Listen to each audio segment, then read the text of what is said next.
share me a link.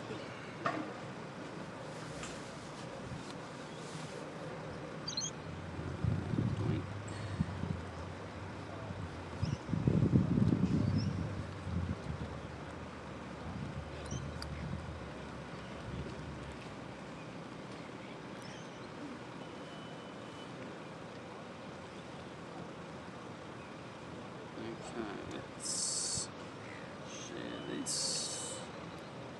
Copy link. Alright, and so many things can go wrong in this whole setup. Yeah. We're lucky it all stays together most of the time. Seems to stay up. The Starlink has been good compared to cell. Even when I have phone calls, the tower often drops out when you swap towers. So when you're driving around, you're swapping towers all the time, and so it often would drop a URL, but it tends to not do it much now. Okay. Sometimes it gets a little bit choppy when there's not much bandwidth, and under bridges it doesn't like it at all. It's all right up at Middle Harbour though, even though. Yeah. Oh yeah. To be honest, Middle Harbour used to be bad for Optus, but I reckon they put a repeater tower there. And also at Cottage Point up on Wall Street, they put a tower in there that was.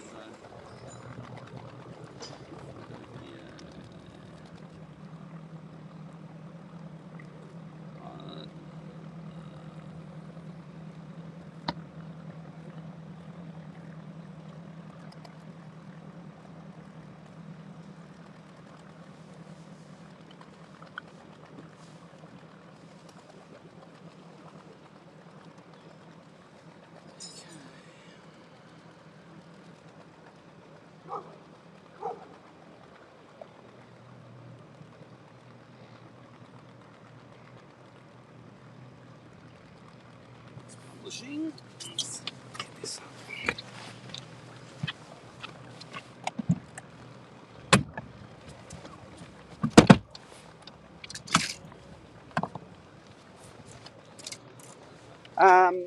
If you don't want those, you don't wear pants. Okay, thanks. In case it rained and you struggle, but you've got an umbrella, you're all good. Yeah. If you want to put any stuff in, there's a hatch here. You can throw your backpack in there. Stay over the road. Yep. So help yourself to get in there. And it'll hold on there, but I don't drive that fast, so. That's good.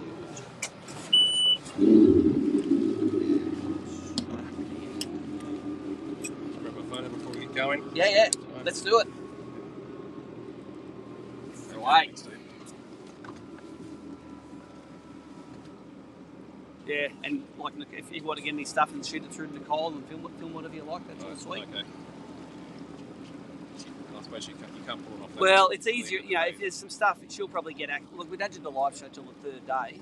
But yeah, if you want to take some stuff, go for it. It's always appreciated in our live show. In the highlights, we get a lot of the servers photo credits for it as well.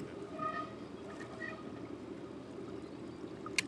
I seen Mario this morning. Went out with him a couple of years ago. Oh yeah. He's learning the joint now. Yeah.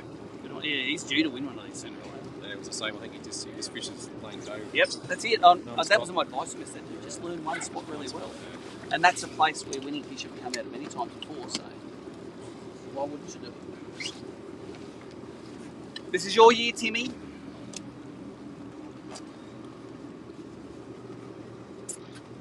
Don't let Timmy screw it up today, alright? He always has one day where he has 2 great days and 1 shit day. Exactly, yeah. No getting pulled up by the Maritime boys, eh, alright? No trouble.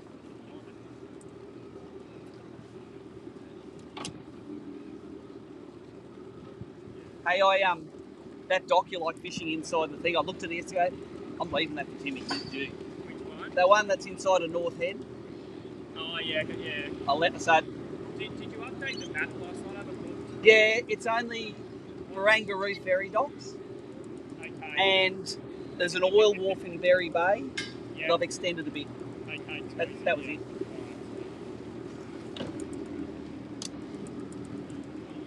Alright, so we are nice and tight. That's tight. That's in. On the Horsebury, I had a different mount. Oh, yeah. And the phone, we hit a wave and it bounced. It went boink, boink, and it landed in the apple well. It's nice to go over the side, eh? And it didn't even stop streaming. I picked it up. It's like, oh, it's still going. That phone has lived a charmed life. It could have fallen over about 10 times, I reckon. It's obviously waterproof, right? Well, but it's not like 30 foot of waterproof and it's over the back. Oh, it doesn't mind the water. The only thing, the charger, it gets It's a bit wet. once it, and then but I have an inductive charger in there, so I can swap it out. And I have some like silicone that I can put around the seal to try and keep it dry. But when it's really wet, it never really works. Yeah, you could try the inductive charger. I don't know. It does. It charge fast enough to keep. Yeah, keep the battery it does. up. I think it does. Yeah. But I have to use the inductive charger when I ingest the sounder footage into it. Right. So I want to have it 100% so that I can put the sounder on for a couple of hours and it doesn't run out. Right. Like in the old days before I had an inductive charger, I just had to run on battery and it was, obviously streaming and bringing two pictures together. It sucks it. Are you number one, Mars? Are you number one? Woo! Get up the front there, mate. Come on. Go and enjoy it. Enjoy it, because you ain't going to be there tomorrow, mate. I'll be there. No, day 3's the day. No, end of day 3.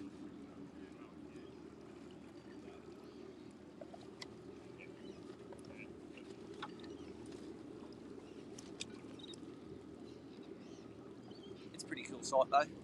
Bass boats. It's getting good feel too. I think so, yeah. I think our best ever field was about 35 maybe one year, but this is like 31 now, so like it's an expensive event to do and it takes a week of time.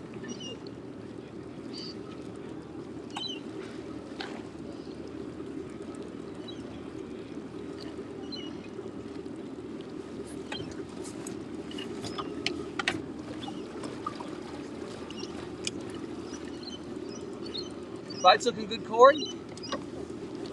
Hey, Corey. It's looking good, mate. What's that? Stewie looked after that boat, didn't he? Yeah, that's it. It was in pretty good nick. Alright, I'm just trying. I did the update yesterday, it went all funky on me. Oh, really? Can you get it going? Nah, it's like terrible. It's just like keeps floating. Oh, so go and turn off your AHRS. Or turn on your AHRS. It's called AHRS, it's a stabilising thing on it. Oh yeah, I turn it off. Turn it off and see what it does. Sometimes if you can turn it off, it'll stop trying to stabilise itself. AHRS, or as I call it, arse.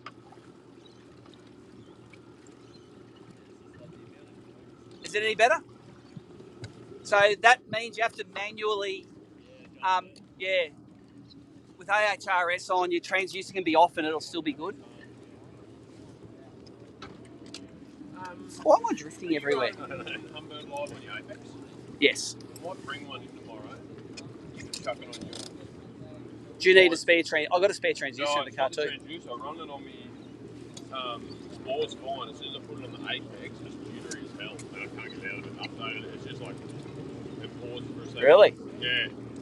Like, but if you want, there's a spare transducer in the car where you can try see if it's a transducer. Yeah. I don't think it is. It works perfect on this. Yeah. And I've done the updates and everything on the Explorer, on the Apex 16, and it just hates it. Yeah. And I changed these two head units. Okay, so you're good. I just want to see, like, I'm just going to bolt it on, plug it in. Yeah, you can do it this afternoon. Just jump in my boat. Yeah, I might do that. Actually. Yeah. Well, I just put yours on here and see if it does it. Yep. Yeah.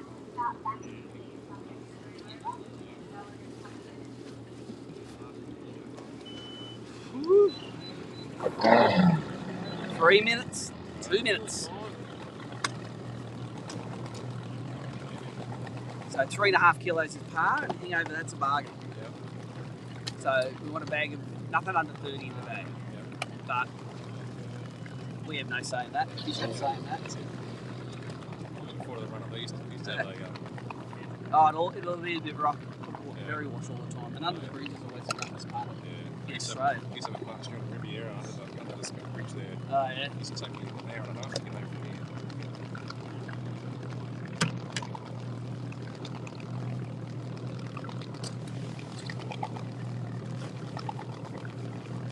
Oh, I haven't got my phone on.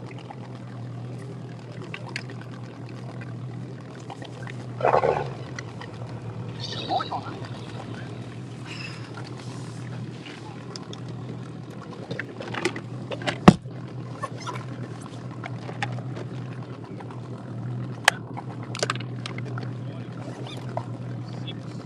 you there's 2 mics in this kit. One of the mics went through the wash last night.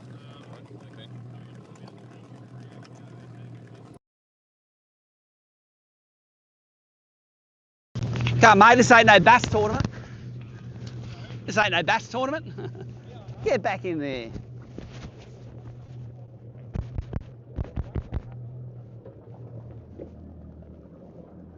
What boat? Are you number 2? Oh, he's doing 3. Last time I was out on the boat with the guy I worked with in WA, he went out Nice. 20 k's offshore with the Amberjack or Samson? Samson's, yep. Can they pull Oh. bust it off at 50 pounds?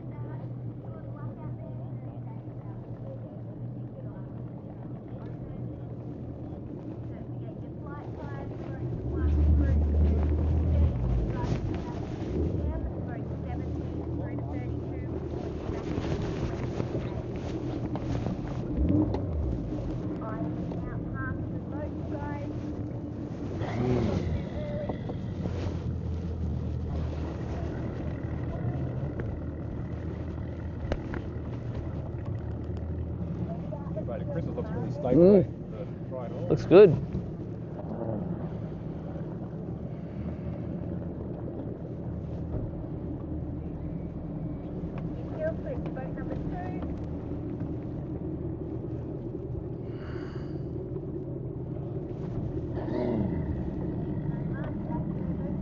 Oh, I smell whatever they're pumping now. I can smell that truck pumping rubbish out. Out we go, boat number 3. Sydney looks great, but smells bad.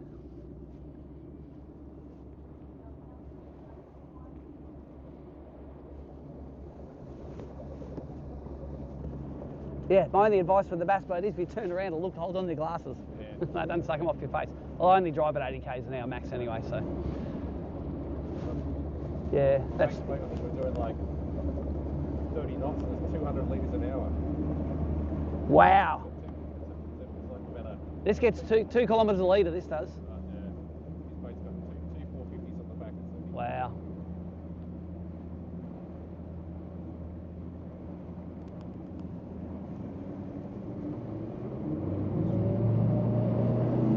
Let's go fishing.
lay of the road.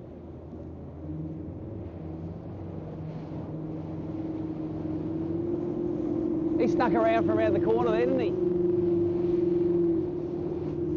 15 knots through here.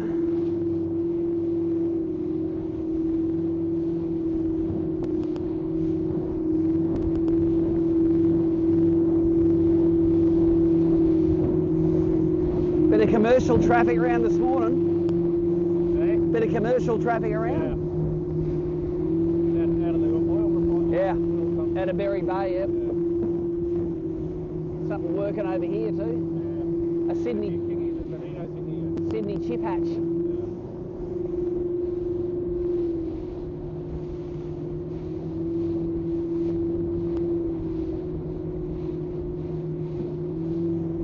Man, it rained all night last night, eh? Yeah. I was reading today, and then it was like, It's proper raining, yeah.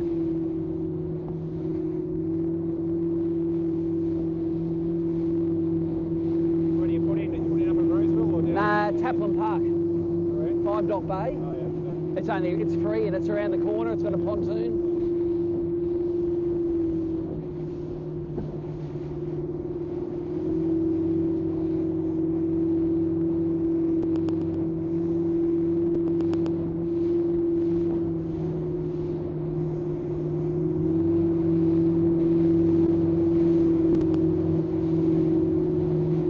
Timmy Vickers is actually can drive that boat. He's like a master. He can drive literally anything on the planet. Where is it? It's funny watching him drive the bass boat next to his work boats, you know.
That's a proper wake. Yeah.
least there's something back there.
Done. That's the heart of it.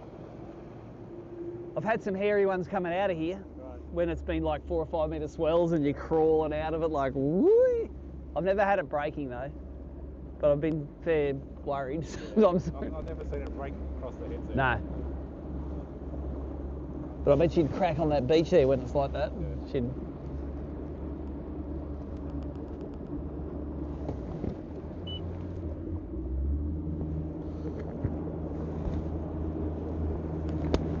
All right, breakfast time.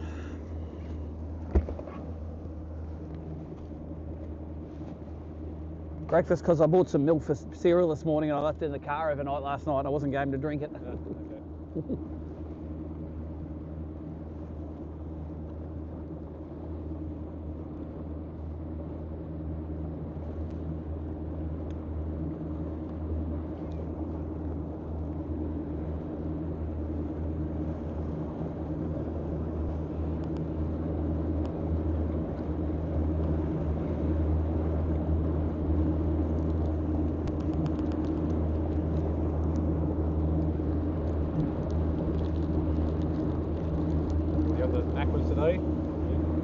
Start off on the aquas. I only did one bank with aquas yesterday. Right. And I got a 34 and I pulled it away from another big one. Okay. Now I did another bank, but when they ate it, I just wouldn't set on them. I just like pull it out of their mouth. Okay. So there seemed to be enough up shallow to go, and they were better fish. Yeah, okay. So I only have, you don't win by catching 50, you win by catching 5 big ones. So that's. And then later today, hopefully the sun will come out. As that tide starts dropping, we'll get them on moored boats. Well, yesterday when it was like this, the fish were all, you can see them on live sonar, they were scattered between all the boats. They were just out wide, and Yeah, right, okay. but the sun puts them right under, and when they're tight packed, they're more competitive. Right. Yeah, there's a revolution in the live sonar. You Oh. can see fish in the middle of nowhere. You think, like, there's no way out of a fish there. Oh, there could be 100 fish in the middle here now for all we know. But I even caught fish like last year when we were here. I'd be going fishing docks and I'd swing it wide and look at it. Oh, there's 10 fish out there. You'd throw out there and donk. Right. The good thing is the banks up here is it's hard to get to, right? So they're not pushed that hard. There'll be a few boats fishing today, I think. I don't know if there's any coming in now, but. And also, this is not as robust as the rest of the harbour. Like the Para River, the more current in it, it recharges better. So you've got to manage them up here a little bit. Like there'll be really good spots that I won't fish today, unless I'm really struggling. So hopefully I only burn a third of my stuff today. And we may be out of here by 10 o'clock, 11 o'clock anyway, so.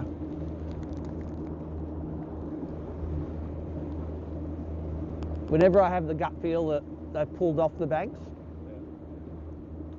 so the tide is.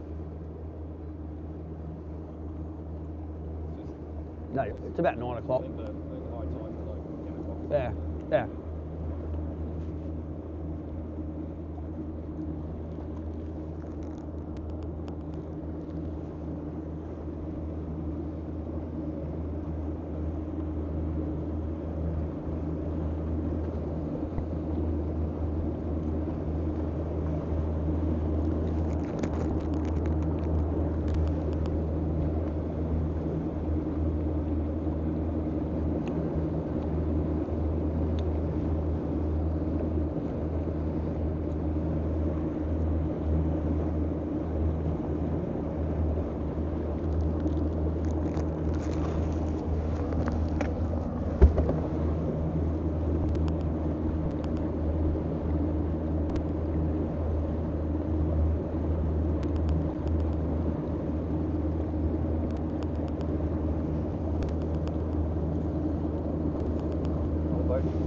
What's that? Used to have a partnership with this boat here. Oh, really? Yeah. Yeah.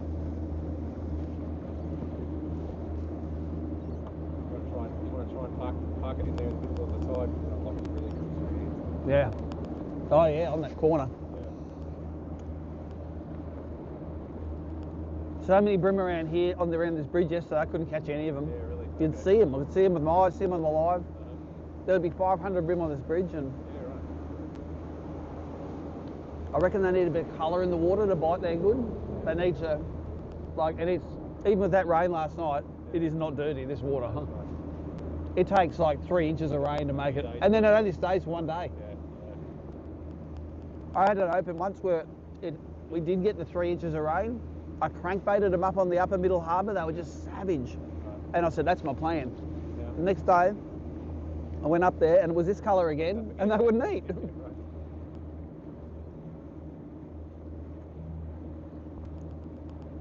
I don't know what it is. I think it's like a line or something. Yeah, and I think it runs off. It's very sandstony. Like you don't get muddy runoff out of here. Like it's run out of sandstone and it runs in. Like you see the waterfalls coming the Horseferry, they're all clean water.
do some fishing.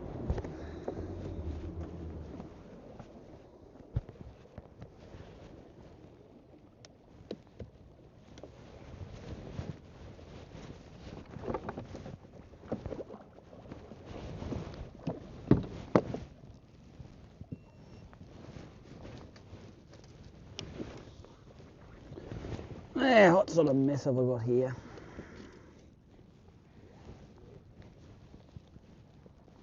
What was that? Jesus.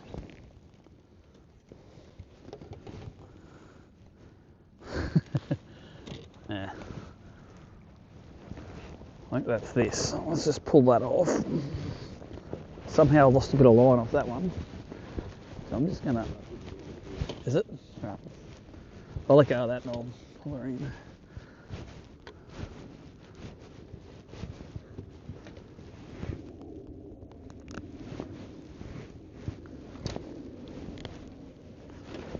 I think about 2 pounds is easy to break. I'll fix all that later. That did not start like that. I'll just sort this out later on. Come in there for the moment. Come in there.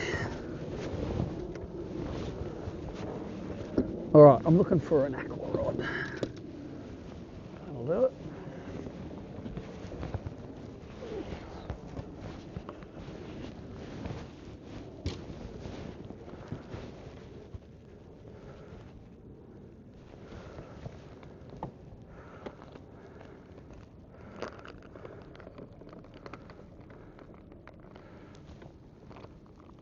Looks like the current's still running out here. It isn't running much. Still, yesterday it was above the oysters by the time it had finished running in, so.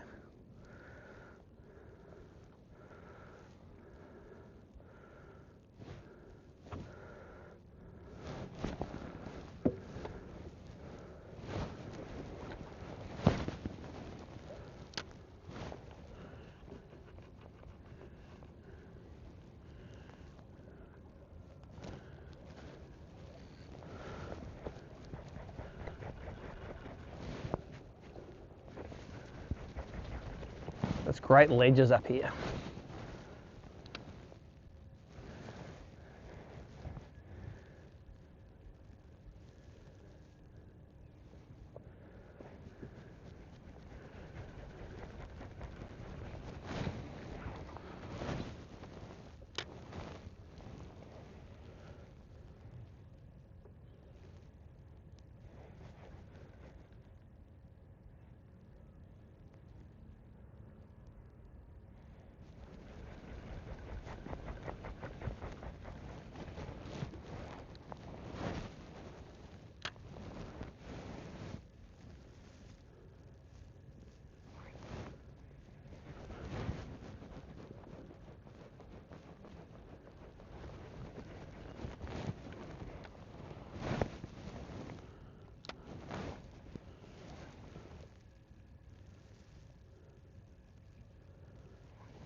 Looks like the tide's still running out. I reckon she's just maybe still ticking out. I don't know if that's maybe a back. No, look at the boats. They're all facing that way. All right. Man, I reckon I came here Saturday morning. It was a long way in, and it would have been this time as well. Anyway, we'll go and I might come back to. I'm just going to fish up to that marker buoy, because that often holds them at low tide, that marker buoy, or the pole.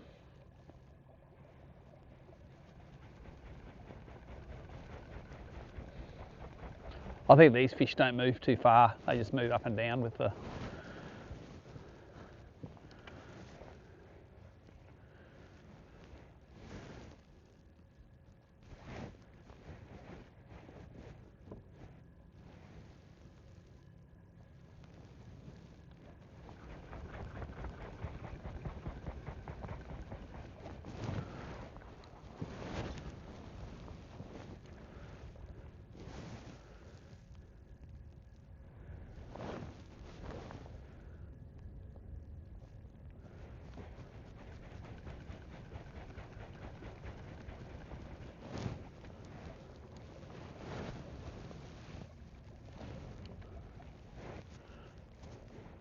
I'm seeing no signs of life on this bank yet.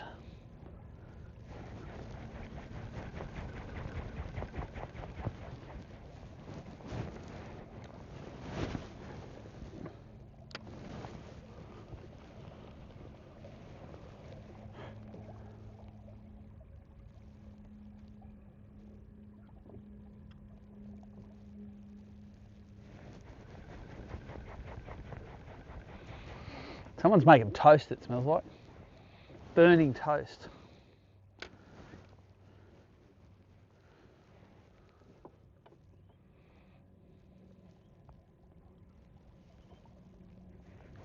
One little fish looked at that. Oh, there's something. Is that a bream? Oh no, it's a shag. A big black thing coming along the bank. No mate, you can't have the aqua.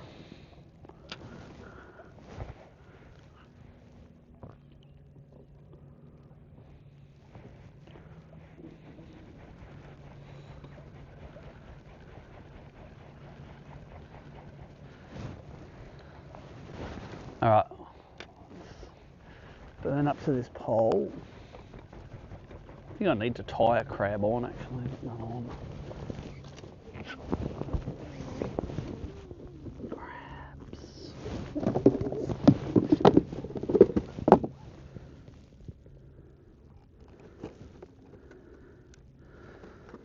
Light. Heavy.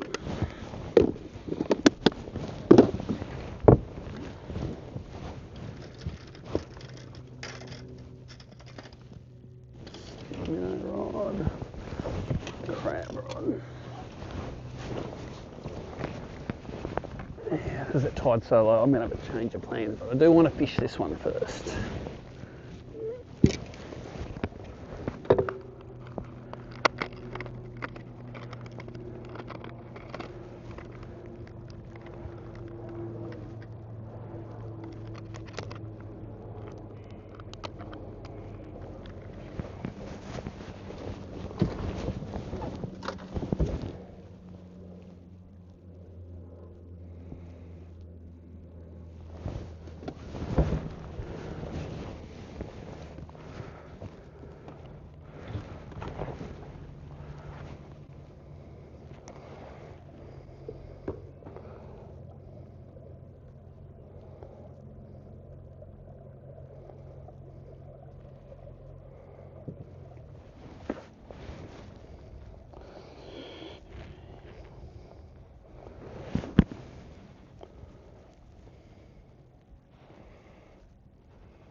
I reckon there's 3 fish just here.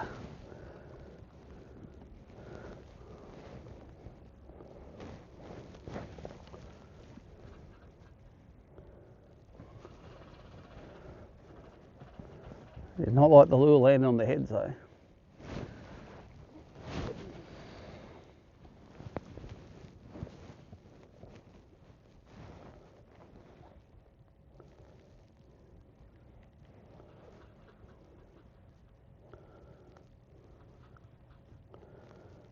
There's definitely a few fish on the pole there.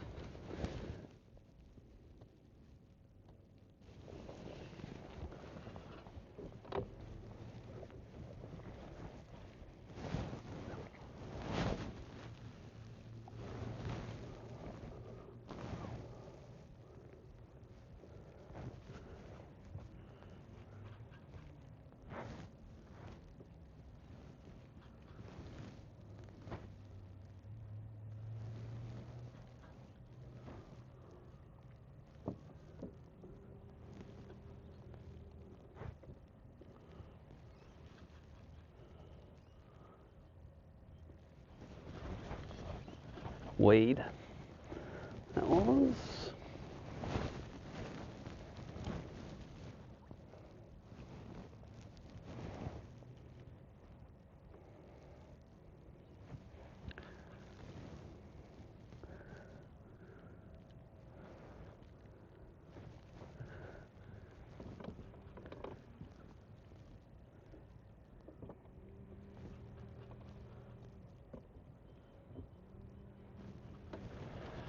Okay, we're going to go back a little bit, fish some inside line boats. Just because the tide is so low.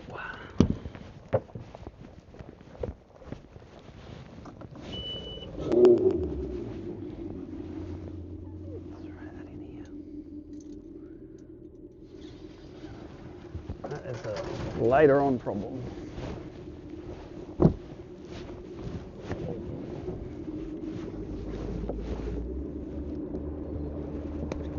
From yesterday, is it? Yesterday, no, from last few trips. Okay. Yeah, I've got some tracks. So I would have gone once there yesterday.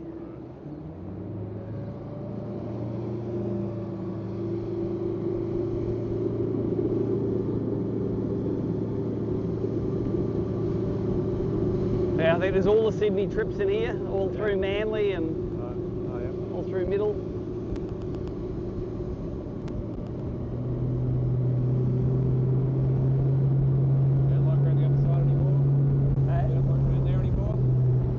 When the tide's higher.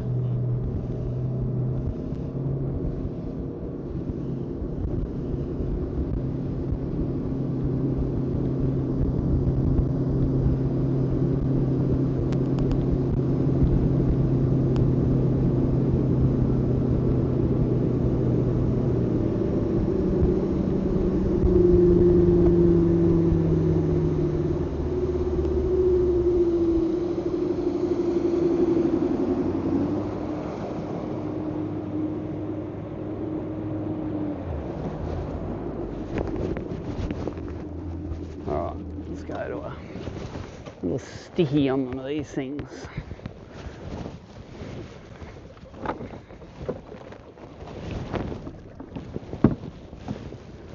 Right, where are we with a little stick? No.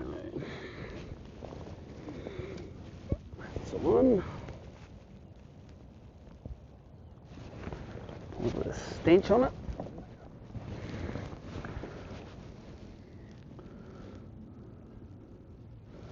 It was so cold in Tassie that the waxy sort of scent wouldn't come out of the bottle. It was like frozen shut.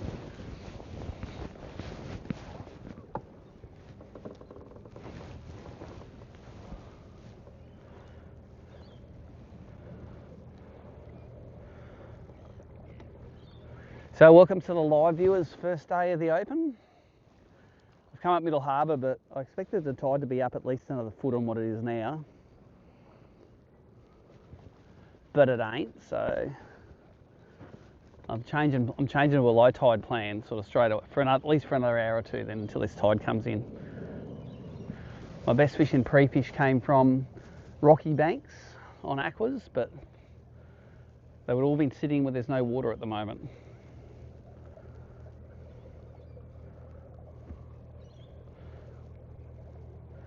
So my sign to go up onto the banks will be when those oysters go under.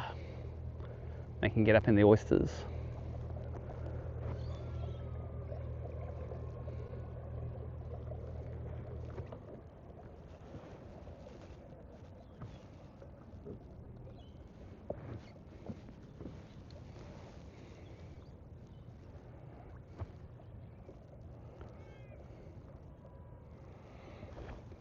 In this no wind yesterday, the boatfish were being real fiddly. Yeah, pernickety.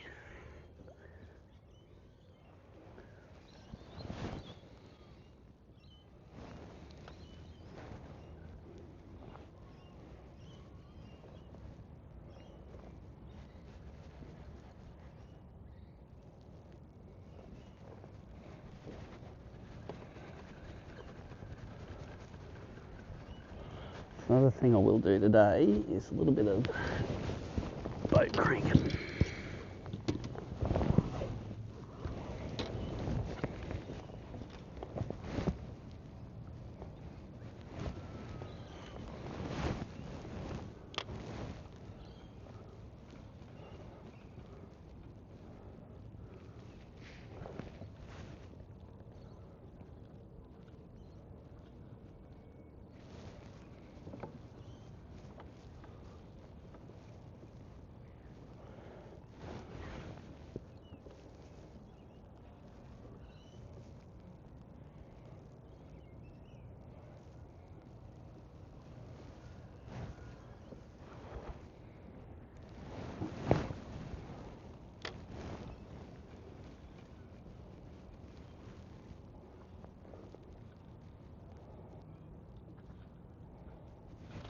Hit me. Got a bite.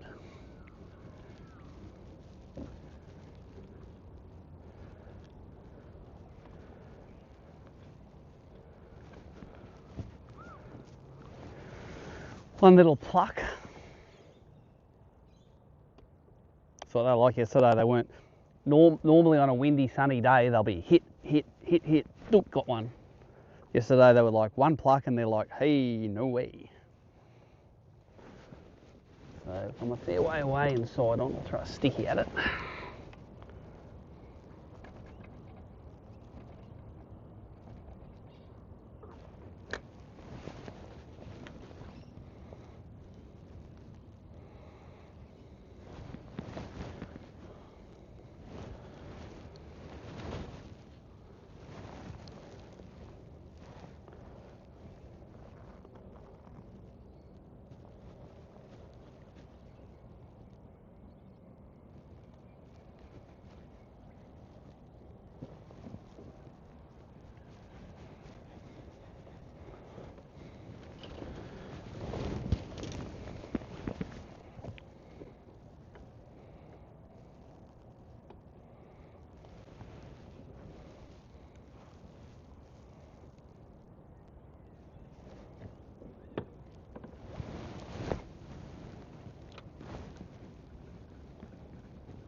That one's tuned to go a little bit left.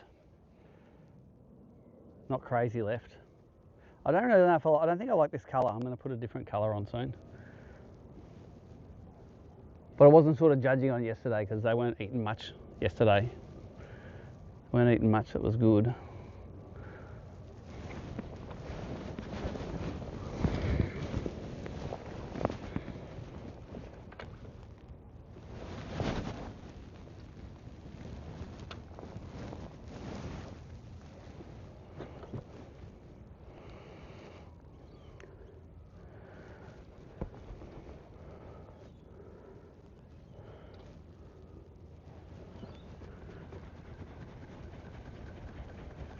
I've seen some absolute giants in here over the years, all through these areas. There's just been never heaps of them, but I remember once on the other side there, I twitched a stick minnow out and this thing came with a mouth like this wide after it. I thought that it's like a snapper, but it was a bream. It was like a proper big, it wouldn't eat it. Just came out looking at it and it's like, yes, smart old bastard. Oh, that was a fish actually. One grabbed it. If they're up there, they're still feeding.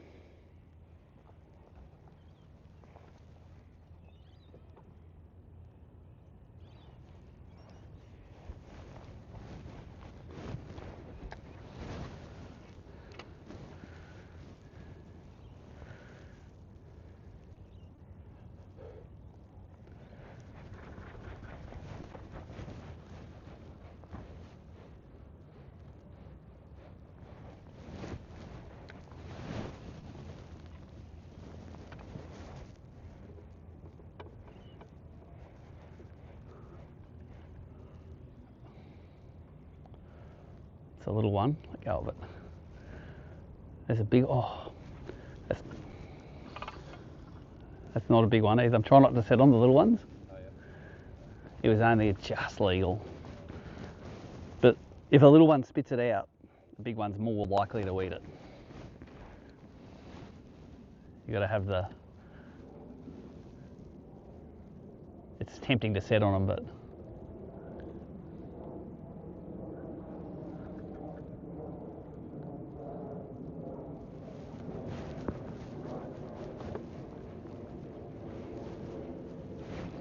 fish on this one.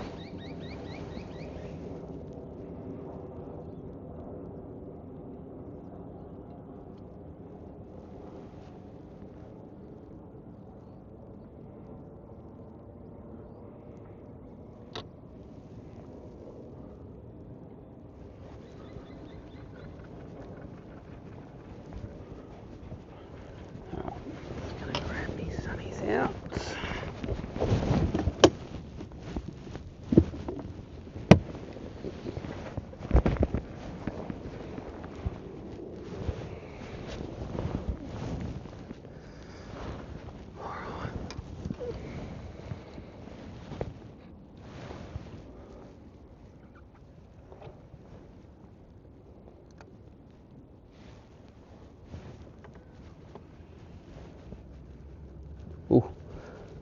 few fish just suspended in front of us here, but they're too close to the boat.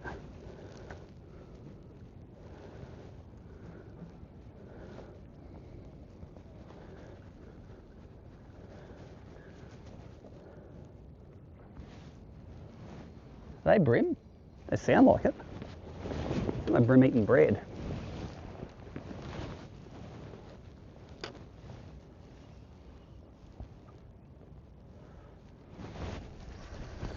Oh, it fell off. Wasn't a giant, but see the bow wave of him coming over the rock? That was cool. Well, that's a sign that they're going to have a feed, I suppose.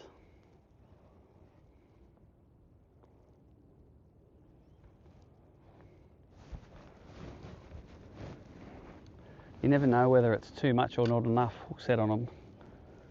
It's usually not enough. Other one. That might have been the tail of that one.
It's trouble if we could be one in there, but there are so many fish under this boat.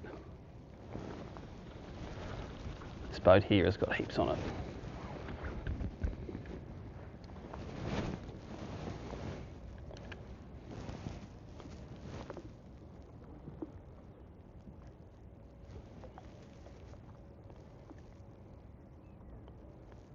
Well, one of you boys eat it.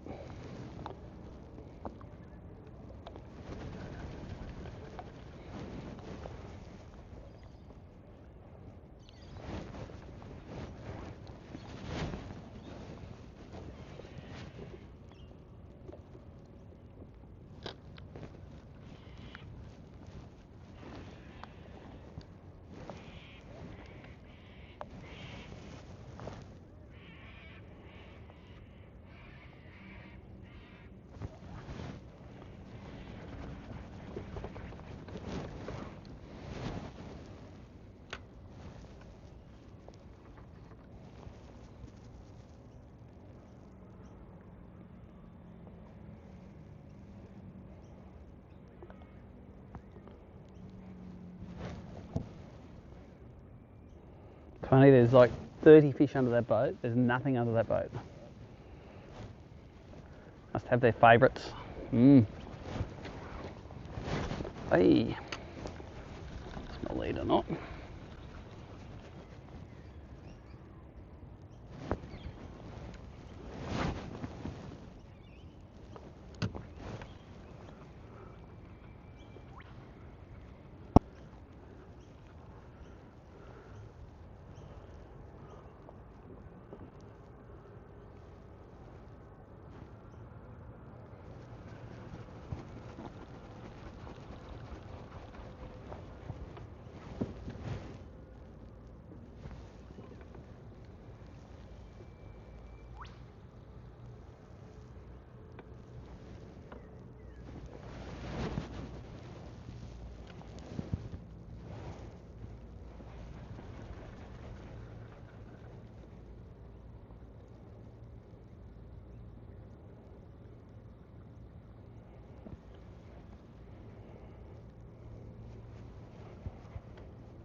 Come on, mate, eat it. They're looking at the aqua, but they're not. They do come up. They come up and having a. But the aqua's not the best bait to throw when it's like that. You want to throw a stick, you know. So if they hit it, they get hooked up.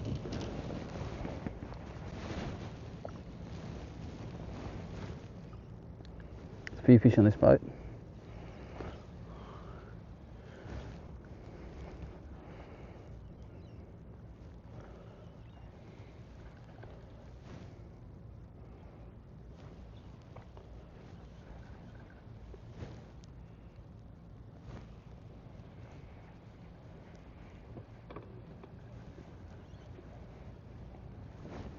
Bottom of the tide always like the closest boats to the bank, so they'll all come off this flat and just.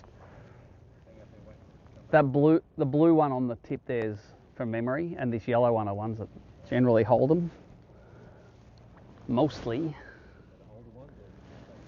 It's just, I don't know. It's not.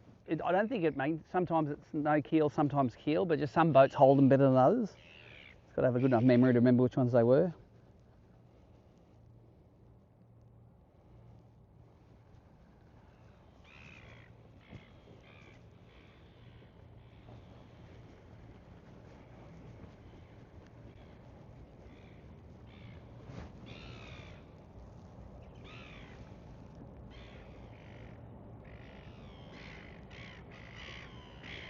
I reckon there's some fish on this one.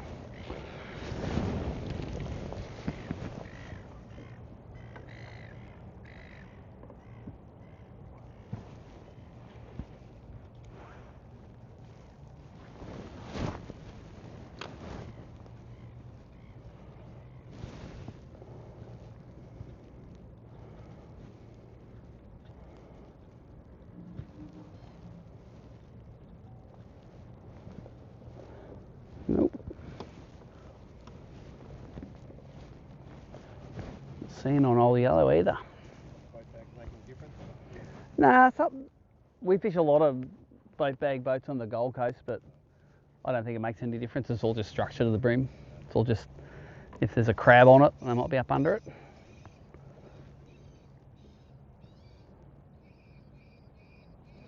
Might be one or two on the side of this.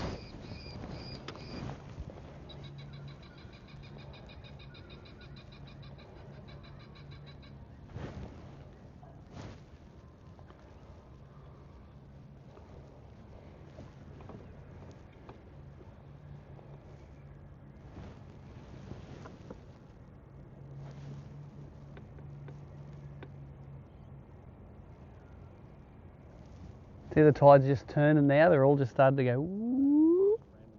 Yeah. But on the other side, those ones are pointing upstream. It's like the tide's running in there and out there.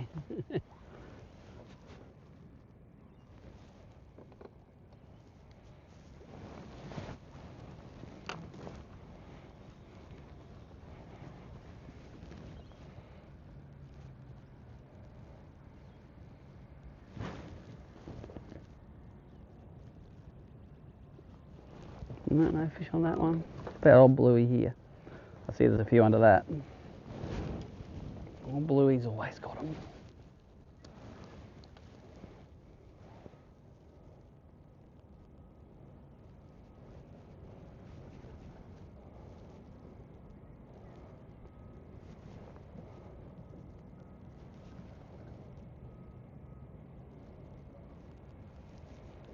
If they don't eat it on the first drop, they're usually not going to eat it.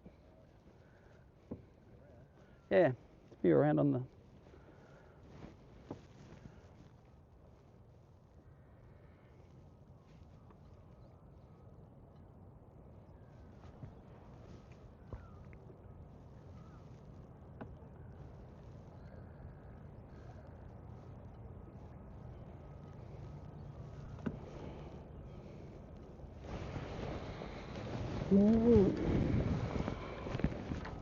So welcome to the live viewers. We've got 0 in the box so far. We've had 2 little bites basically, and no nothing to say for it yet, but it is right on the bottom of the tide here at Middle Harbour. Tomorrow I'm not going to start here because I want the tide to be running in when I get here. So it must really push in the next few hours, because when I put in yesterday it was already pushing in, and I put in at maybe 6:45 up at Roseville.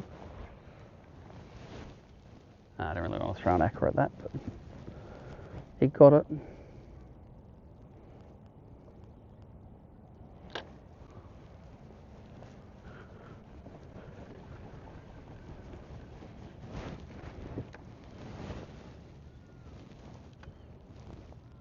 What a great looking ledge that is in there.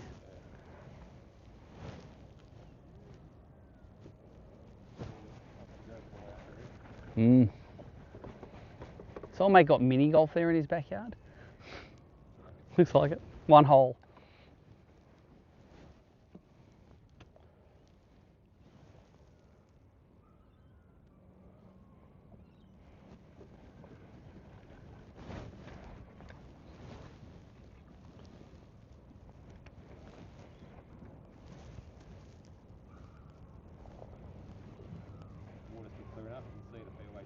Oh yeah, I'm seeing it the whole way. I just fish it till he goes, oh, there's a bream on that corner. I just saw him roll on this edge. It's under there.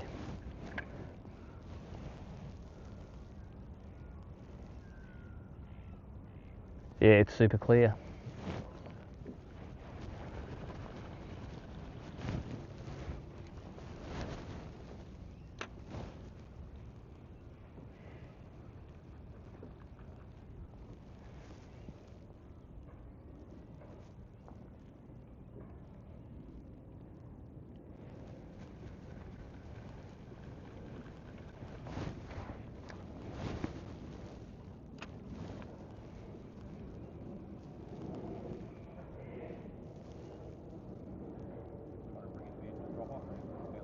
Yeah, I normally take it to as far out as where I can't see the bottom anymore, and I drop it there. And the theory is I can see anything that's shallow, but if I drop it there, then ones can come up from a bit deeper to eat it, and that's often where a fish will sit, where it's comfortable.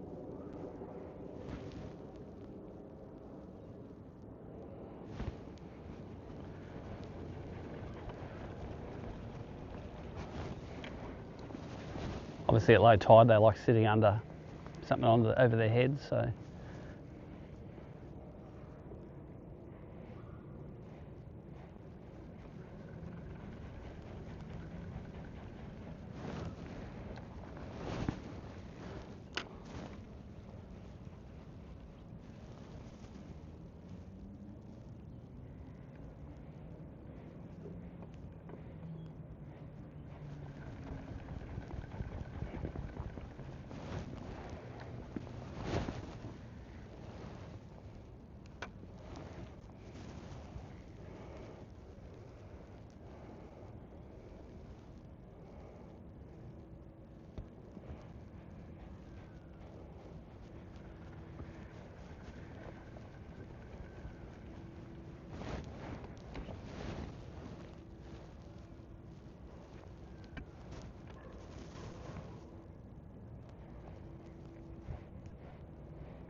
There's one or two on the hole. Let's crank it since they're shallow. Yeah, I'm not a real fan of this colour for some reason. Maybe something with a bit more shine in it.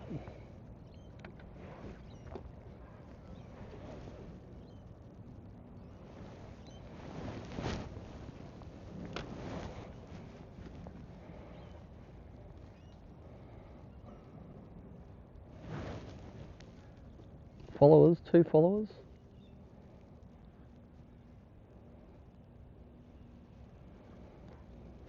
Not going to come up and eat it though, are you boys? Spoilt little brats.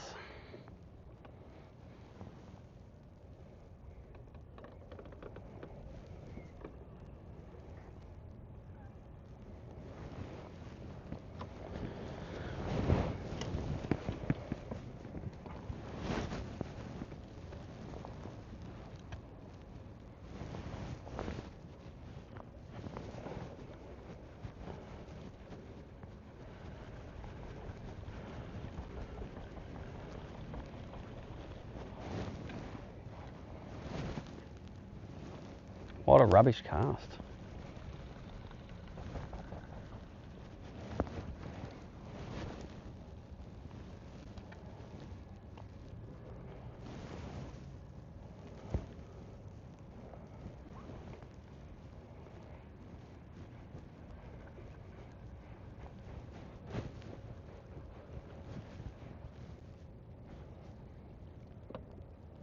Couple of deep ones there. I don't know if they're BREAM or not, sitting on the mooring buoy. They're quite deep, they're 15 foot down.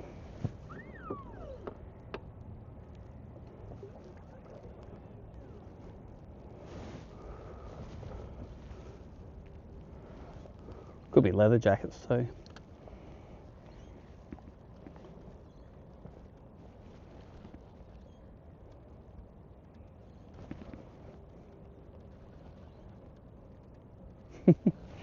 Couldn't care less about it.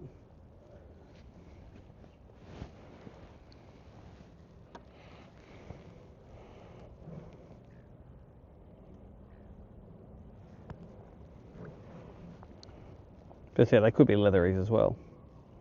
A lot of leather jackets in this joint.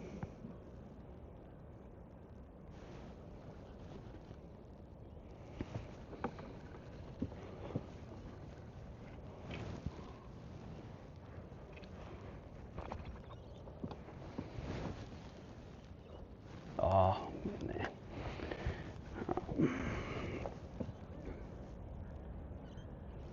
Nothing on that guy.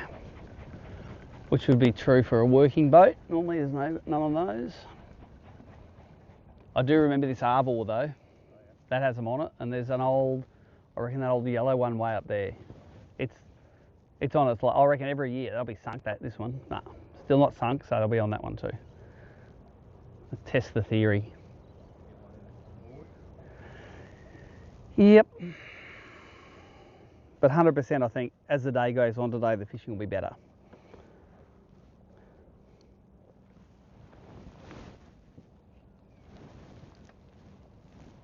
Do you reckon the McConaughey boat cleaning boat should be cleaner than that? They're not advertising it.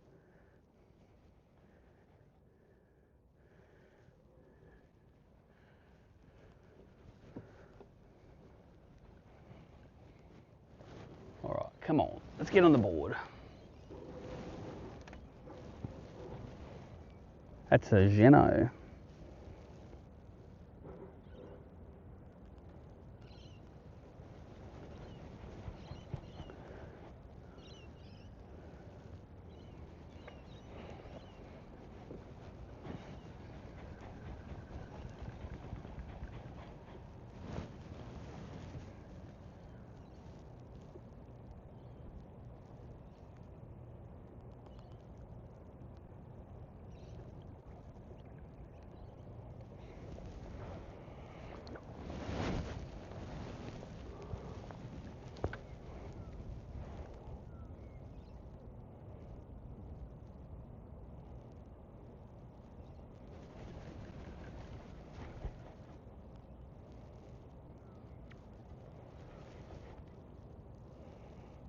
Come on, look at all those fish. Mmm.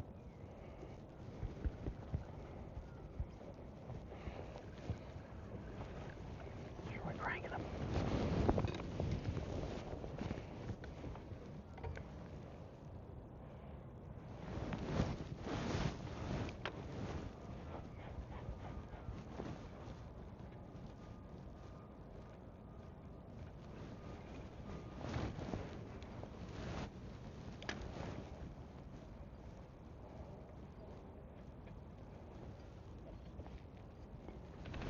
There's one, number one. Only little one.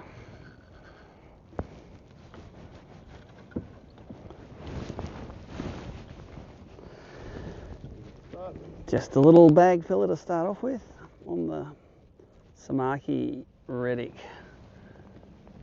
the little MS40 long cast, in a colour I don't really like, but I'm liking it more now that something ate it. You didn't get to fight much, did you?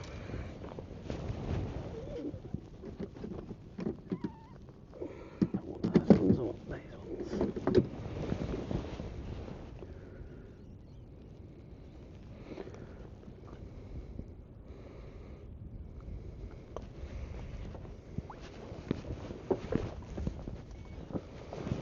I'll be back at 25 forker maybe, 26 forker. I used to have a thing that tells me 26 forker, 361. Here, that's your job today. So I'm going to put him in the app as a 361. So, one. You don't need to put a photo of the fish in because it's an estimator, so I put it in 0.361, submit, and that'll go on the live scoreboard sometime in the next 10-15 minutes. Okay. It may not be on. Or, yeah.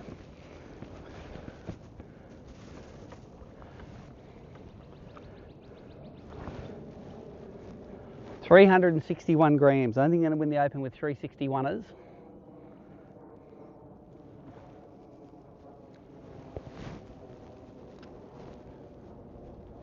So much debris in the back of this bay.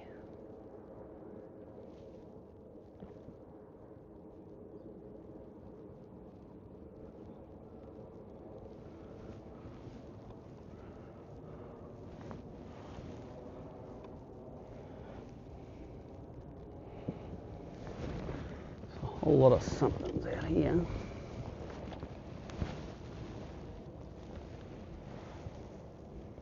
Bet you that won't sink down through that mat of rubbish.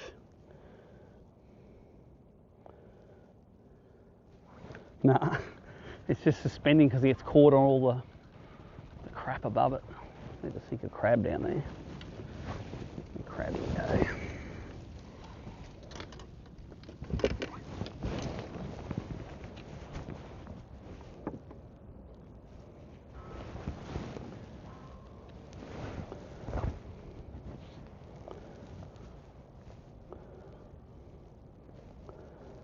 Crab sink. Can you see all those fish there? They may not be bream, they might be ludric. They could be. They're not little kingies because you can see kingies always moving.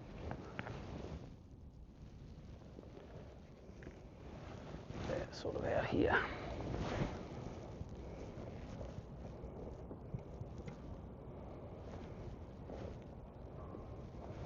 Crabs still miss them. They are moving pretty fast, those fish.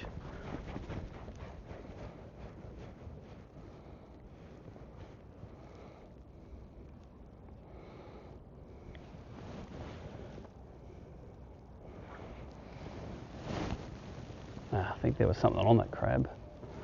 Anyway, it's out there now.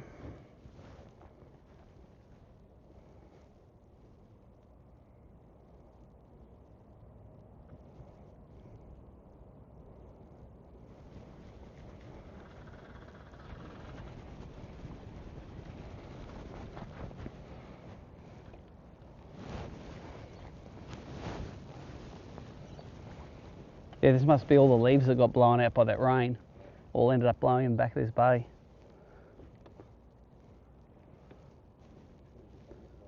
Yeah. Not that I think that's bad for the fish. It's hard to fish, that's all. I think it's good for the fish. Brim love a couple of old chip packets.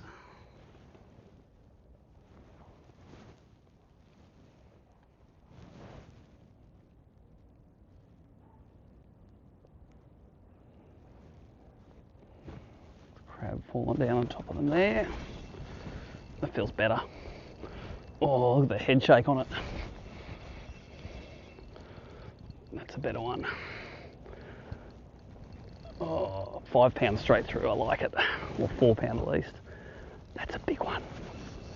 I have to get the net from here, hold on.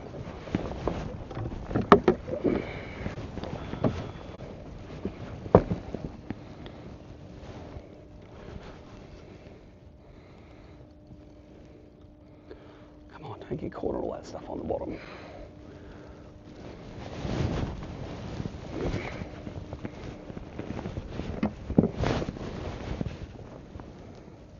Come here, mate, come here. That's one of the 5 I need today. That's a nice one. He's a good 900 grams to a kilo. That is what you need in the open. Oh, look at that. An absolute champion. All right, number 2 in there is a very solid 35. 933. Put him in as, I think he's fatty. I'll put him in as 950.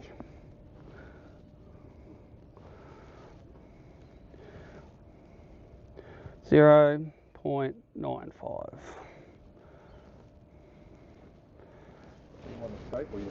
Nah, oh, I saw a couple of, like everywhere that you see a couple of fish, but I just thought I'd throw a crab down instead of the stick minnow for something different. So guess what, the crab's gonna get thrown around a bit more now. Had you leaned on him, he was just, I'm not going nowhere. I'll show you what that little 4 pound line does. Look who's laughing now, Tiger. Look who's laughing now. Let's turn that on to recirc. Yeah, 15 of those, I guarantee you win every Australian Open.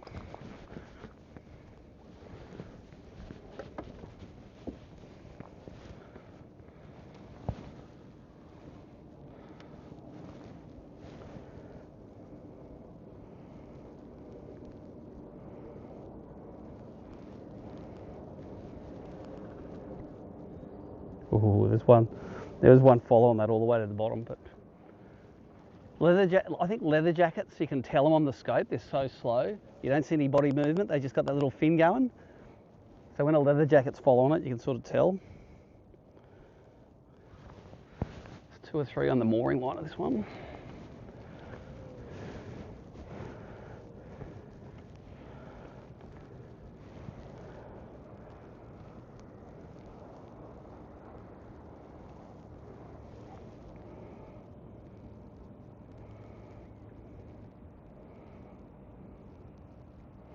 And that's sinking slow in that muck. Come on, mate, get down there.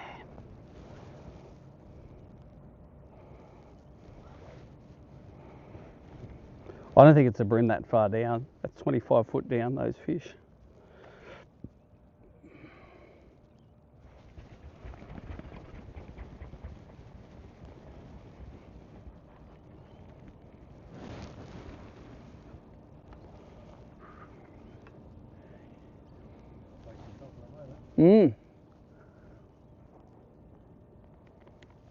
A lot of people come and go from here though. They can run across and they fish it for an hour and it's like, oh, I didn't catch any. So you just got to be confident that they're going to be here. Like we've only caught 2 this morning, but one of them's the right one.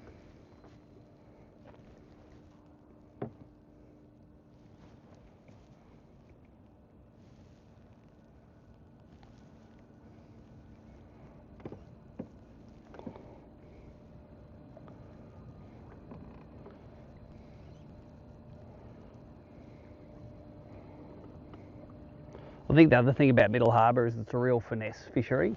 You gotta use light line. You got to use straight through fluorocarbon because they're pretty switched on and yeah.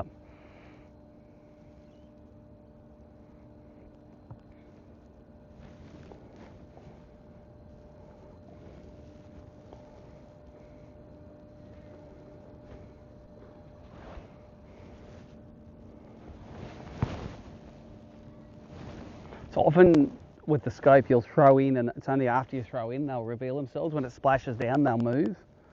Like there was none on the scope there, but then I see two underneath now that the lure splashed down. Not that they're going for the lure, but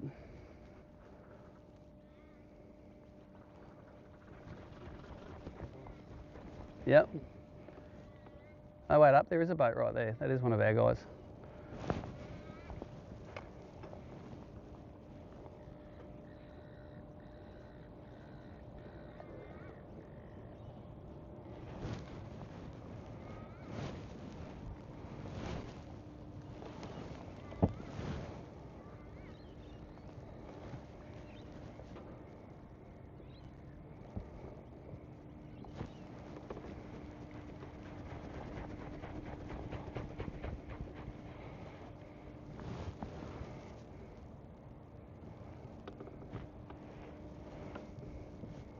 A few under this boat.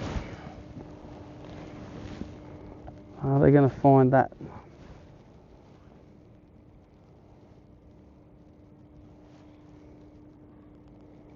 One of them's found it. Come on, mate, you're going to eat it? It stopped sinking. There's two fish on it.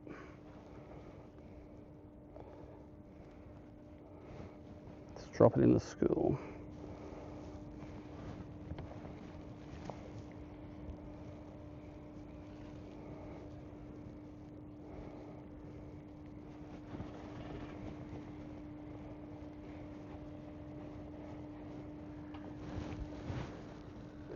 There's a school or something. They could be mullet because they're pretty tightly packed. But sometimes they're breams.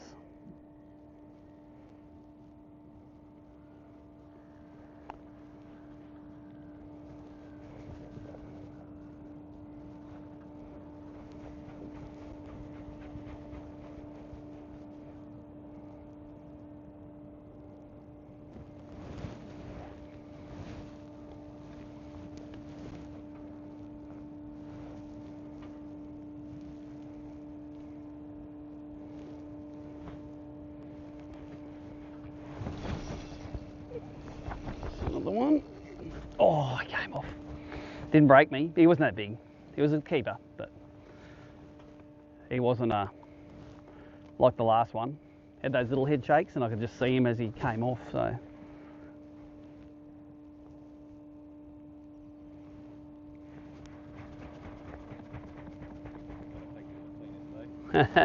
Oh, the big ones just have that real, like, oh, there are so many fish under this boat. It's ridiculous. Old yeller. Oh, come on, don't snag.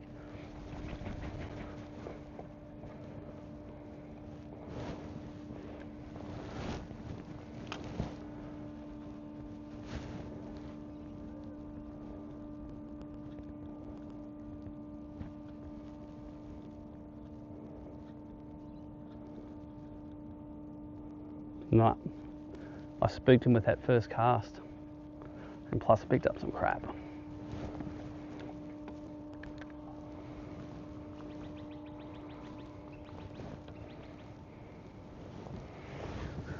Well, I wrecked that opportunity.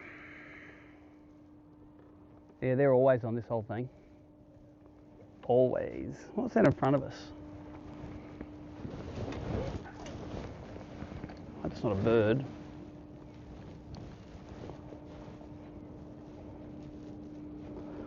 I reckon it's a school of Taylor or something.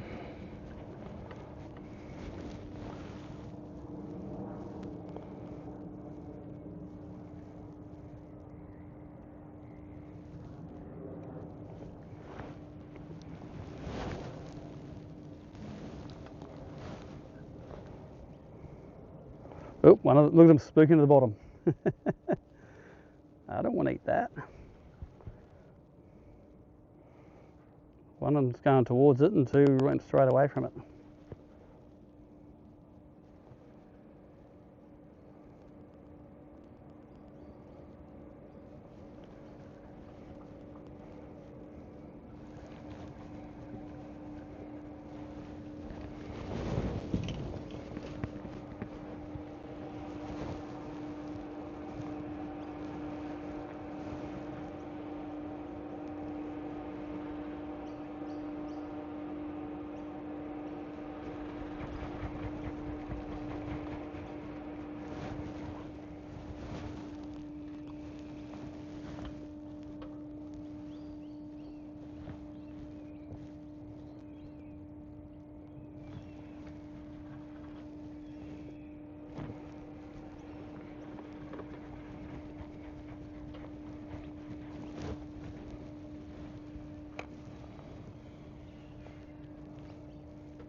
There's a massive sort of pontoon or something in there. It must be a big square boulder thing.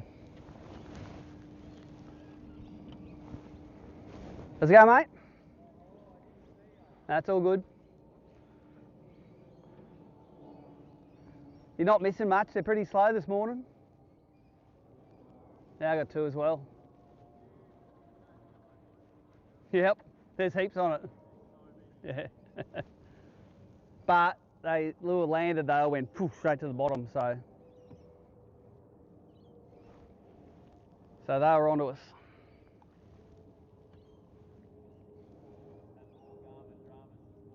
Oh really? What's wrong with it?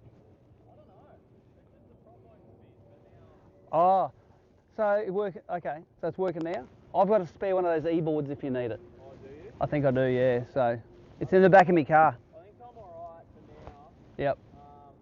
Because I'll just strap the motor guide on. Okay. Yeah, but no one wants to do that. No one wants to do that. Oh, I'll tell you what I'm going to do. Let's get this sorted. It ain't going to be cold today now.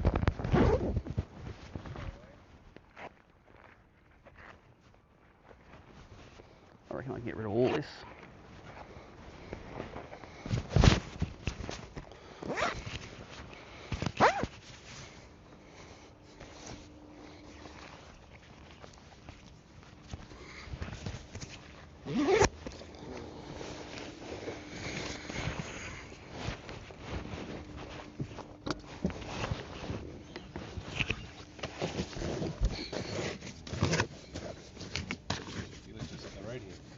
Is that? Aaron does? Yeah, this is local. Yeah. No, I don't blame him for being in here. He knows it better than me.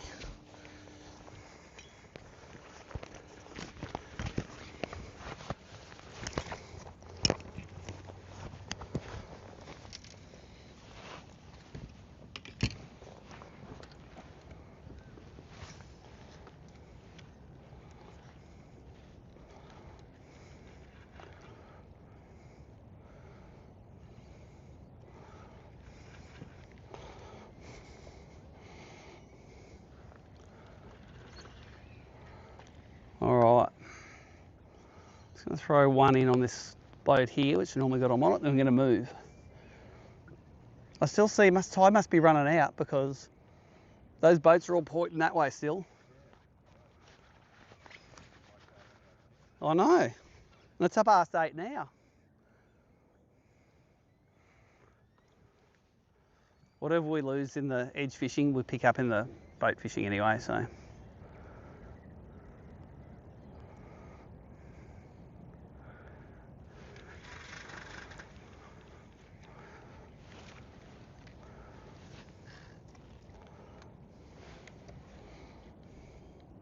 Ooh, there's some fish on the front of this boat.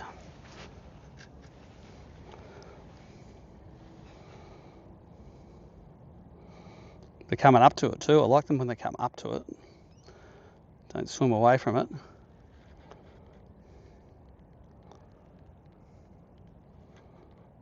The thing I don't like is our shadow, like being exactly over where those fish are. That's probably poor form.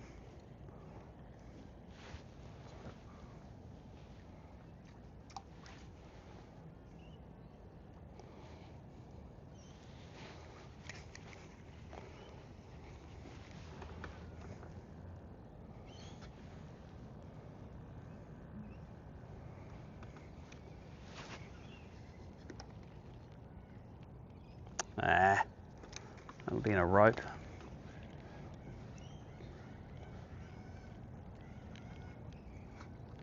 No.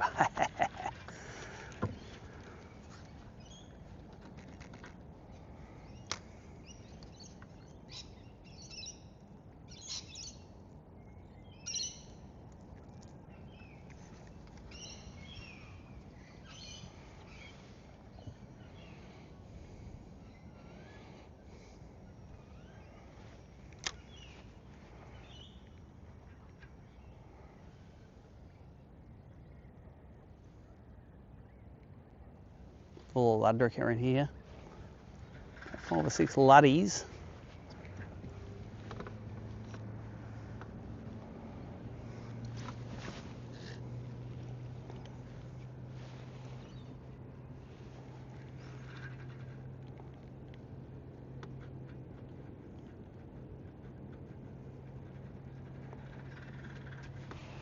Alright, let's see where he's going because I don't want to end up on top of it.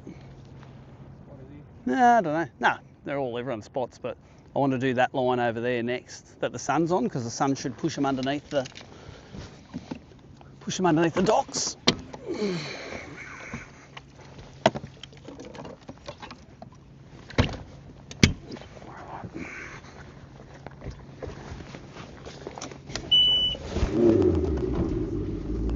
So for the live viewers, 2 on board. One big one, one little one.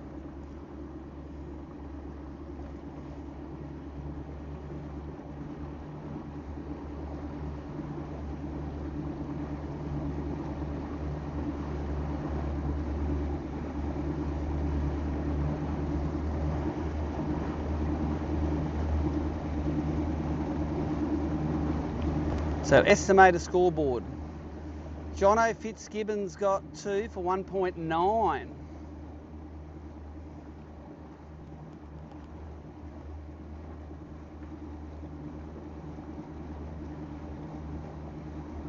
Good work, Jono. Aaron's going way up. That's good news.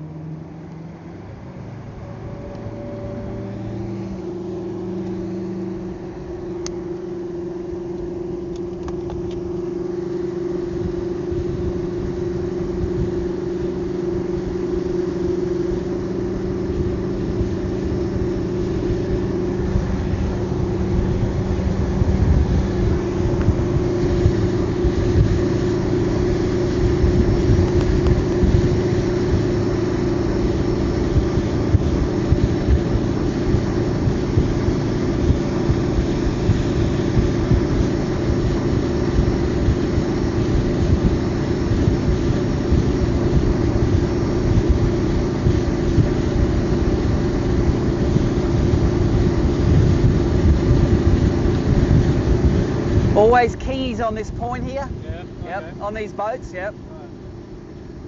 Pretty shallow in there, eh? Yeah. We want when fishing that shallow. Those first 2 pontoons are pretty good as well. Okay.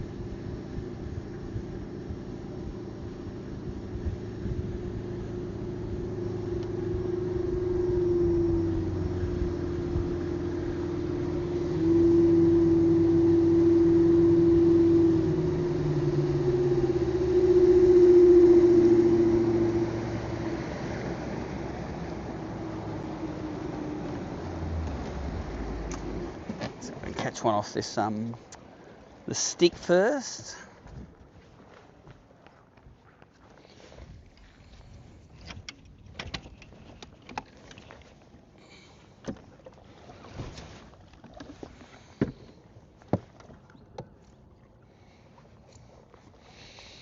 Crab. It's not the crab. Where'd I put the crab? Crab.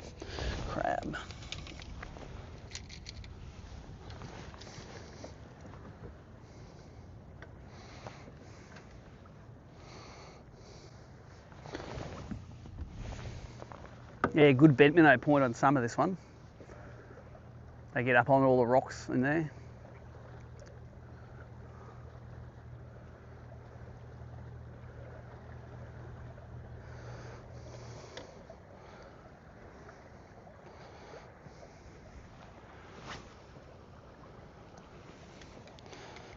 Short.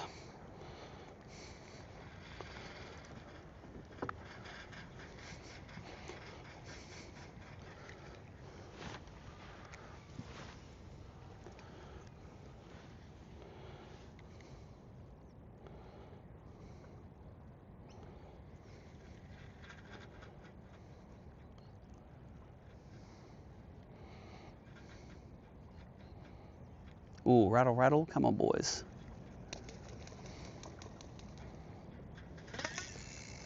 That's the bottom. I set the hook good on the bottom. All right, let's see what's over here. It's aqua. I'm going to put a bent minnow on in 18-degree water. Sorry, 17-degree water.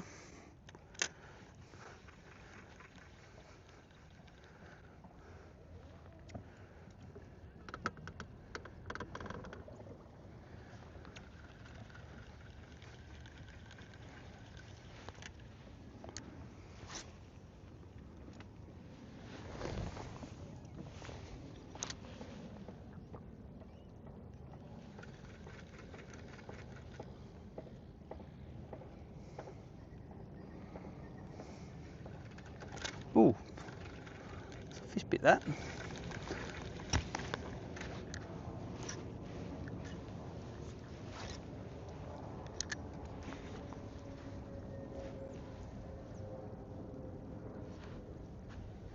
The leader's a little bit long on this, right? It gets caught on the reel sometimes.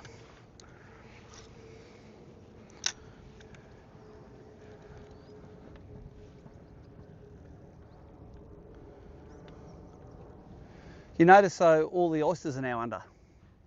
Looks like the tide, maybe it's just that westerly breeze is pushing them down. The wind's beating the current.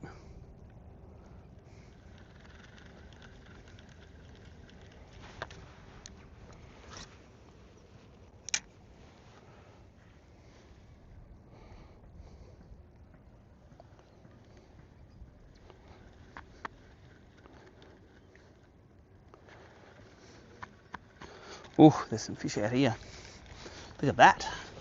Throw a crab in that. Hope they're bream. One's coming up to it.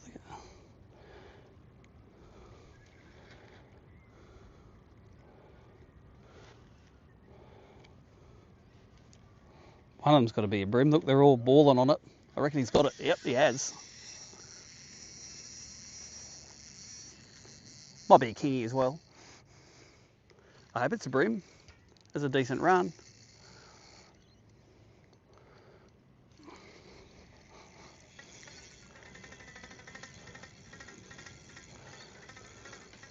Doesn't not fight like it might be a silver trowelly or something, who knows? Oh no, it's a bream. It's a bream. Might be a 30-centimetre bream. Now that's cheating. Seeing them off the edge like that. There was a lot when they were fighting over it. Maybe not a 30, maybe a 28 or something.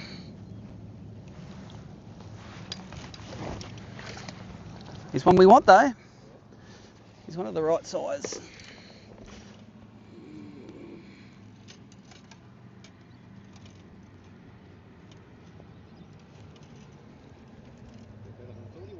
Mm.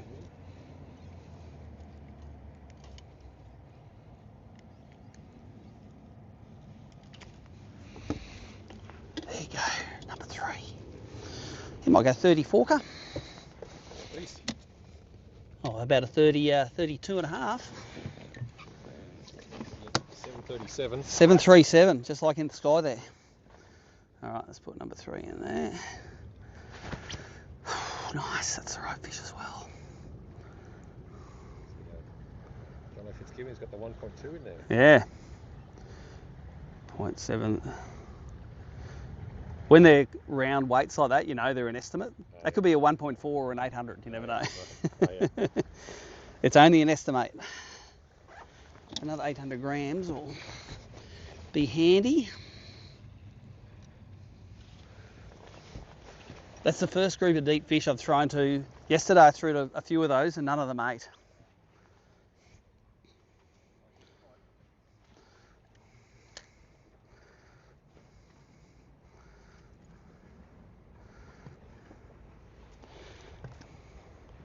There's some definitely under this boat. They're sort of out the other side of it.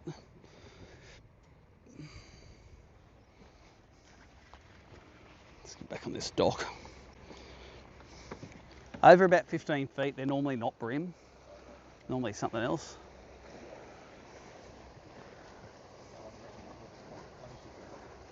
Those ones, oh, they could just move. They could just be cruising around.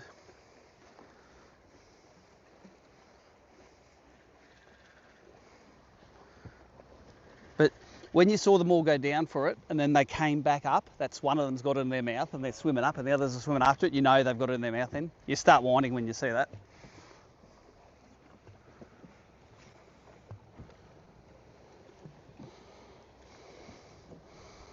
So if we're keeping the scorecard today, scope 1, blind casting 2.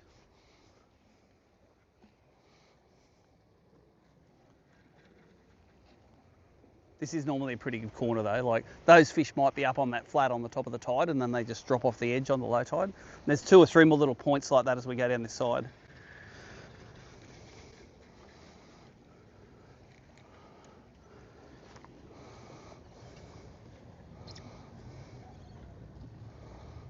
Well, there's suspended fish there, but I'm pretty sure they ain't bream.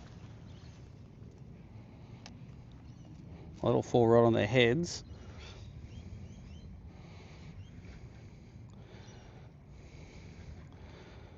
He's looking at it.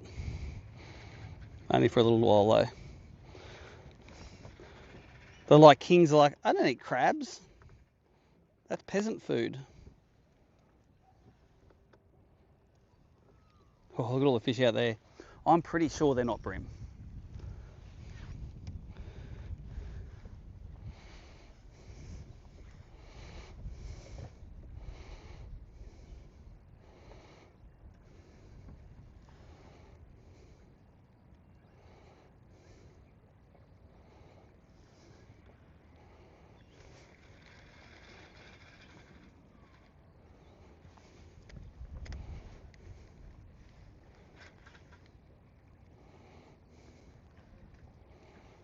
No, they're not bream.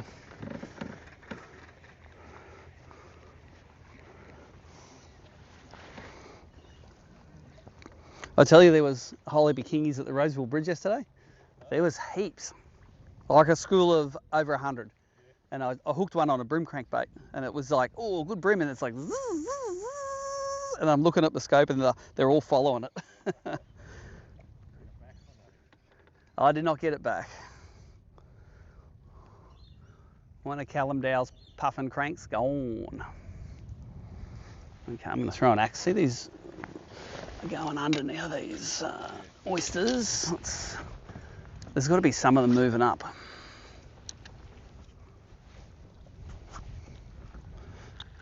So we've got 1 fish on a crank this morning and 2 on crabs. But yeah, if the water was 20 or more, I'd be throwing a bent minnow on that for sure.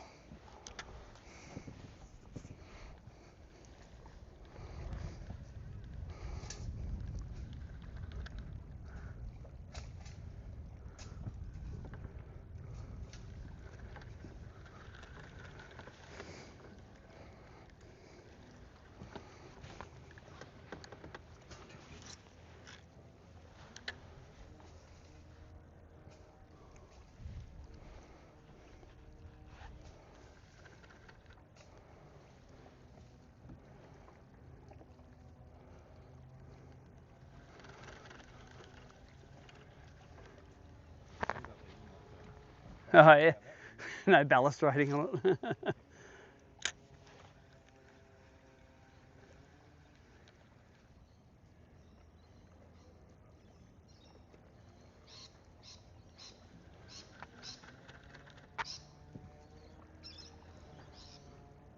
Oh, is that a fish? I saw a grey thing near that.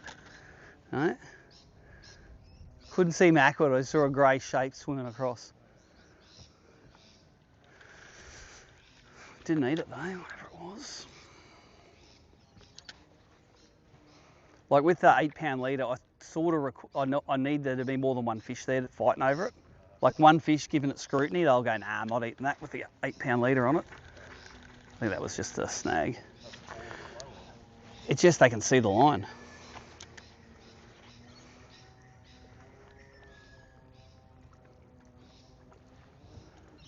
But if there's 2 of them and all he's worried about is beating his mate to it, then he doesn't care about the line. You can throw it on 20 pound, they'd eat it.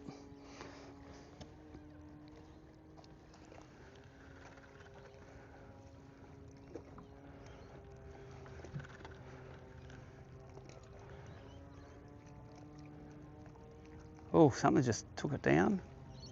Tailor.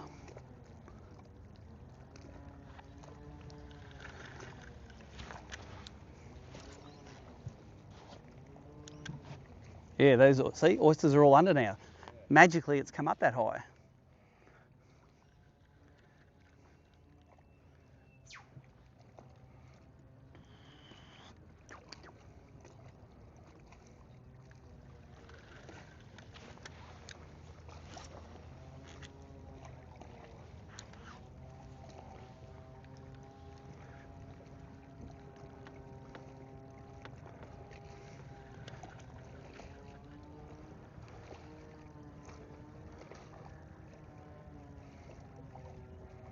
Something ate it. Little. Whenever you see your aqua move, oh, they all mullet. And you can still see the aqua, it's a small one because they haven't got it in its mouth.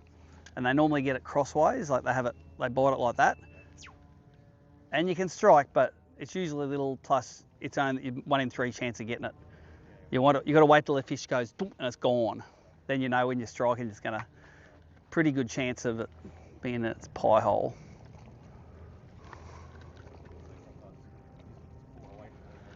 Yeah, oh yeah, the little ones, I'll let them swim around with it. 100%.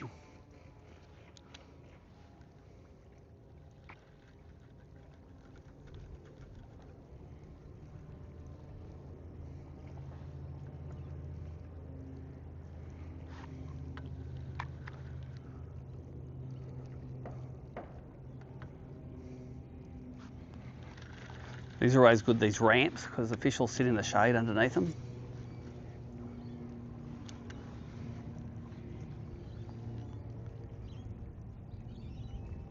There he is, little one.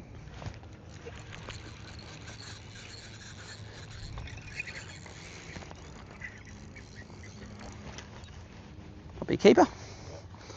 Number 4. Be like a little 25 forker. That was textbook. Came straight on out. Smash the aqua. Oh, here's a 24 forker. What is he? 25 forker. Underestimate them today. 319. 319, all up, birdie. Hope he's gone by the end. So that's how important a 30 is. A 30 forker weighs 2 of those. What was he? 319. Oops. 0.319.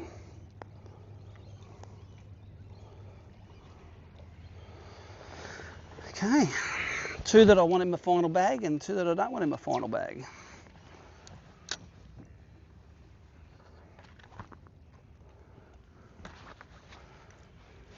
See if there's one under this ramp.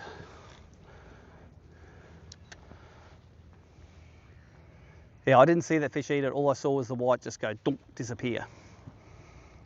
And if I don't see a thing, I'll just look for my line to go. Let's go with a tick. I'm gonna shout myself a new cricket.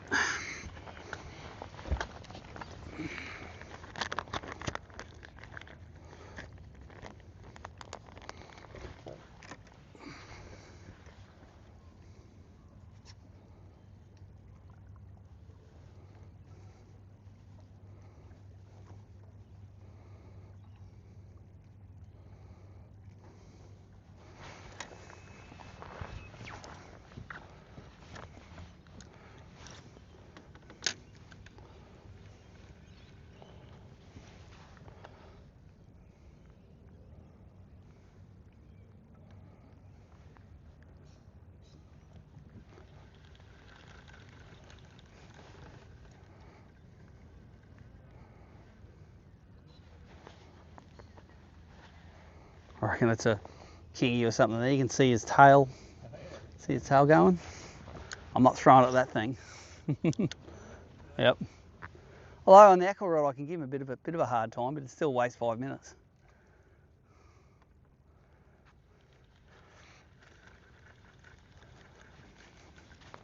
How beautiful is Sydney Harbour for fishing? This is awesome. That is barrier reef water there. Oysters are under now.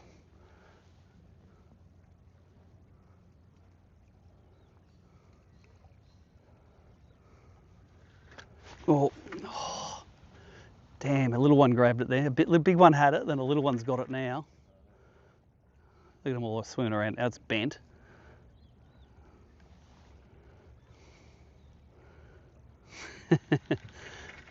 Oh, now the bream comes out looking for it. That was a screw up all round. I couldn't see it then because something had taken it under that little ledge there.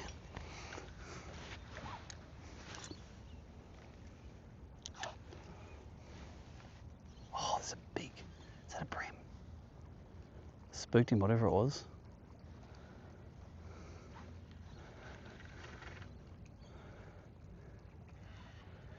This sun out today, I reckon it's got him biting a bit better. Well, maybe I can just see him better, I don't know. Hey? There's more rain? Yeah. Today? Yeah. Okay, I don't mind that. It's all right. You got a rain suit? I've got an umbrella there for you and another set of waterproof dacks if you need it. Yeah.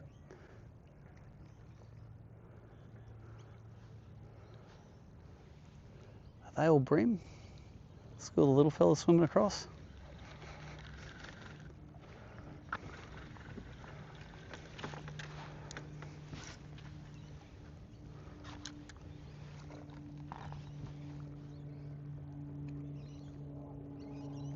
Their mullet.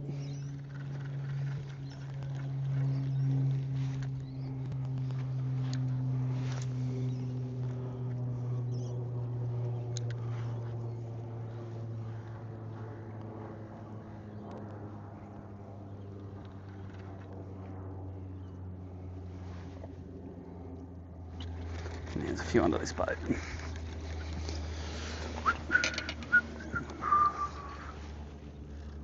Oh, such a bad cast. Look at them all near the boiler. They're down deep, but we'll take deep. Here comes one over to it. This one's coming over to it. If you got it, you stop swimming for it.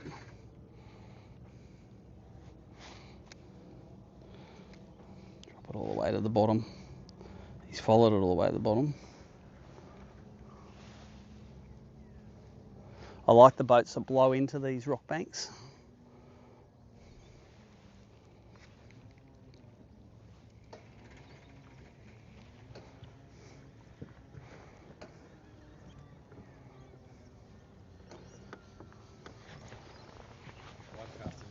Well, if they don't hit it first cast, you could sit there throwing casts at them all day and they just get more and more aware that you're there. So I'd rather have one cast on that boat and one cast on that boat than 3 casts on this boat.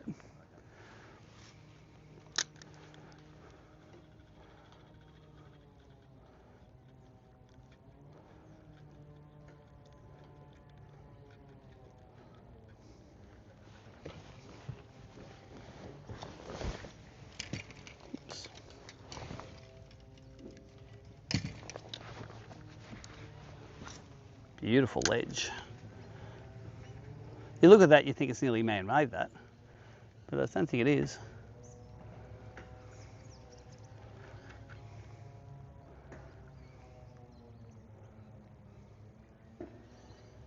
Come on, he's got it and he hasn't swallowed it.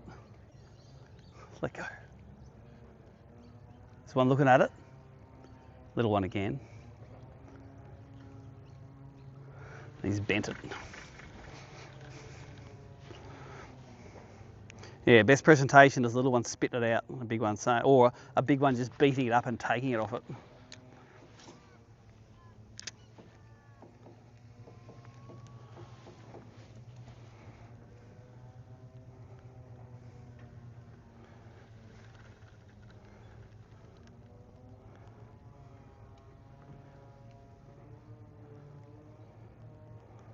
tail or a little brim of savaging it.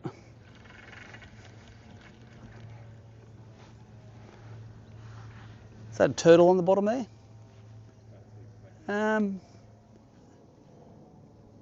No. I saw a turtle yesterday. It's a weird looking rock. I did see a big green turtle in here yesterday.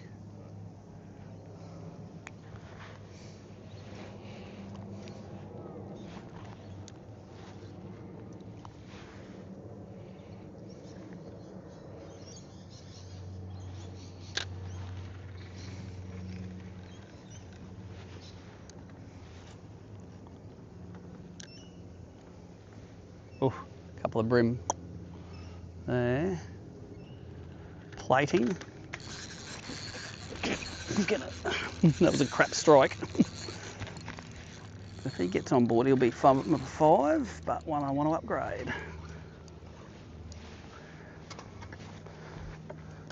It's probably the medium one of the group.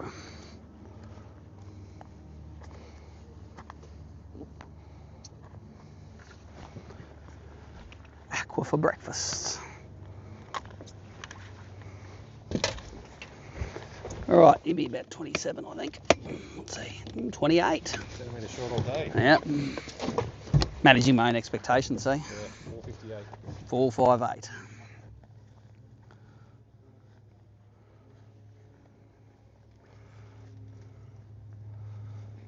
458. .458.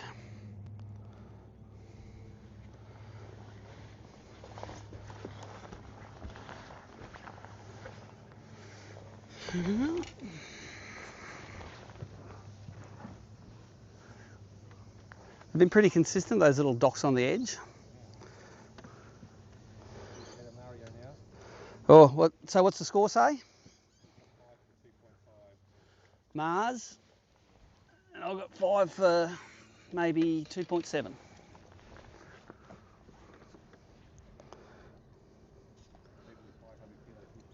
$500, yeah. Well, they haven't been looked after yet, have they? There's a whole lot of fish on this boat up shallow, so I'm going to try and crankbait it. Put one past the back first.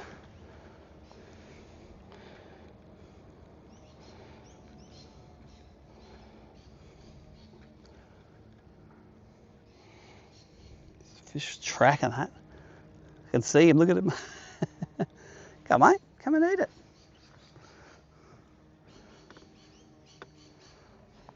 So the fish on this side of the boat sort of won't know we're here. These ones will sort of go, I can see you coming up, but that round the corner, it works on pontoons as well when you sort of throw up where you can't see. Not seeing too many on the boat now though, but.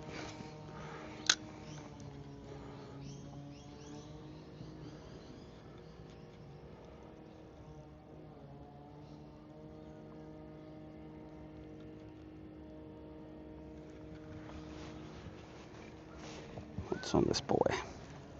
Oh, so many on this one. All right, this is going to be something.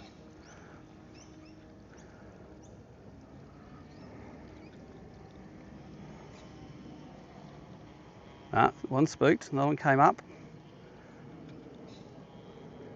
Then they all spooked to the bottom. Look at them, they don't know whether they're spooked or not.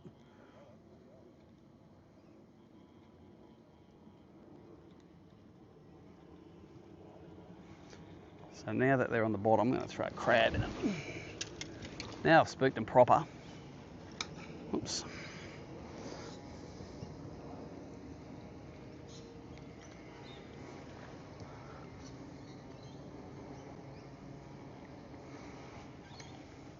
Only ever takes one of them to want to eat it. They don't all have to want to eat it.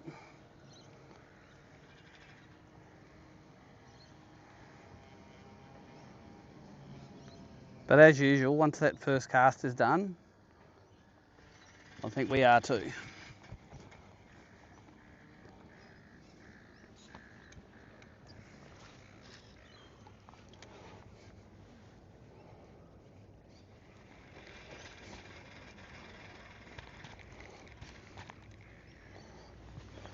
Nothing on that one. All right, keep fishing the edge. Oh, mate's got his rod holders on his back veranda. He's sorted.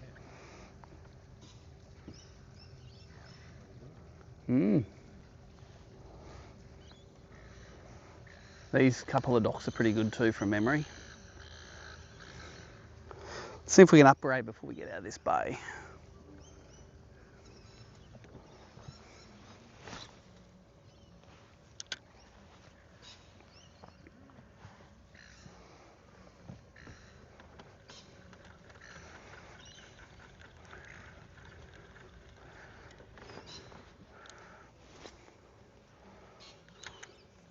A lot of these places you try to look for where they might throw the food over as well.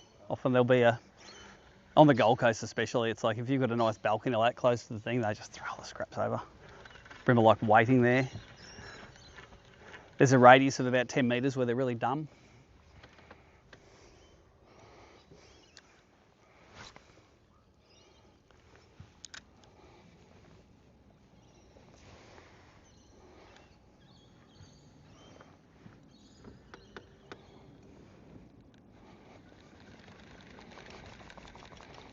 Couple of fish on the moor. They could be big leatheries though, those ones. Leather jackets. Oh, such a bad cast. But it accidentally is going to fall onto one of their heads, so.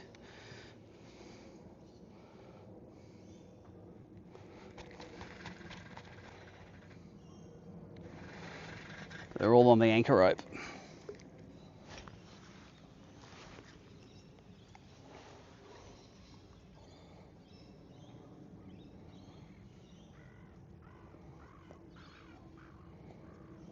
Here they come up.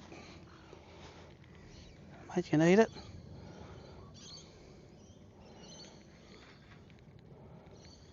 Come on, eat it. He's swimming like a leather jacket.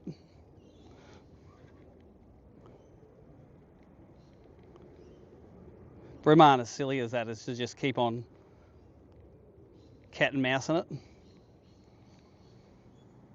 I could probably wind that all the way to the surface and he'd follow it all the way up.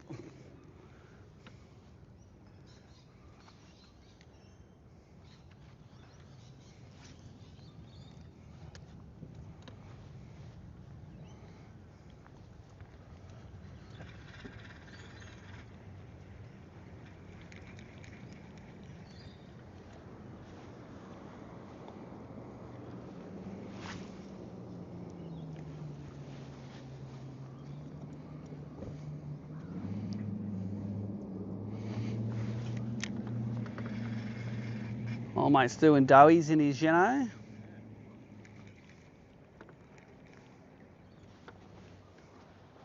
Let's back with that. Oh.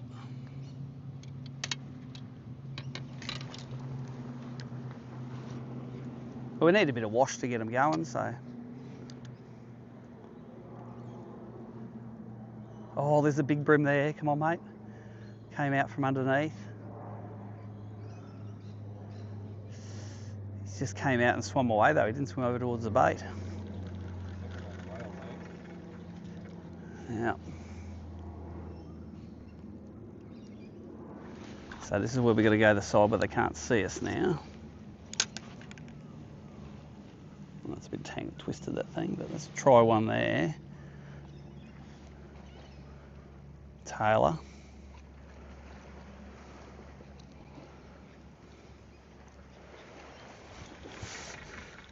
Let's straighten this thing out.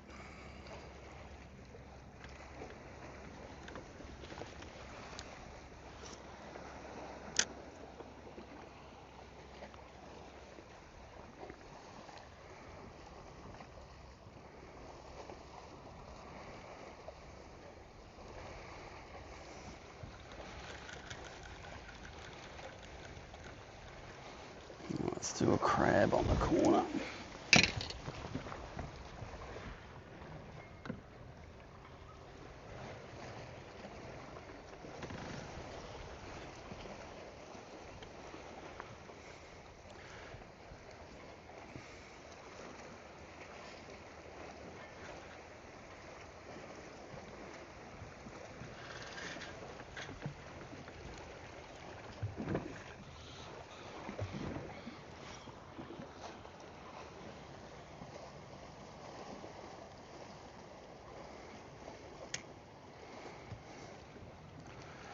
This is another nice point out here that they'll sit on summertime on it and eat bent minnows.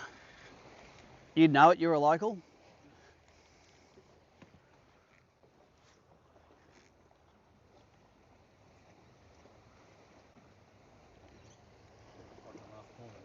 Mm.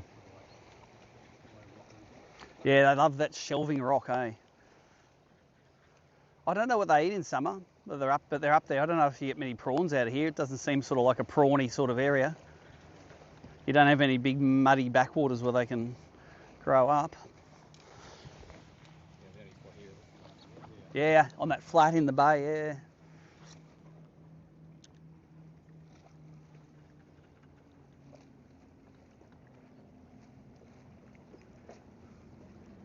So update for the live viewers, I've got 5 now. I've got a 35, a 30, what was the first one, a 32?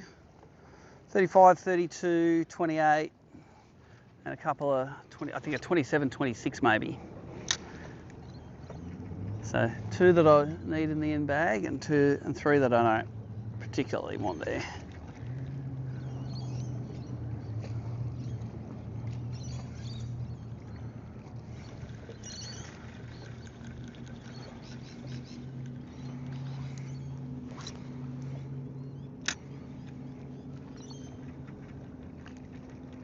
Oh, Taylor. But let's go easy on it now and see if a bream eats it. I've still got a bait. Yeah.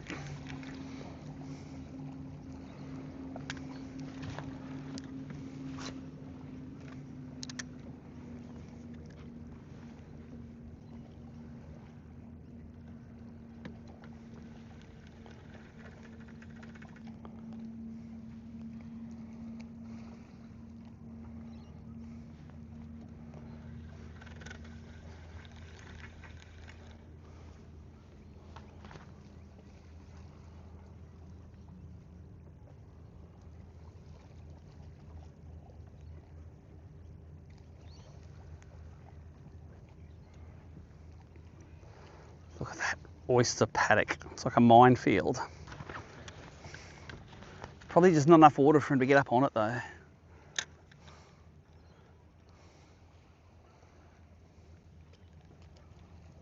This little one following it out. Oh, did he eat it? No.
Ah, leader. Cut about a foot off that, but I'm not going to because I'm too lazy.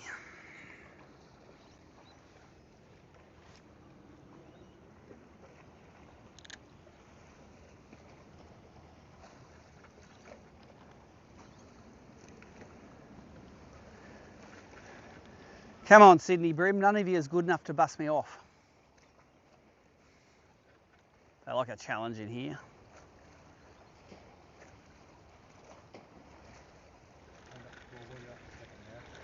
Cool. Who's leading, Mars?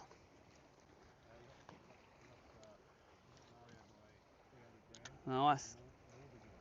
Andrew Norbergen leading. Good on him. Local, first open. 4 big ones. Nice.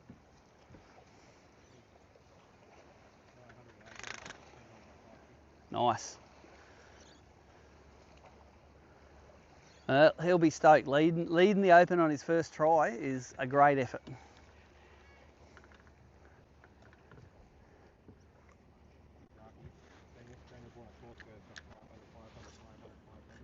4 500s, 428s.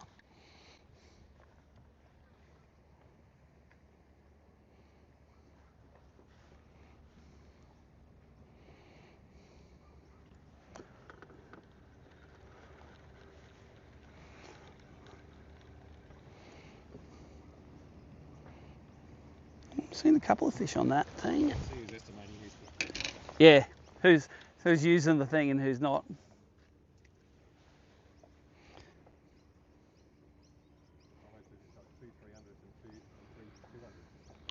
So he always lies. Cromo's a lie machine.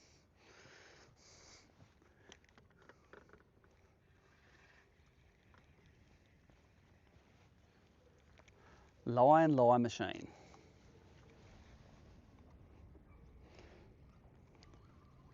He thinks he's adding to the tension, but nothing, you can't script anything better than the truth. In AFC, we used to try and generate stories like that, but you didn't have to. Because real life was heaps better than stuff you could make up. All right, let's do this bank. Let's try a crab at these docks. Oops, there is a bit of rain coming. Is it heavy or is it just a sprinkle? Just showers like before, yeah.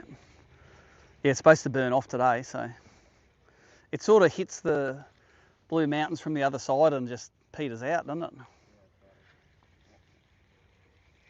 When I got up this morning, it was doing that. Oh, there's one at the front of this dock. Let's see if we can get him. 3 bad casts in a row.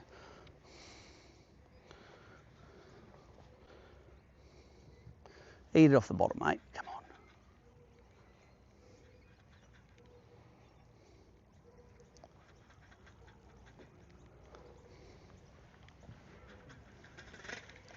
Weed.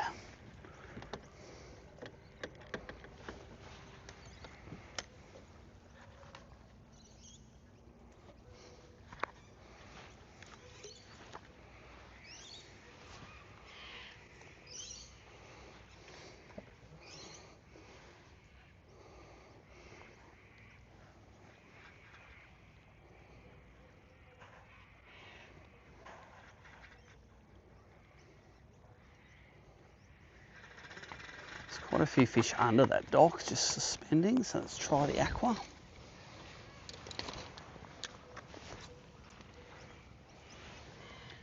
Come out to something that's sinking a bit slower, old mate.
That's terrible. Let's just throw a crab in front of it.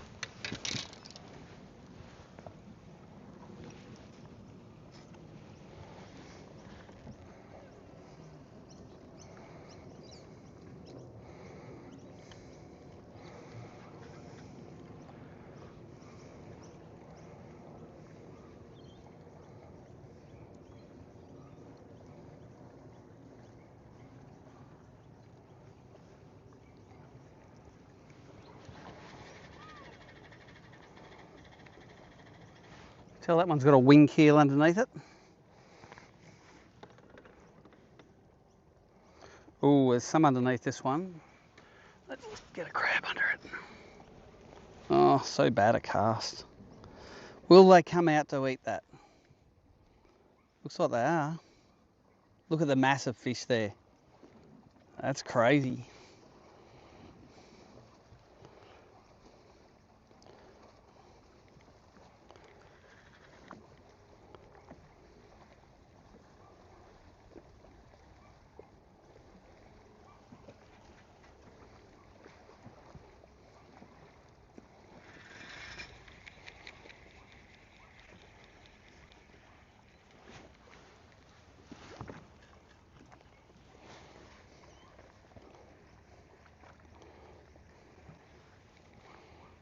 Oh, someone coming to it? Come on, are they balling on it? I think they are. Yep. Oh, hook fell out. Another one grab it.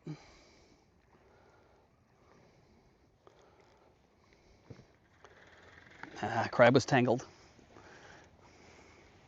Damn. Yeah, I don't think they'll eat again. If it was a real rough, horrible day, they might. See all the ones that have followed the lure to the boat? Yeah. They'll never eat, but these ones might eat again. There's the lure sinking down here.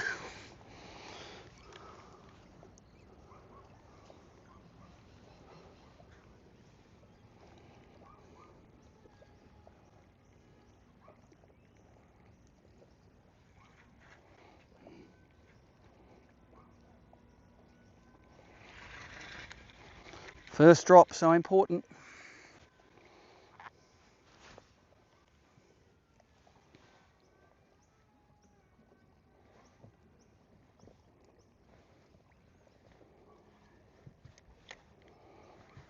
Alright, let's do a little bit of this edge and then we're going to go and do that bank over on the far side there. Now that the tide's right up high. That's where I got my biggest one yesterday off that bank. And it should have a little bit of shade on it still. That's why I've left that till a bit later.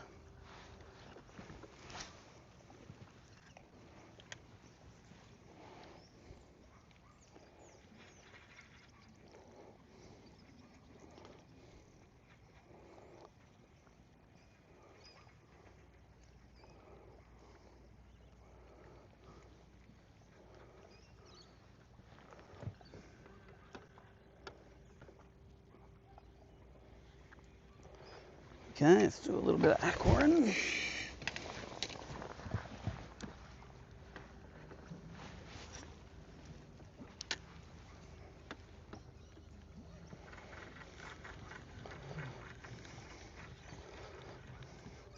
can see where they like that boat, that slip goes nearly all the way out to that boat. Right, let's move a little bit quicker. I love a tree, especially if it's got... What's that? Yeah, maybe. Oh, I might leave it until tomorrow. I'll just see how we go on the shady bank first, because I think the shade's pretty important. And also, I don't know if Aaron Tracy's hit it, so I'd rather be the first to hit it if possible. Current's actually running in here. But that sun should push the fish back to the bommies, so there's a few bommies on this bank. Not that I've ever done that good on this bank, but I've caught them here. But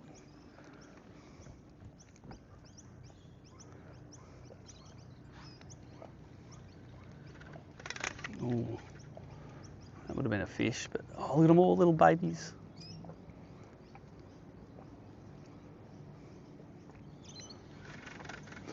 There's definitely a bite.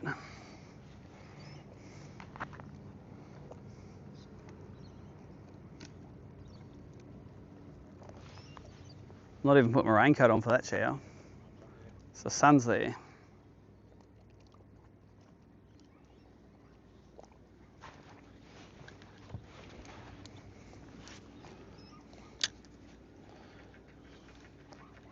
Oh, big one.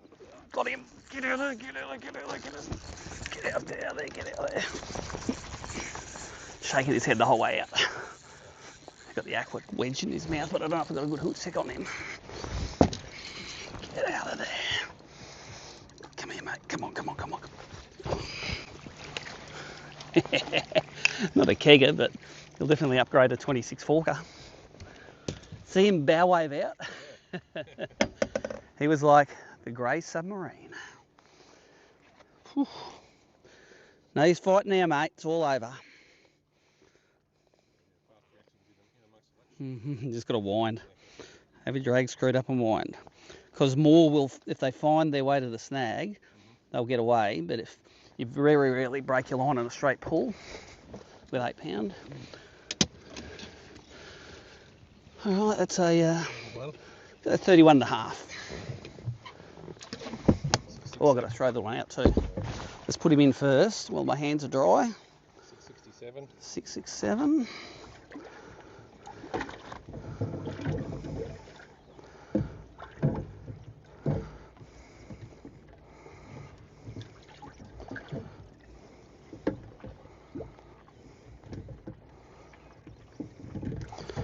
And what's our smallest one? Was it a 26 fork? There's a washing machine in there.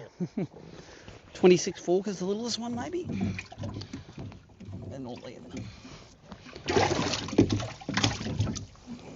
Is that the smallest? No. That's not. That's not. A 3. What's the 320? What does that weigh? What does that measure? A 320 is what, a 26? Yeah. That's probably him, yeah. That'll be him. All right.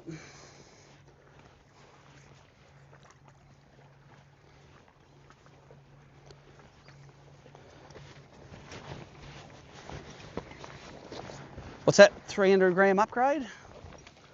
Maybe 400? No, 319 to 66, so 300 gram upgrade. Nice. Fishermen are superstitious, say that, oh, I don't want to lead it going the second day. It's like, I want to lead it. I want to lead it all the time. Why would I want to catch up weight on the second day? They love a bit of snag in the water here. In the Hawkesbury, I had a snag in the water like that, and there was a big pack in there as well.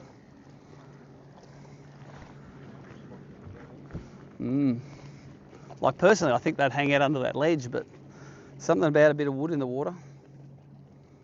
I love it.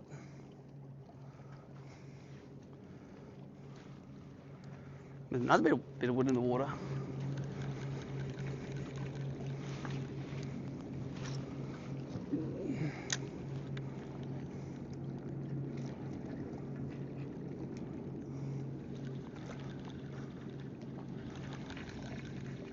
Yeah, I love the bow wave. He would have eaten a bet minnow for sure.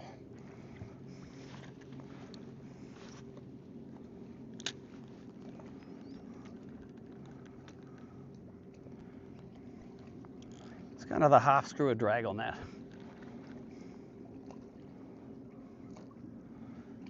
Yeah, it's hard when they hit it coming at you. You don't know how hard to strike. Little BREAM in there. They could be Ludric those actually. Oh, that was a small one. I saw him. Didn't get a good hook set on him. Yeah. Nope, none of them are going to help.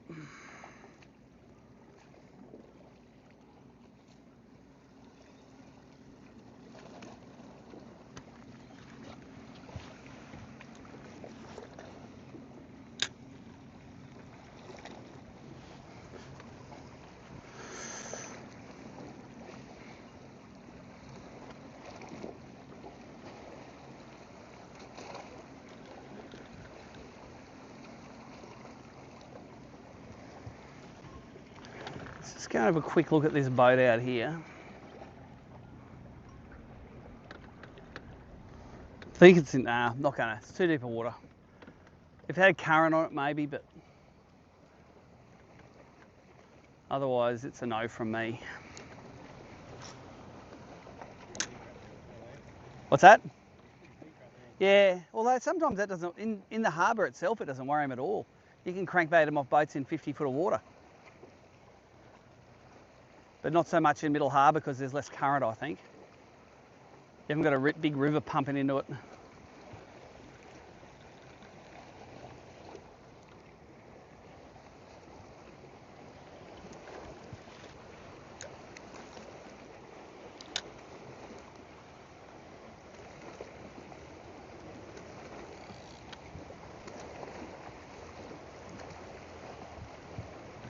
Ooh, another snag in the water. Not much of it though.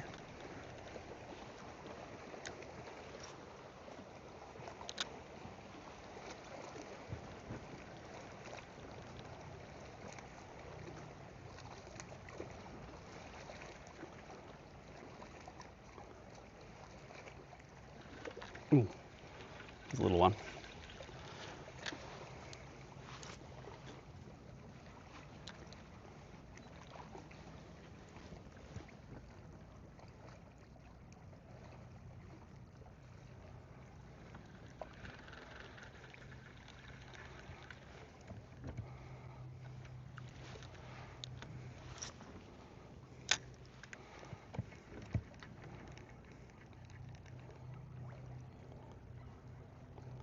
Don't ask me what's going to happen when I hook a big one in there. I've got no idea. Worry about it when you hook it. BREAM on the front of that. I want the ones that are feeding, I want the shallot ones. They react a lot better.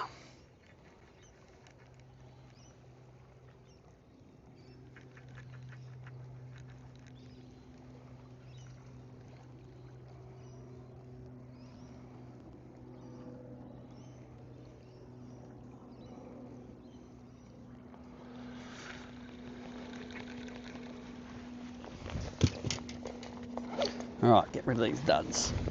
They're getting hot. And I don't think I need the... I wear my life jacket when I've got my bibs on because I reckon I can't swim real good in the bibs. I don't reckon anyone can. Yep, I'd rather pull the string and float if I fell in.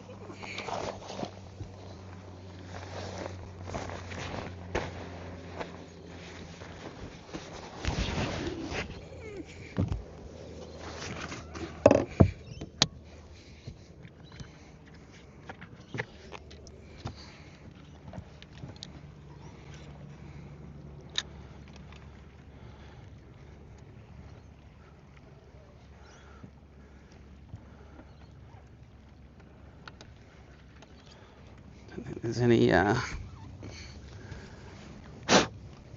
rain on it.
Crab around the end of this boulder.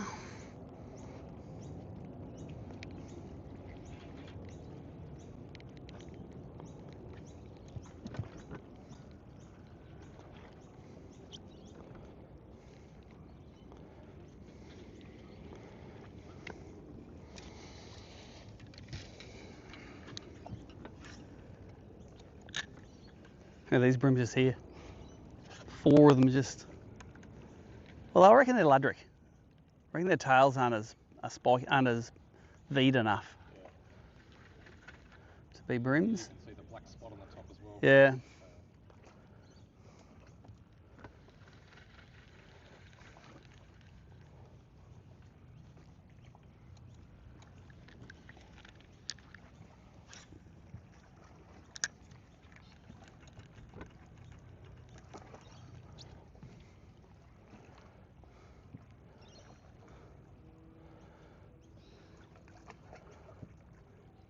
Come on, give me some revved up ones like that last big fella that ate it. He was revved. He was like a dog catching a frisbee. Yeah. He had every brim's excitement for the whole bank in one fish.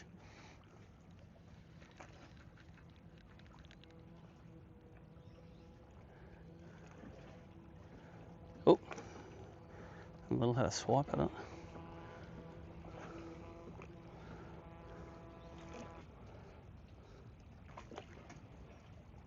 Little one's swarming on it.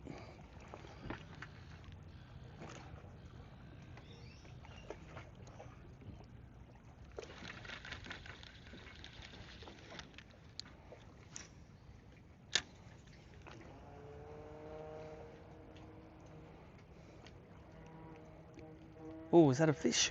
Oh, I spat it just as I was striking. He came out from that rock, ate it, went pip. But I was halfway through the swing, I wasn't stopping, so. He was a medium one. He would have upgraded a little one, but it wasn't a kegger. Sight fishing is awesome. You know, the thing is, he might eat it again though, because he wasn't really spooked. So let's try it again.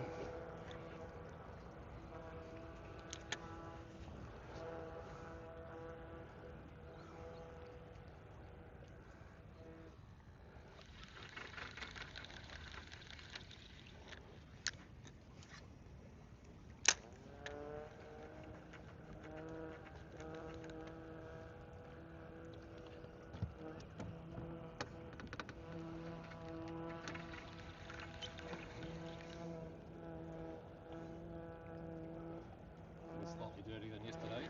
Nah, still pretty clear, isn't it? Although, you went from really, really clear to just really clear. It might be a little dirtier up at the ramp or somewhere, but definitely not here. Not at the top of the tide anyway.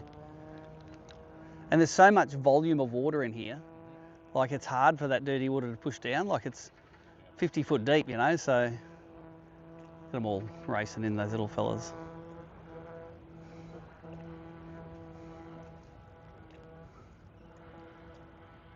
No, he's a little one, see? Little guy's got it, but where's the big boy?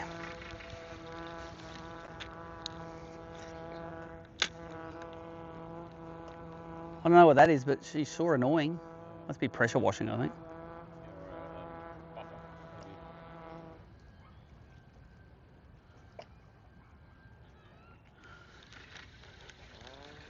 I like an undercut tree too.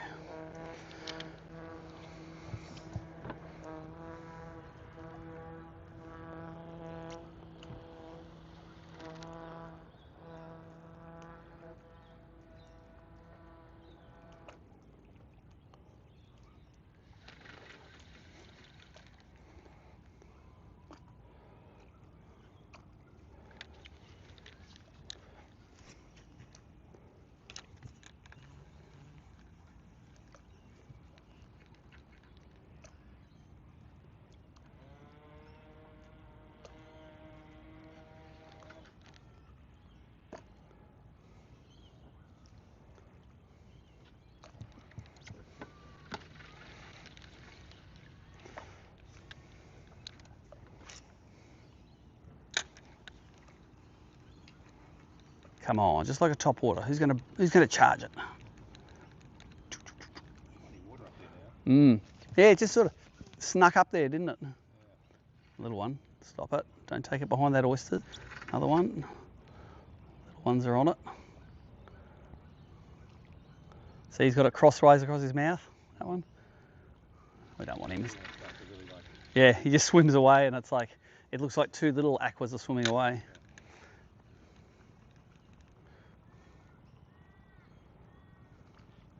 I had a proper one up around the corner yesterday come and eat it, and I just let him swim with it. It took him so long to spit it out.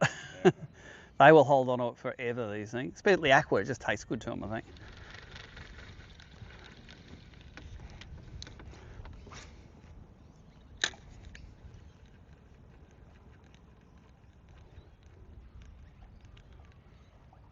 I've had some fish take it off the top at some stage. Well, that one around the corner, he followed, but if they come boiling out, I'll stop it. There's one. He's little. I'll stop it because they'll eat it better if it's stationary. So just as about to eat, I'll stop and they'll just go, and it'll go straight down their mouth.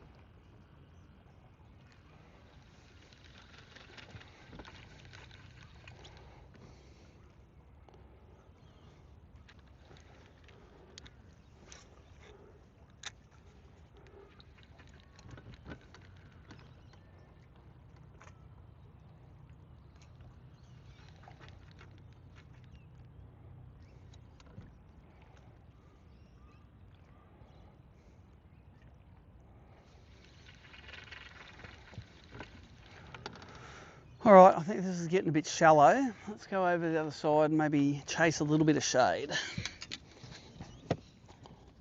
That was good though. We got onto that bank with 2 and left with, we had 6 by the end of it.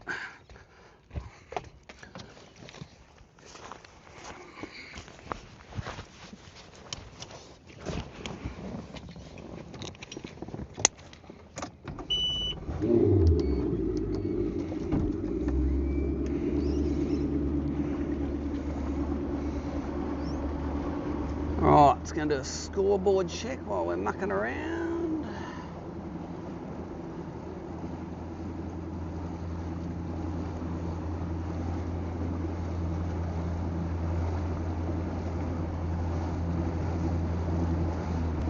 That hasn't got my last upgrade on it, but 5 for 2.8 before my last upgrade. No giant bags yet. No, that 1.2's disappeared off the lead board there. Has he? Fixed it. Jono's like, I didn't get your 1.2. Right, it's going to duck across the other side.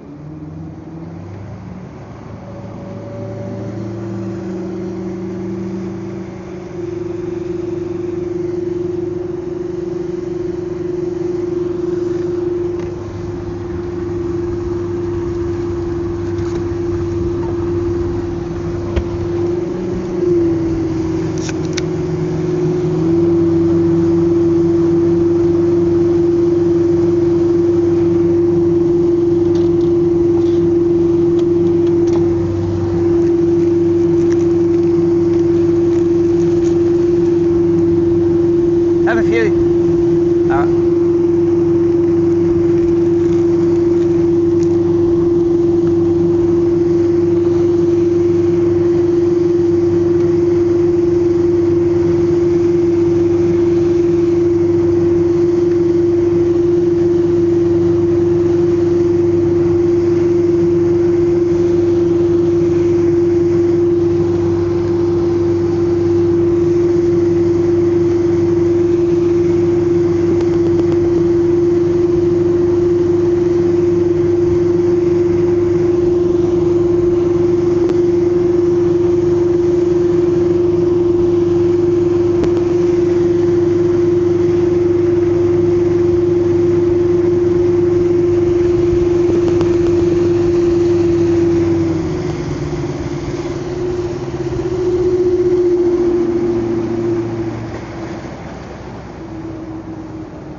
Help yourself to these. Okay. Otherwise, I'll eat the whole packet. And you're helping me out by eating them.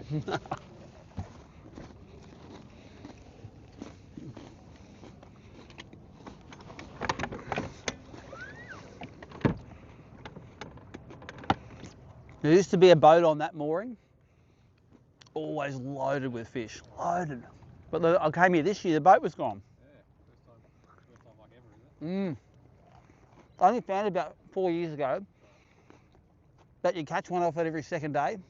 So I had one open where I caught one on the practice day. First day couldn't catch one. Second day I caught one. Third day couldn't catch one. So I didn't throw a fish. I didn't throw a line on these yesterday, but that either the blue one or the next one in's got a fair few fish under it.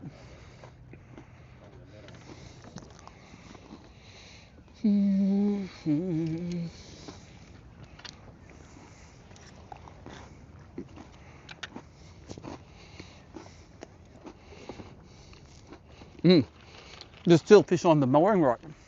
Look at it now, wow. Holy dooly. I don't need the boat there.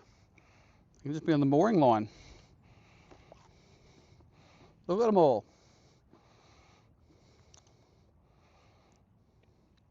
There be dozens of them.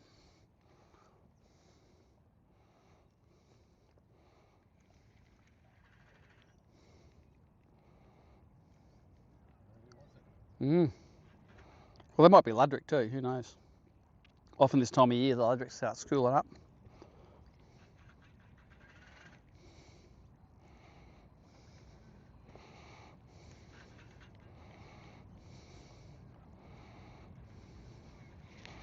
Right, let's try stick minnow on them.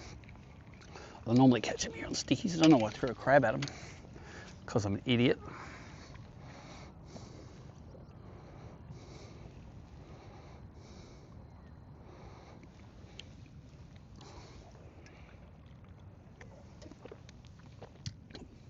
For the live viewers later today, when I start fishing boats, we'll hook up the screen in bed if it works. It didn't work at the Hawkesbury. I've broken something on it, but I've got some ideas to try and get it cracking today. No, I didn't like it. Right, there's aqua on the banks.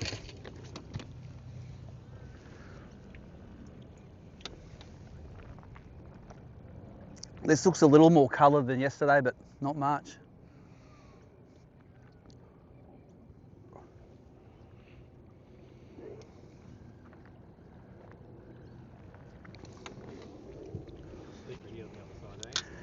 I think so, yeah. I actually haven't had much luck on the other side there. I've tried it a couple of times, but I'm not saying you're not going to get them there, but I haven't got them there ever.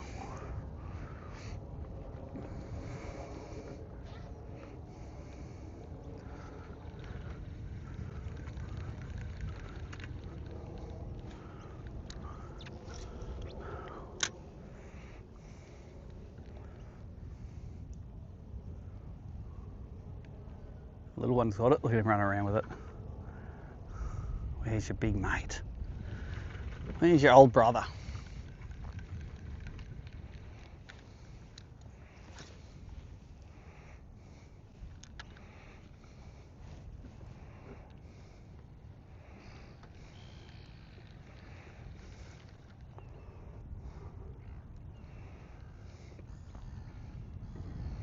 I like that breeze. Breeze and sun will make the fishing the Savo a lot better.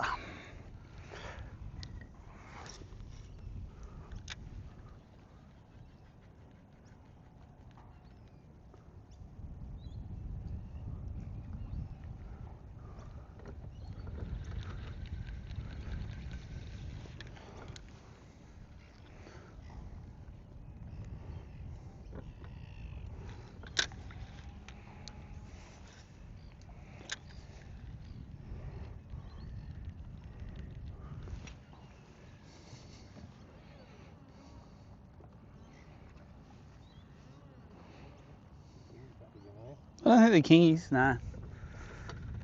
They don't look very big on the scope. They'll be tailor maybe.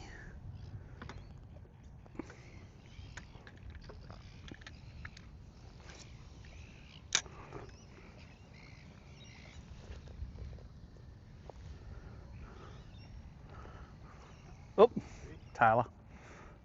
Another tailor. Let go, mate.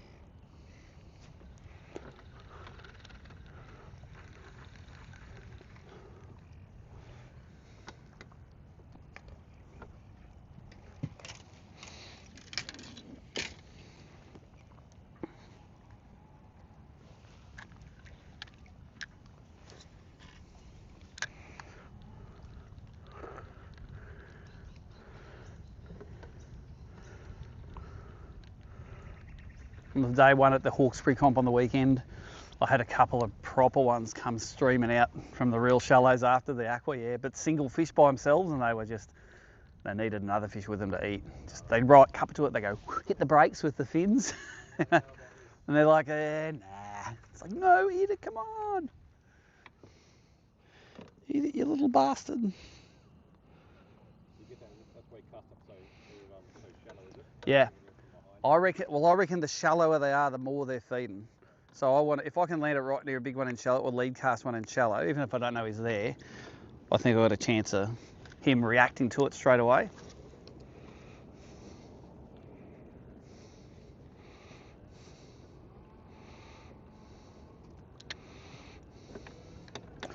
There's nothing under that one.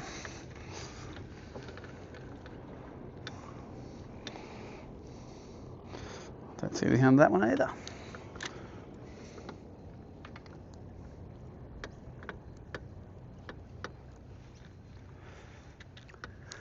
I can fish boats all day. I don't want to waste the high tide on looking at too many boats. Oh, little one.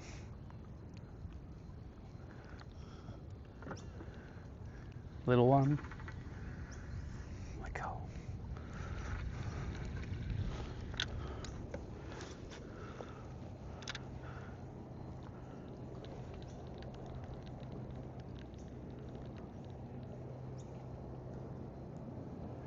There's a big one looking at it. Oh, come on, mate, eat it.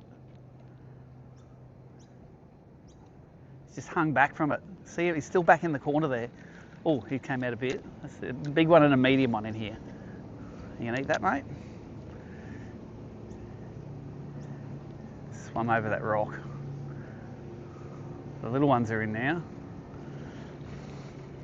That was pretty cool. The big one never got within 2 feet of it, but he knew it was there. He looked at it. There's someone's parking ticket on the bottom, I think. They're like, screw that, I'm not paying that. Small ones are on it.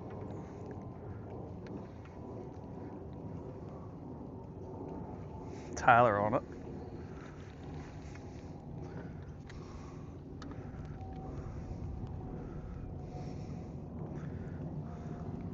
Look at that big one on the sand in there. Can you come and eat that, mate? He's coming over to it. There's a small one coming over to it. He's got it. I'm not going to set on him because he's little. Where'd the big one go? See that big one coming from behind the rock? I'm going to throw it in again. There's about 3 or 4 of them in there coming out from under that rock.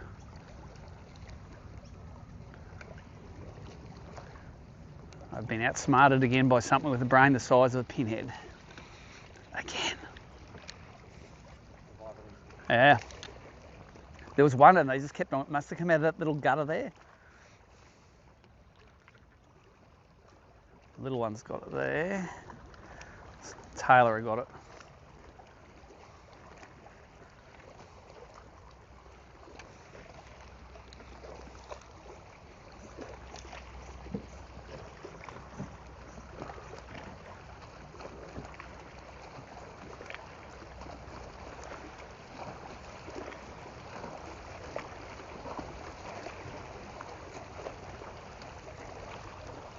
Taylor.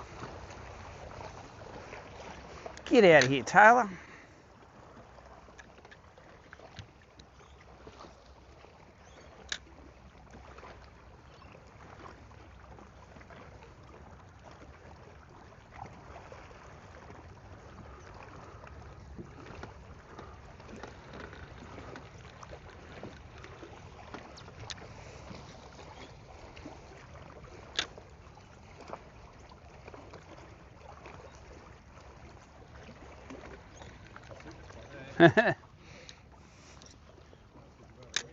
Mm.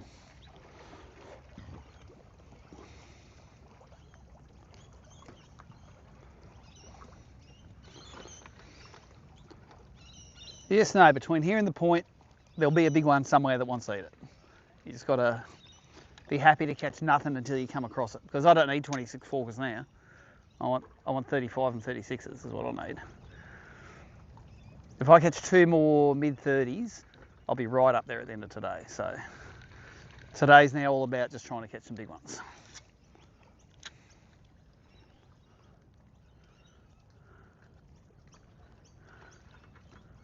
Little one ate that. Another little one's got it. Let it go.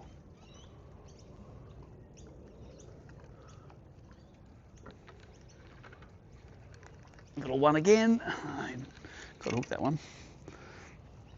Yeah, he was only like a 25 forker, that one. We don't need him. Don't need him. No one needs him. Hey, there's no aquas left. Right, let's get another pack.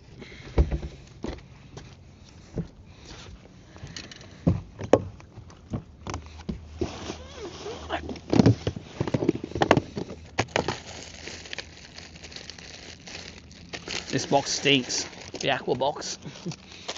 That's why it's got a waterproof lid on it.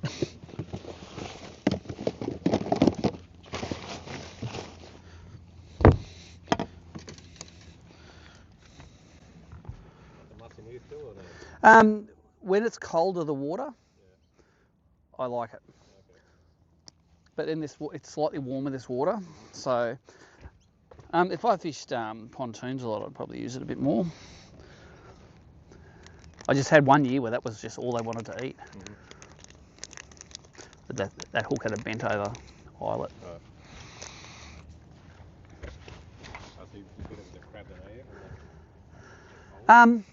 The fish will tell you. Like yesterday, they ate crabs a bit. So some years they won't eat crabs at all, and other years all they want to eat is stick minnows. And it's like the hawksbury's the worst for it. You can go and catch them all on a crab 1 year, and then next year you can throw a crab for 3 hours, not even get a bite.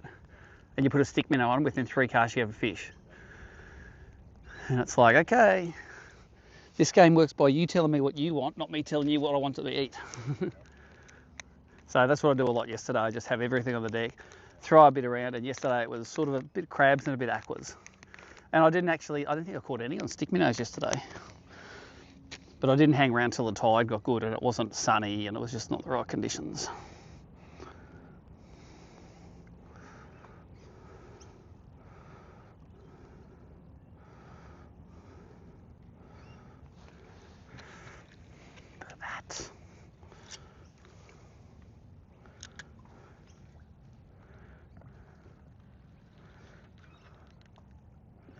Okay, let's see a big one just cruise out and just go casually. Boom! Not like that, that's a little one playing with it.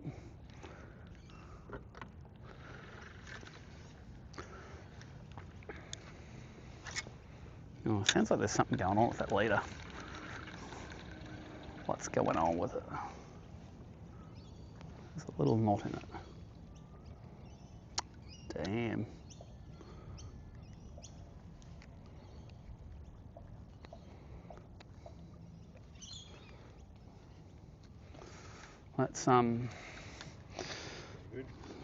Yeah, I've got another one here, see? Let's use this one instead. There's aquas here. There we go.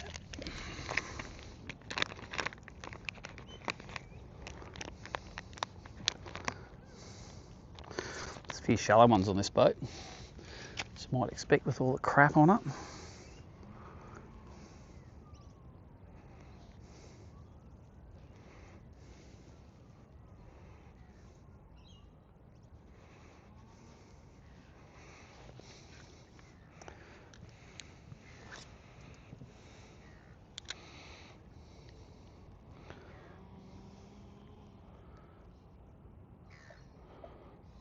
Who's going to eat it? One of you boys going to eat it?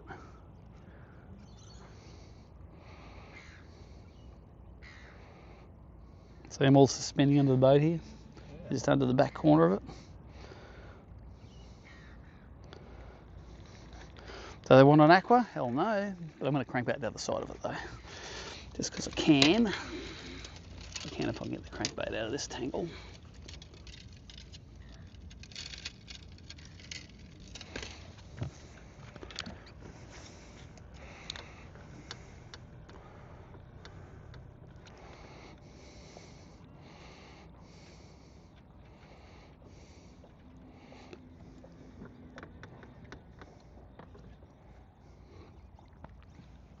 Yeah, so I've got this one tuned to run a little bit to the left, not heaps, just enough. Yeah.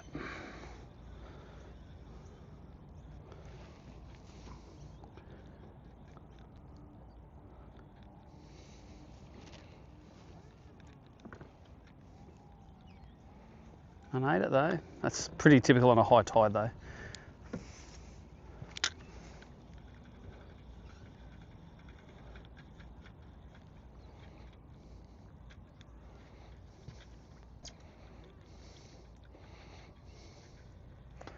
All right, back to the aqua on the high tide.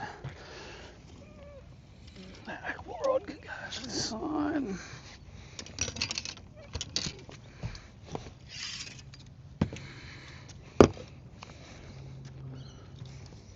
Go there.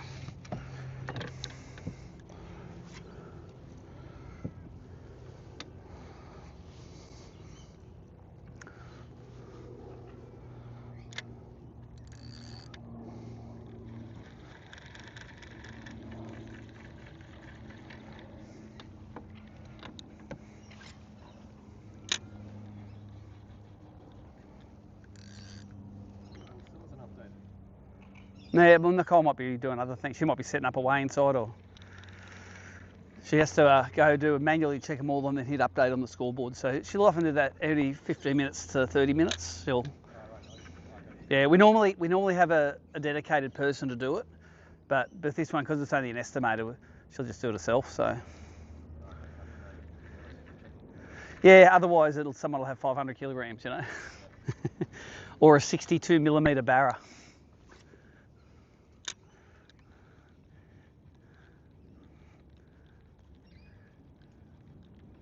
Okay, who wants to see that? Come on.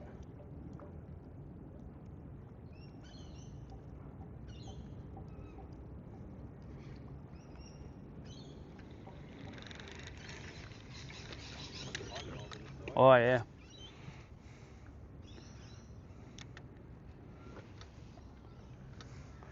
Tell you what, I've only seen one other competitor so far. I've had it sorted myself. Can't complain.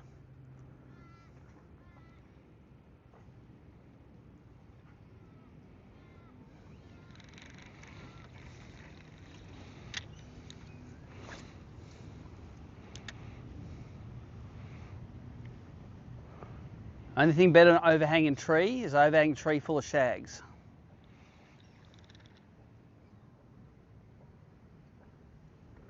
Surest thing in bream fishing.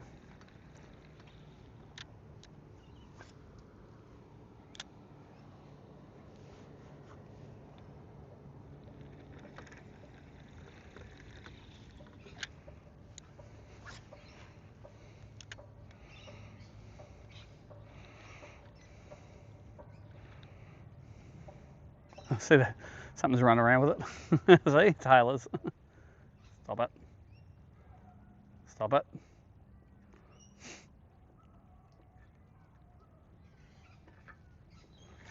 Painful little things.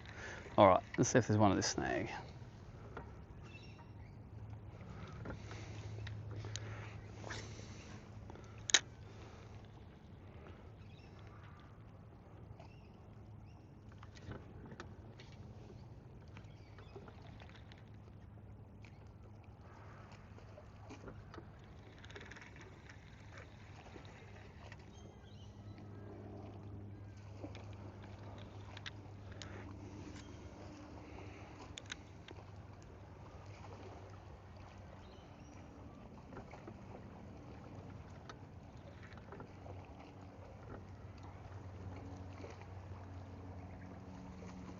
Let go.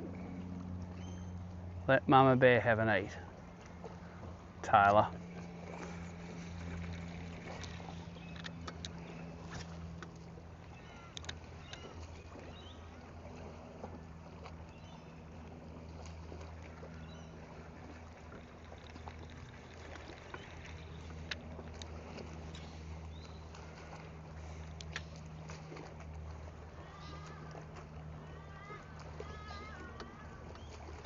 Oh, big bream on the front of that rock. Look at him turning around, swim back up on the top of the rock. You can eat that? Oh, it spooked him when I moved the line. He might have been circling in on it, but...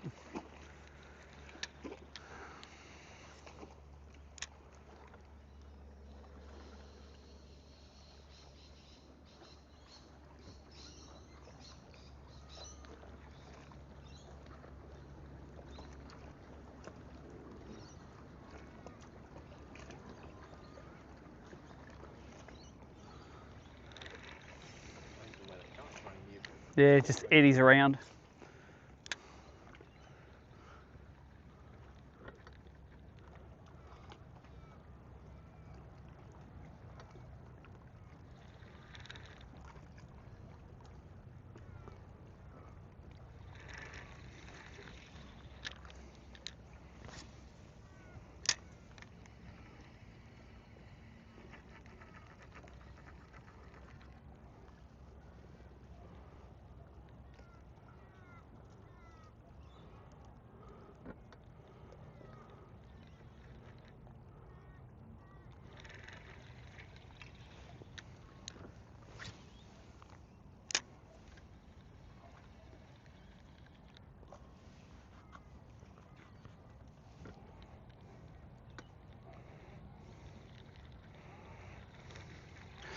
All right, there'll be one on this point. Points are always grouse.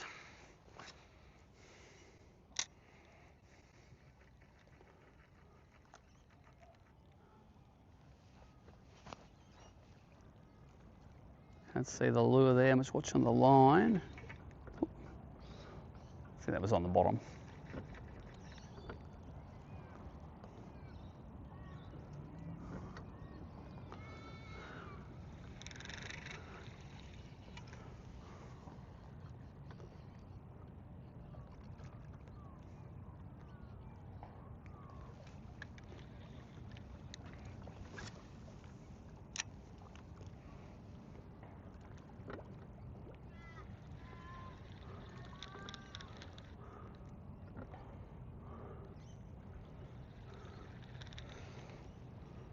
Oh, 10 o'clock. I reckon let's go up and do that decent stretch, because it'll be later every day by the time it's top of the tide on it.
All right, it's updated now. Craig's leading, 3.5. I've got 3.1, Mario 2.7, and then down into the low twos. Although Chris Hickson's probably got 3 kilos. He always underestimates.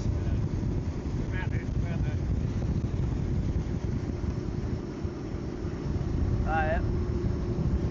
Thank you.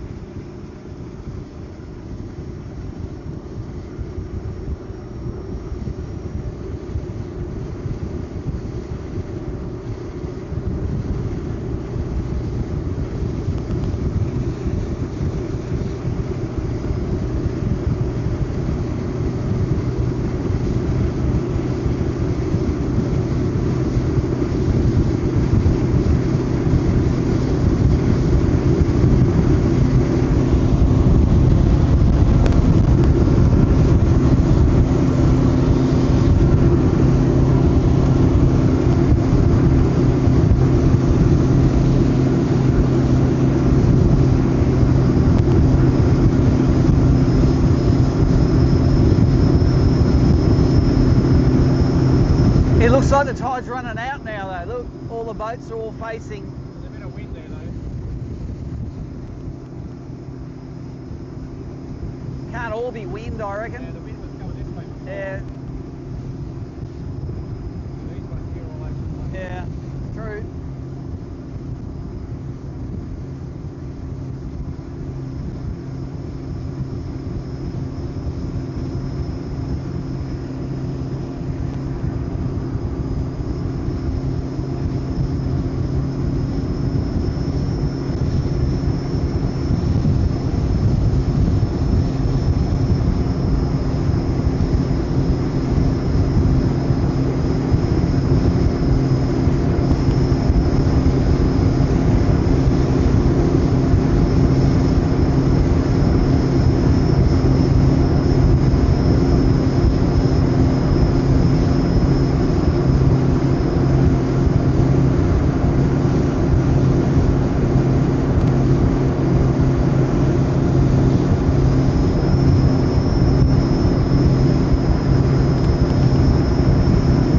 I'm going to drive up past it and come down with the wind is going to be the best. Better than fighting it with the electric. Yeah, from here to around that far on the other side's the, that's the money.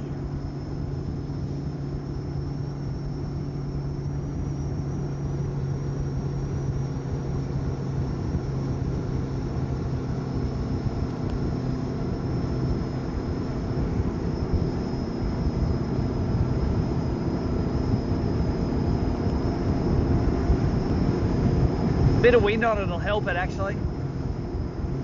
More wind the better.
Alright, where's me slacker? There it is. Man, that rained a lot last night and it is perfect up here, isn't it? Probably got to go up a long way to find any runoff. I like the sticks though, looks alright.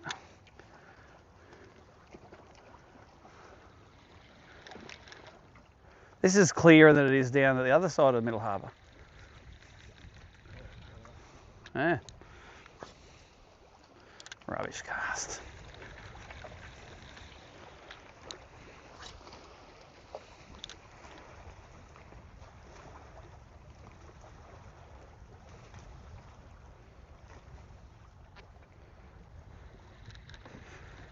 Where are you, big Charlie? Up on the ledge.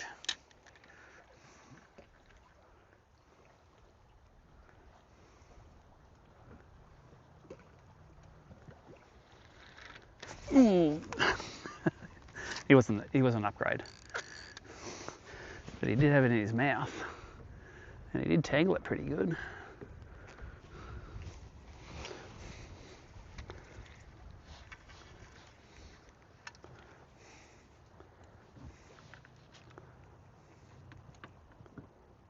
Lucky you get 4 uses out of an aqua. Yeah. Front up, front, upside down, back to front, upside down. And they all work equally well.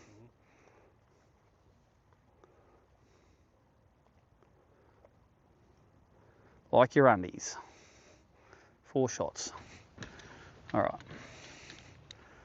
What's up in here?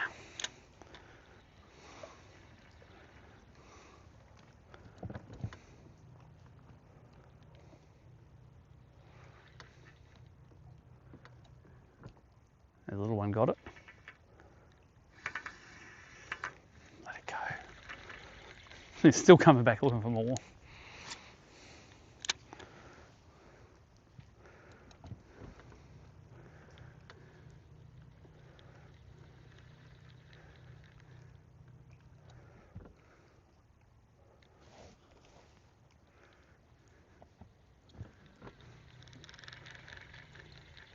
All right, check out this oyster shelf down here.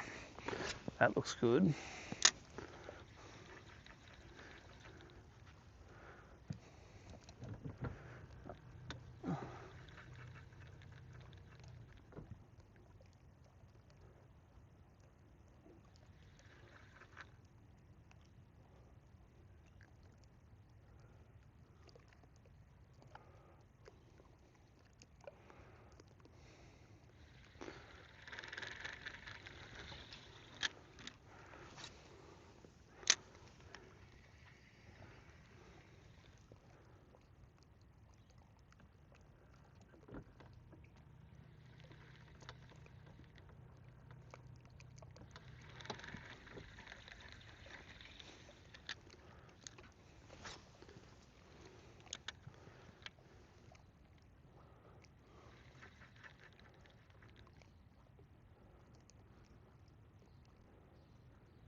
Little one had it. Where's the big boy?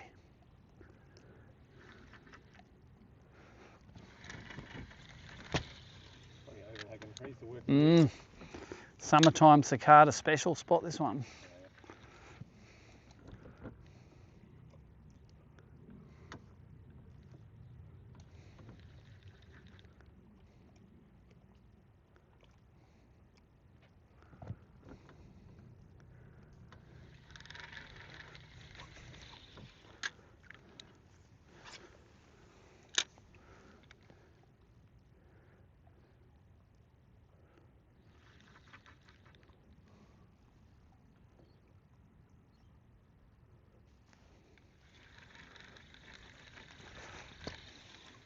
Nice bit of cryptic stuff in there.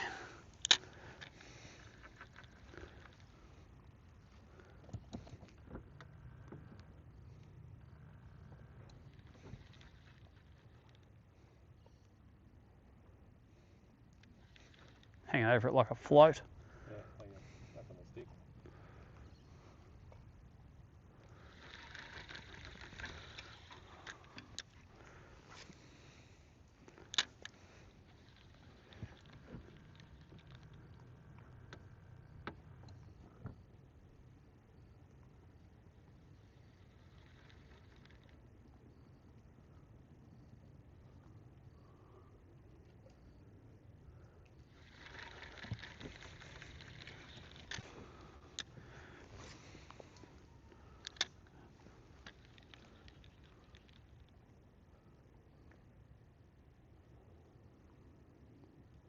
Little one got it, or is it a big one? Nope, nothing. Just started magic swimming away. I'll pull that a bit far offshore.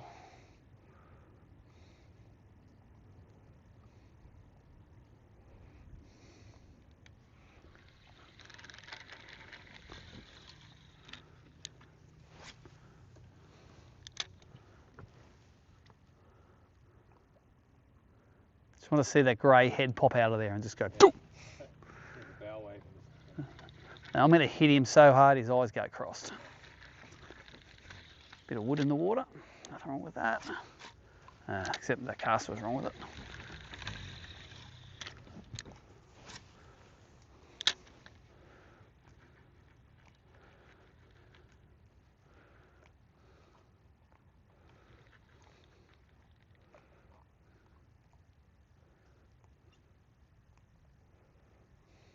Little one got it, swim along with it. Oh. I don't like it when they hole in it so much that they bend it up. Then another one doesn't really want to eat it when it's all boomerang usually. Yeah. Oh, they sometimes do, but often they just, nah, I don't want to eat that.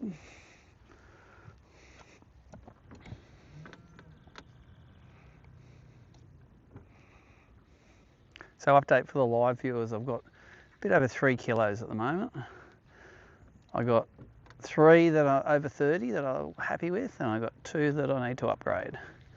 I think a 27 and a 28. I think the 2 I need to upgrade are.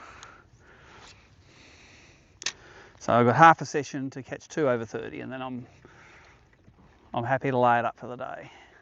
Of course, I'll take more, but every time you catch 5 fish 30 and 4 and bigger in here, you're not doing yourself any harm. The aqua's doing circles.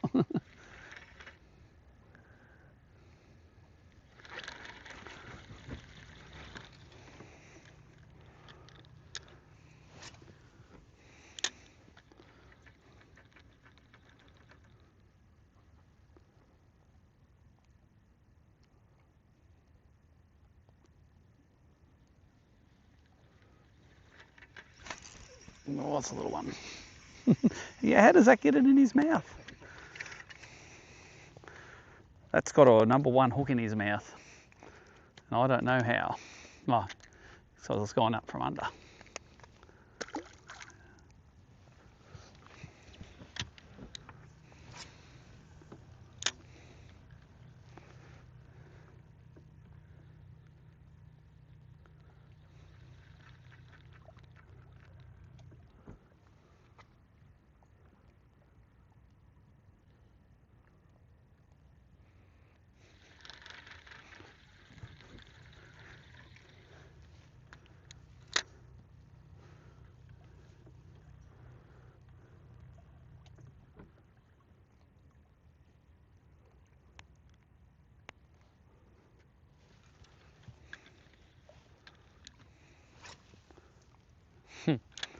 Over the ski jump.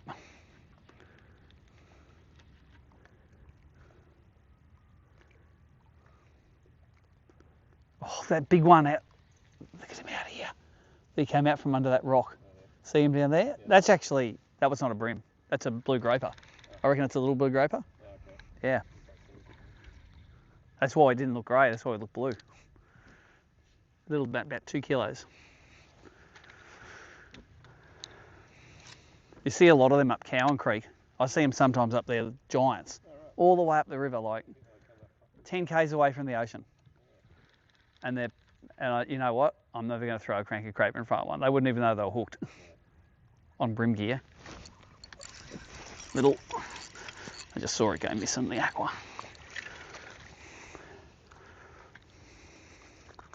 Hey, there'll be someone in the field who would be itching for this fish right now. Oops. Stop it. Oh, mate. Do you reckon you can make any more of an arse of yourself, mate? Come on.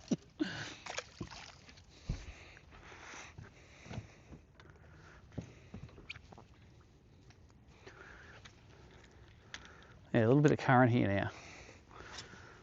Let's catch him.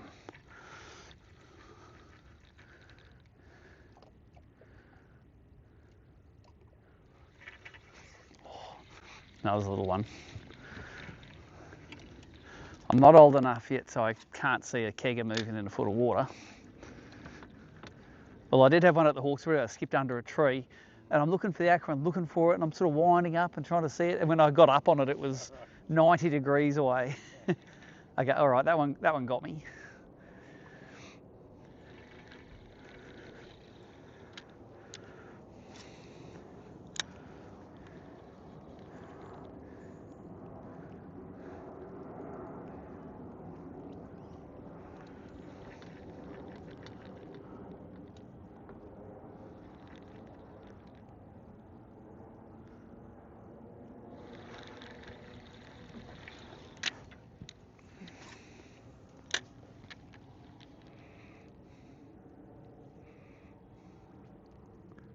Is that one in there? No. Yeah, look at him looking at it, big one. I'm not going to be able to... Oh, there was 2 of them. They didn't come out, they were just in that crack. Yeah. They weren't that excited about eating it. They didn't eat it, but they just ghosted out there. They don't have much water to sit in, eh? On the top of the tide, if they feel safe there. There's a little one got it.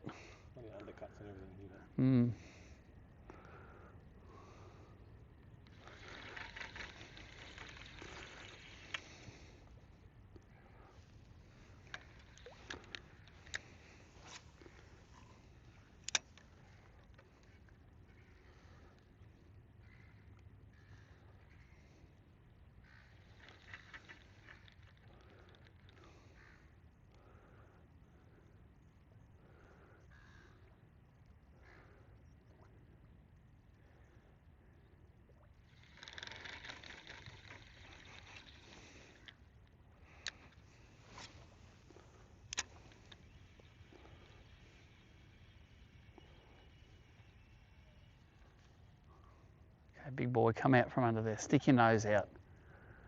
Good hidey hole in there. Is that gone? No.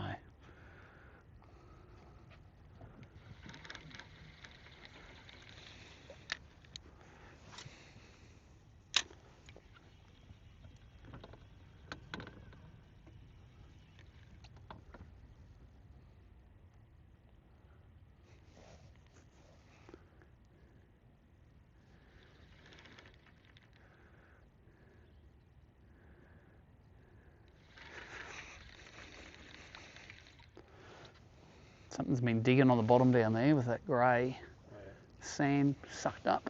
Although this looks like a good big bream hangout. Let's wind it over the top of it, see if we can get them out. So many times you have a big one just come up over the top of the oysters and go, where is it? It's good to watch, eh? Ah, love sight fishing. That's all forward-facing sonar is to me. It's just sight fishing when you can't see them. You see them all day now. See them when they're shallow, see them when they're in the deep.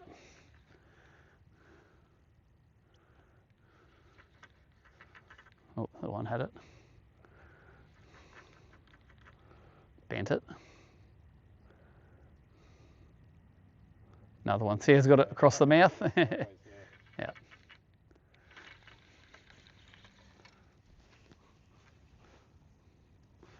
Pull it down. Yeah, I call it T-bar in it. You get it across, like it make it across its mouth, like a dog holding a bone. Yeah, it really gives you a good idea how big the fish is. Yeah. If you can still see the aqua, it's not big. So don't strike on it.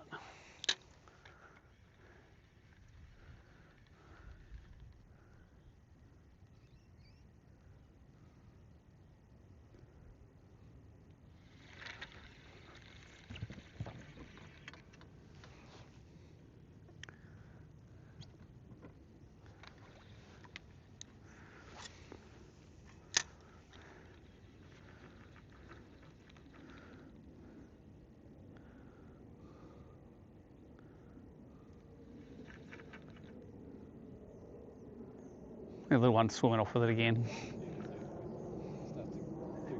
It's rattling now, look. It's shaking it.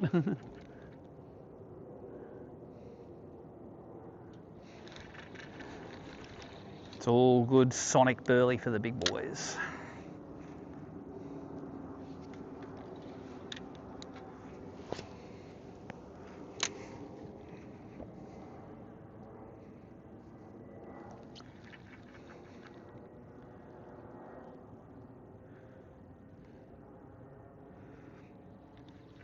In 2017, I won this event on this bank, on Minnows, and it was epic. You throw them out, you see them from 20 feet away just charging across, you go twitch, they go boop, boop, keep on hitting it until they're hooked up. And it was in May as well, but the water must have been a lot warmer, or there must have been prawns around, something must have been happening, because they were psycho on the top, and they've never been like that ever since.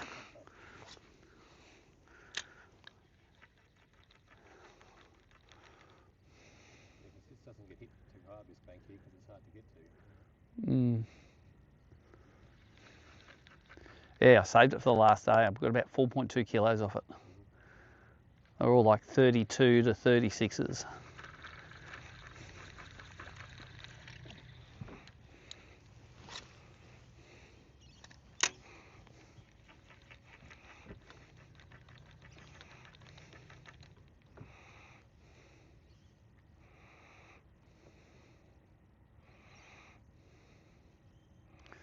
Anyway, this is one of the good points. It's got a nice rock shelf that comes out off it that normally holds them.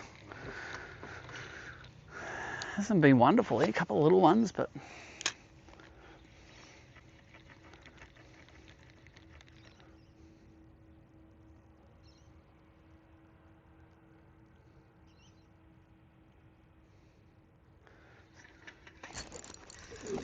little one it was.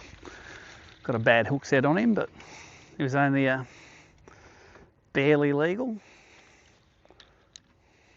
He was quite shallow, up in the snot.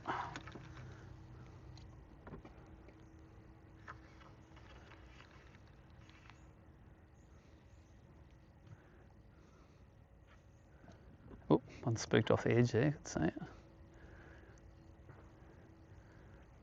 Something's playing around with it on that ledge. It's not taking any line.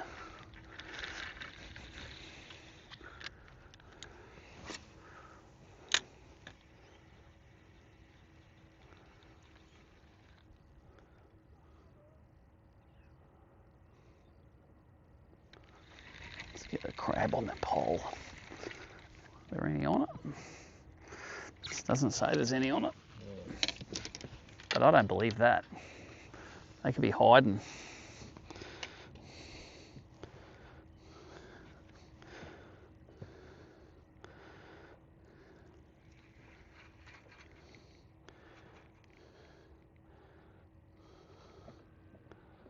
Whether they are wide of it, on the other side of it.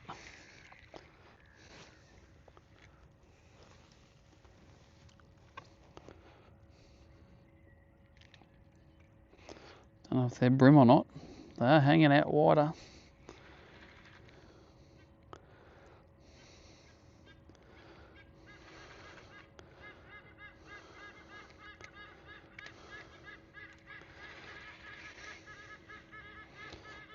Look at those fish out there. I don't think they're bream. Could be luderick, could be mullet.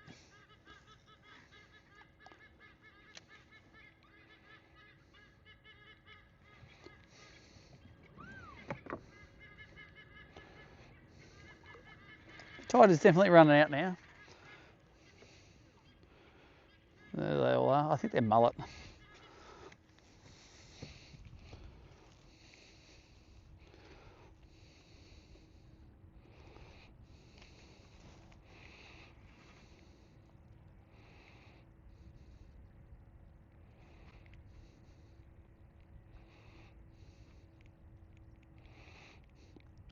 Bream wouldn't be able to resist that.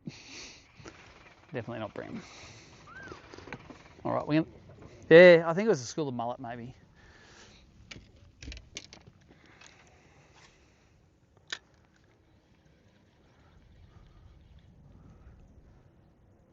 And it's not surprising the bream aren't on there because they should be up on the high tide. They should have moved vertically a bit. There's a nice little gutter in the other side of this rock.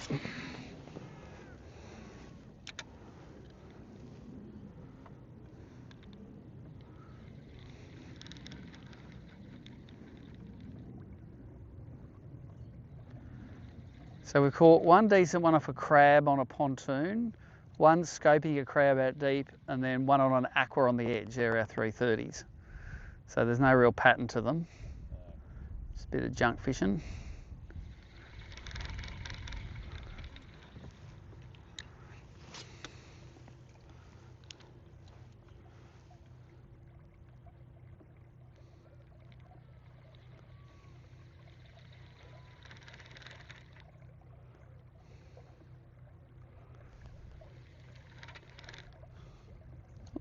Is that a big one chasing it? Probably not.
Sounds like bream up the back there somewhere. But I don't think it is. I think it's just rocks under the sandstone. I mean water under the sandstone rocks.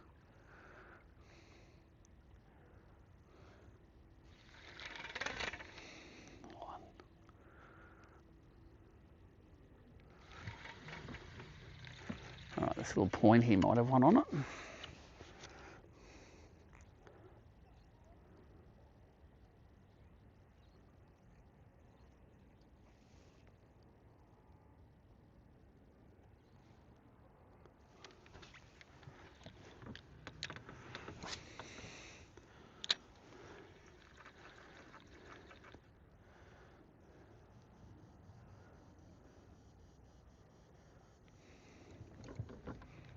Oh, there's a little one on it. There's a big one. Get a big one on it. See, he's like another keeper. Let it go, mate. That's a tailer.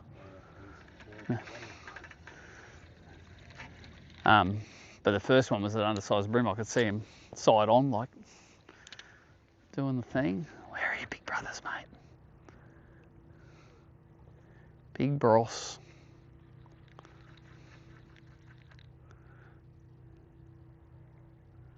And always these, once you get off the rock and onto the sand, I don't reckon I've ever caught bream on the, that's rubbish. Gotta give up and go find some rock again.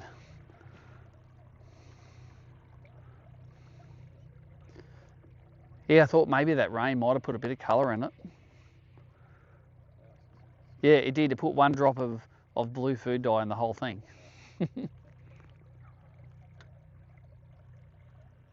A stingray digging up the back of that weed bed there.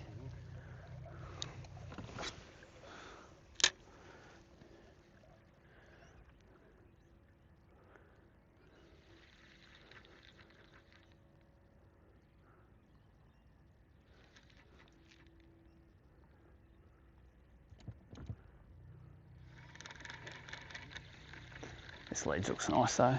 I've caught big ones off this ledge before.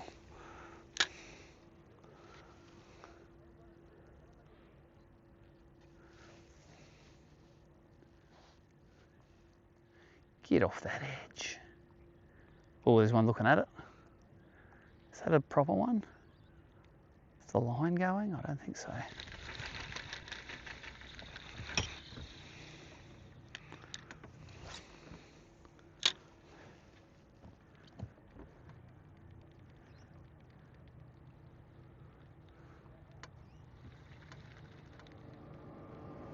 Little one on it.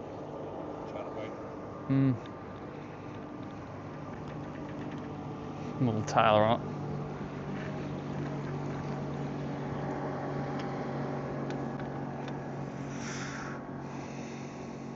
Oh, that tailer gave it a proper scuffing of the line.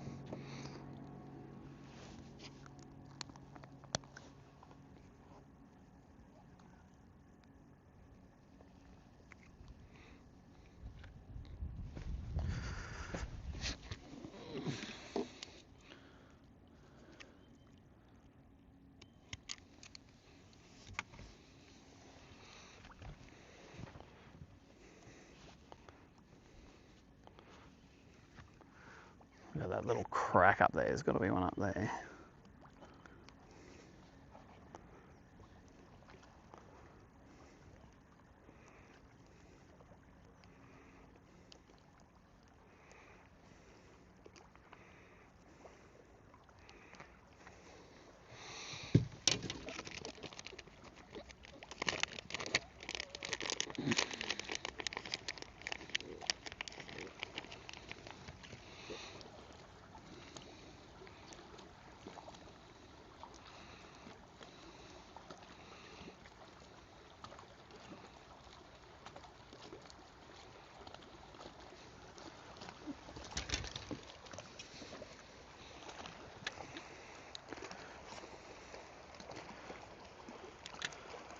Come on, big unit. I want to see a big grey thing come out and just swallow it.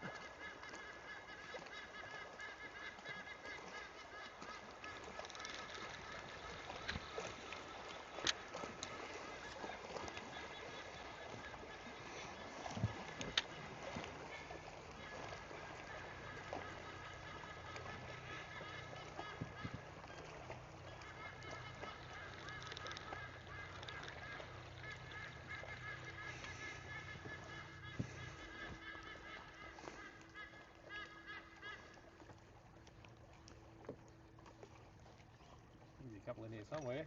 Yep. Oh, I'm just going to do till the next pole, and I'm going to move just because if they're telling me they're not on here, they're not on here.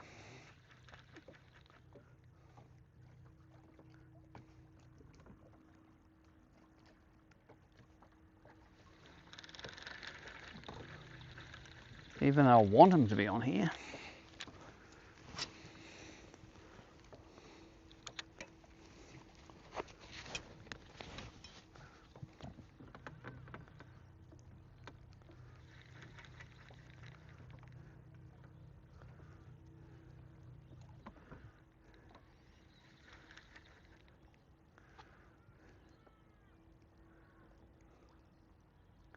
Now it seems like the current's going that way. It swirls around in here.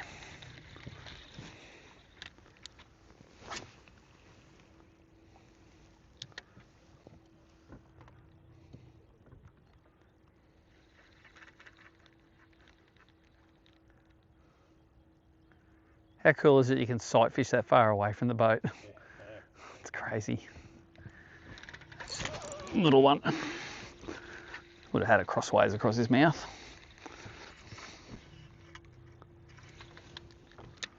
Where's your big mama?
Little ones.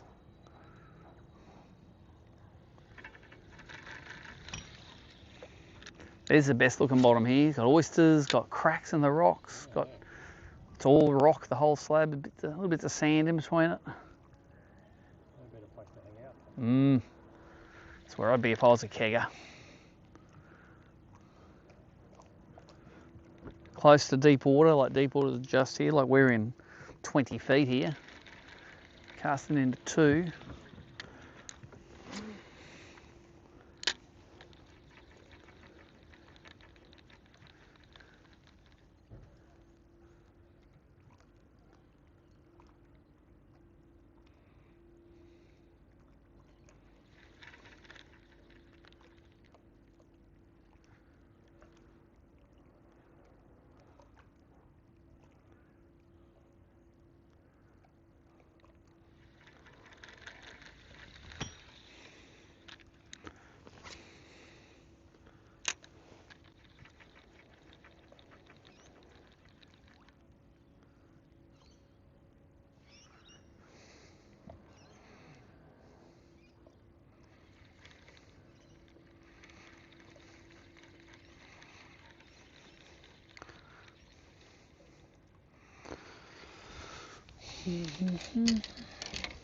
See a couple sitting straight ahead here, about 50 foot out.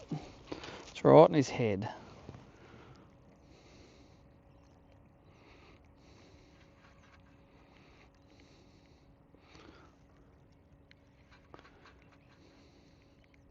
Follow on it.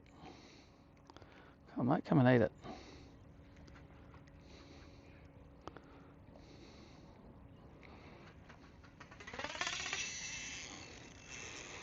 Feels all right, that.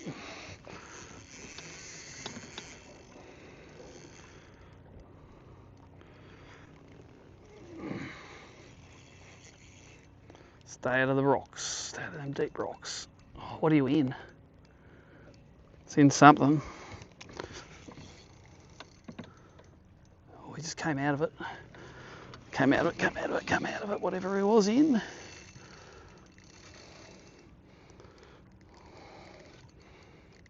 he's in something else. No, he's out again. Get out, get out, get out, get out, get out, get out. Oh, he's in something else again. I'm in trouble here. Get out of it, mate. Felt like a big fish. I don't know if I'm going to get him. I think that time he got me in for good.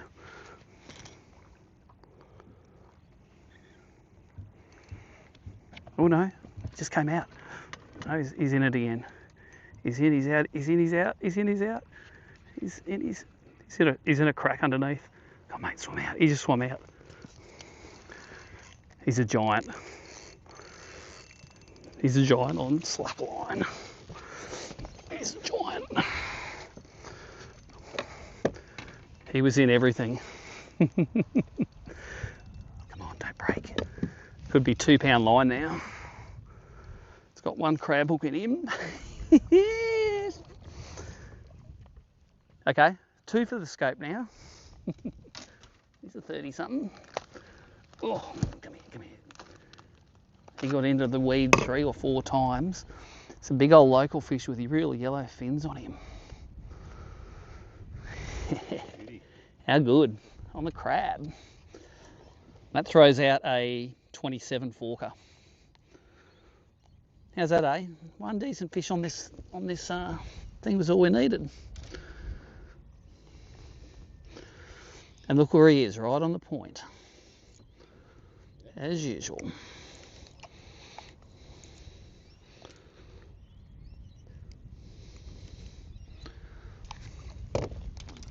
Okay. Let's do some upgrading. He's a 30, let's give him 33. Yep. I gotta pull it. 774. Yep, I'll put him in first before I get a wet arm.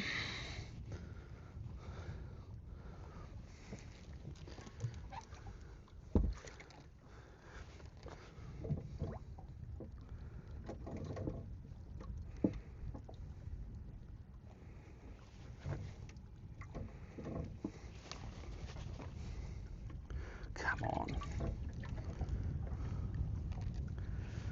You swipe that over, you've got dry hands. Okay, and then this one. Let's...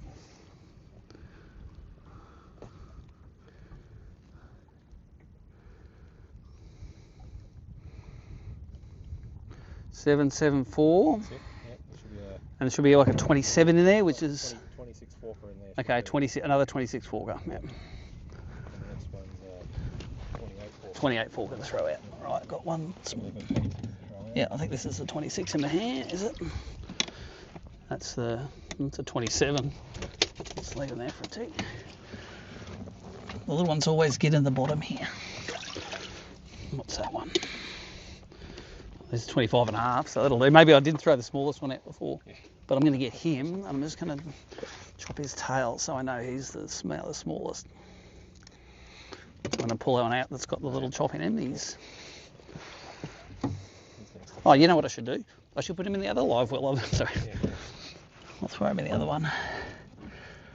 One that's just had a... All right.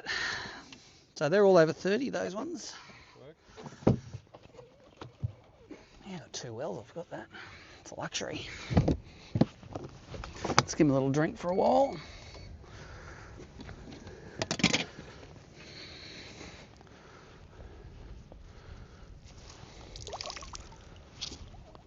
Oh, I'm gonna have to check that line, I reckon. That was in all, it was around all the ledges. Good thing is down that deep there's no oysters. It's all just weed and stuff. Yep. So let's have a look.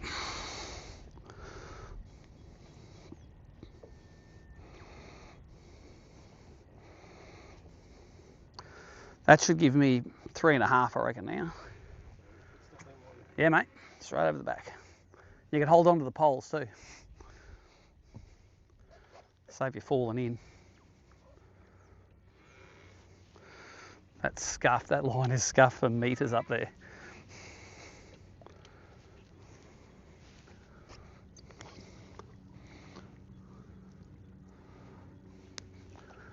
The old heavy olive crab does it again.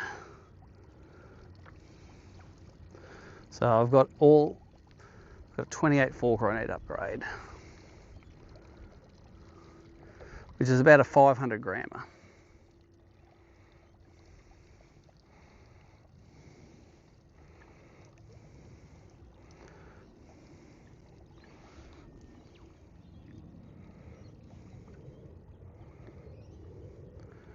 Let's re-rig. The spare line's gone. Let's put a bit of stank on it.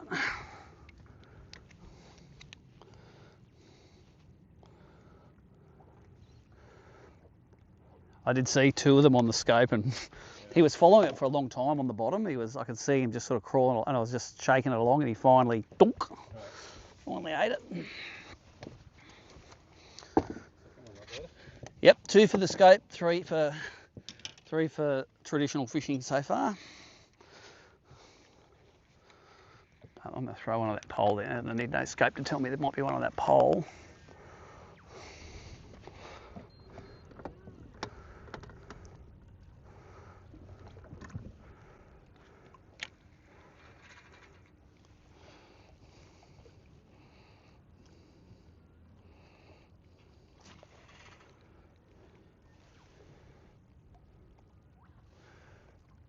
He was where this point came out, it's all boulders at the end of it. He was sitting amongst those.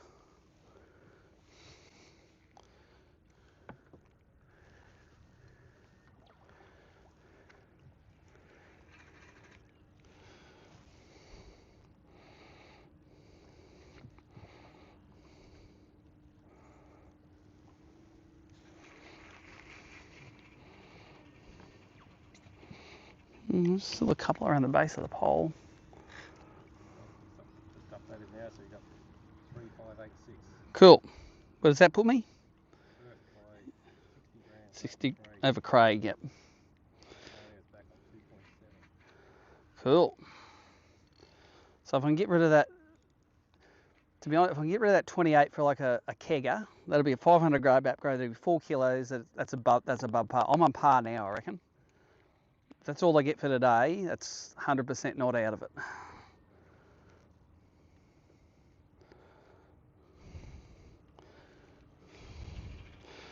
Let's see any fish on this. There's a little flat at the back of this. Are there any fish on it? There's a couple just here, just off the edge. I think that's too deep to get my poles down in. There's 3 bream going for that. Are they going to eat it?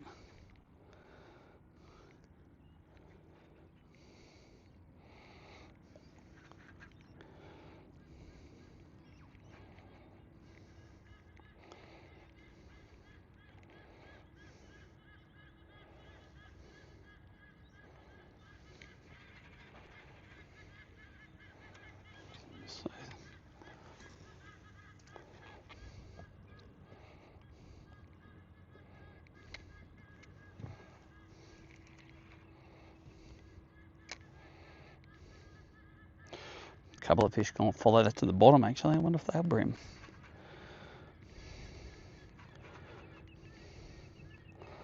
Something following on the bottom.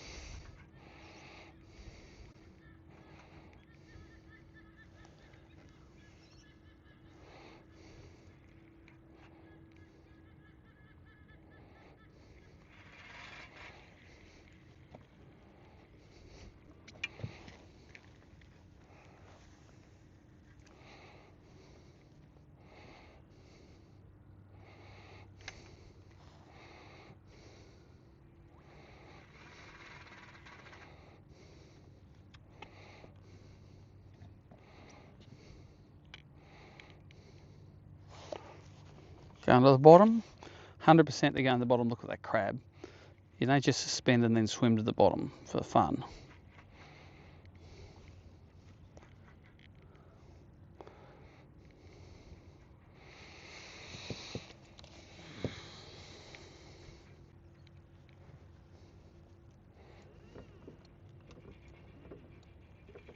All right, let's keep throwing aqua, but I'm definitely going to keep an eye on that outside ledge now.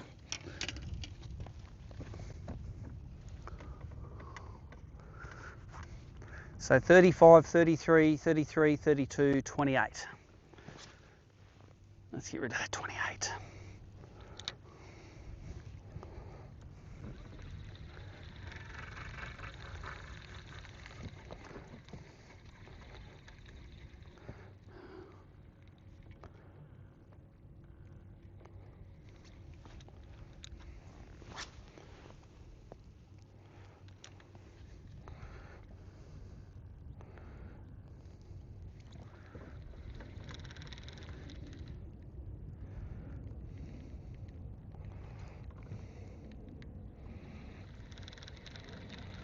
How good's this ledge along here, eh? It's got an oyster ledge. It's, if I had an electronic BREAM spot designing machine, I would design that spot right there. Got a tree over it, got oysters, got a ledge, got a bit of deep stuff here to hold them in. Oh, little one had a hold of that. I still prefer the fight on an aqua to a crab, like just get into them and tug of war, yeah.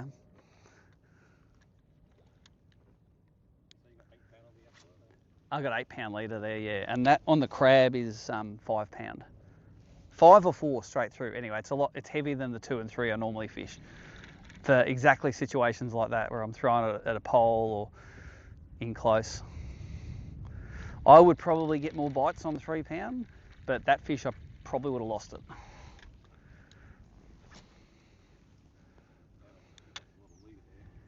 Oh yeah, I took off 4 meters maybe. That was all. But you just don't pull too hard on them, you know. Like if I really pulled and tried to pull him out, it would have just broke the line. But I just sort of pull a bit, let it slack, and then eventually they just swim back out the other way. Yeah, just I get above them with the boat, so they want to like swim out. If I have a big, like a mulloway trying to get into structure, I go put the boat in between it and I start jumping on the deck. And they, ooh, let's start swimming the other way. Yeah.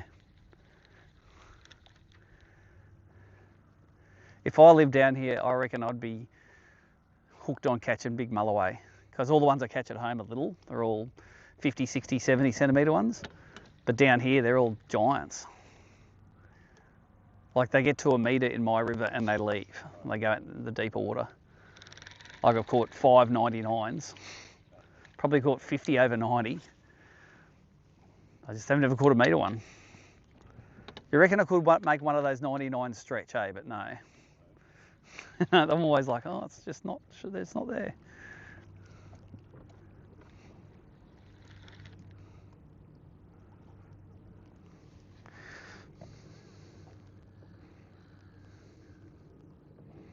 There's a real nice little point sticks out of here as well. Let's throw let's throw an aqua. Crabs are for pussies.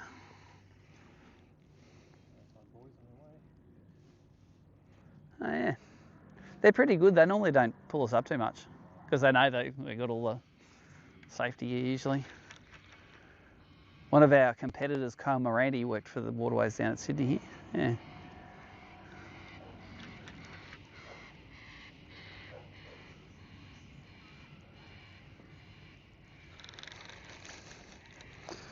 There's a few suspendies in front of us, but I don't know if they're BREAM. They're a bit shallow. They're hanging.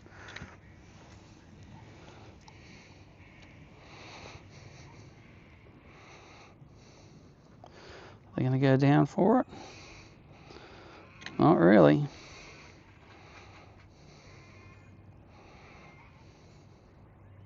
One went down for it.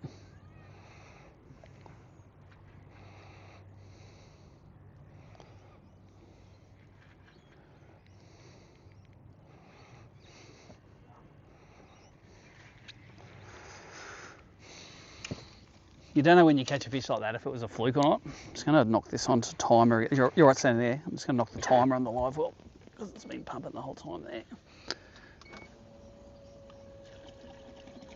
Much water in the bilge.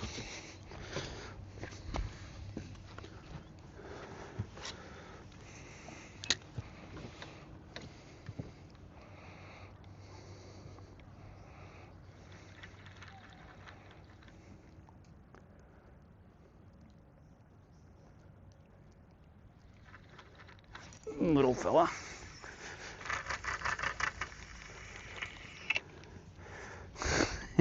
How do you get a number one hook in you, boy? You T-barred it.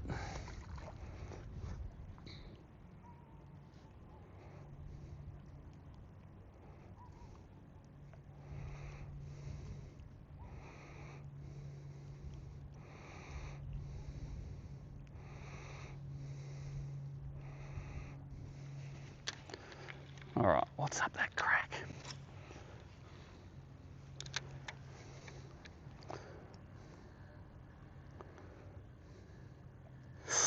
See, I wonder what those are. What are those things?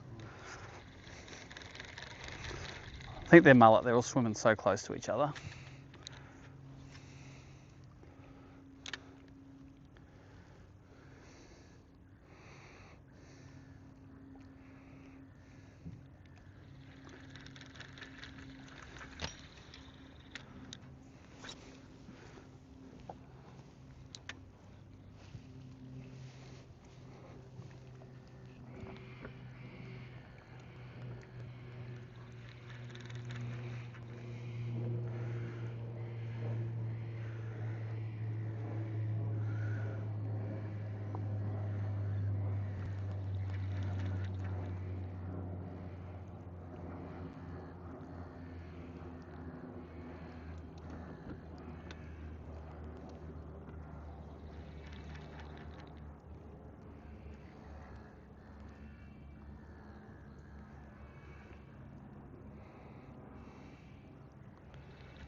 Come on, big boy.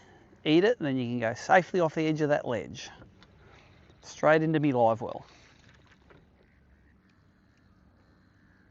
Little one's on it.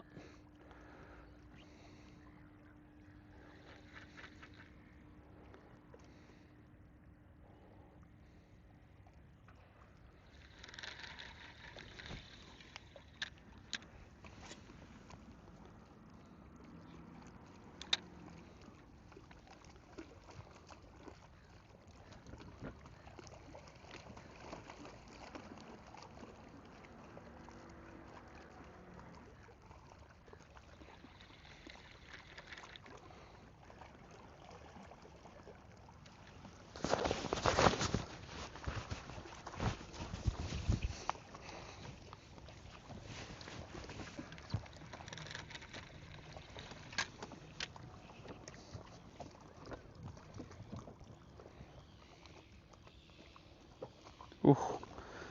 Is that rock? No, that's rock.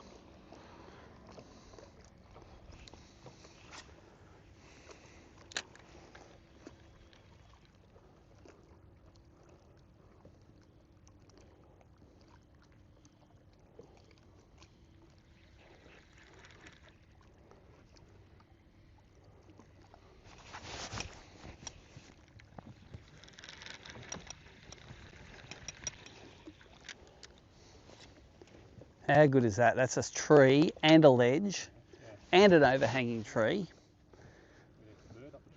Mate, just want 14 shags sitting on the top and you'd bet your house on it.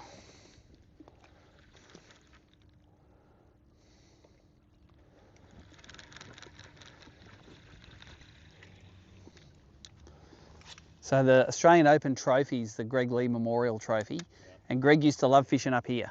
Like but he'd always fish it with top waters. He wouldn't pussy fish it with an aqua like I would. He'd be like, nah, I'm gonna throw a big top water, mate. Greg was Asian, but his accent was more Australian than all of us.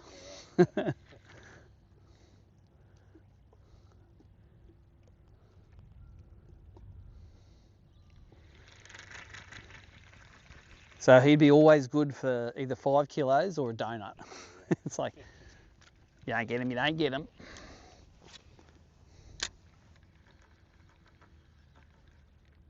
could be a long day out if you only got one technique. Yeah, and it's not working. Yeah, I'm not that brave. Oh, come on, be a big one in that crack. That's just custom made for a big one.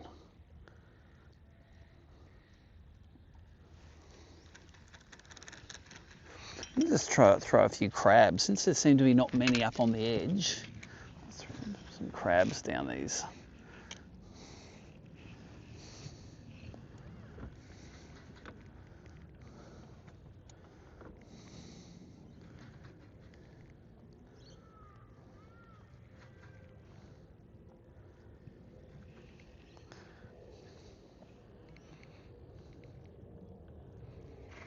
Okay, that's a couple of fish ahead of us. Pretty sure.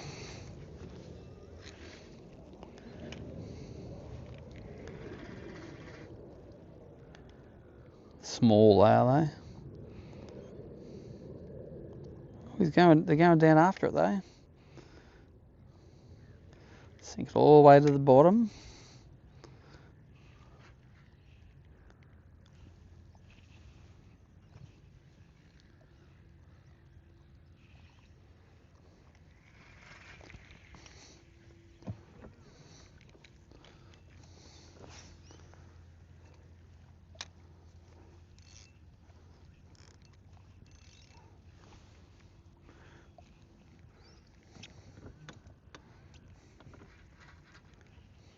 Oh, rattle, rattle. Oh no, he didn't eat it. He was rattling it. Well, look at that school. There's something out the front.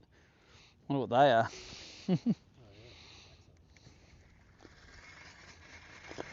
Because they're shallow, I'm just going to throw a stick minnow in them. Just see what they are. They could be bream. Like, it's not. I don't think they're bream, but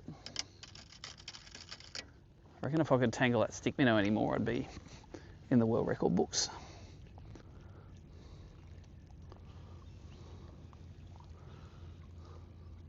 Hasn't done much up here. Aaron's only got 4 for 1.8. 4 little ones? Yeah, I think he's gone a bit far up. All right. Look at them all out there.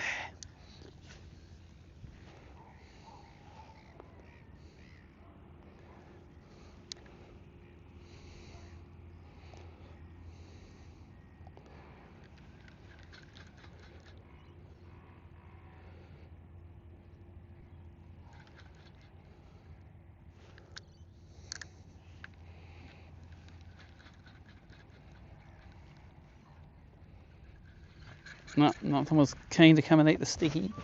Probably mullets. Although mullet normally don't go deep like that. They have a school that's flat. They don't go that way. I don't know what they could be because I don't have them down here, but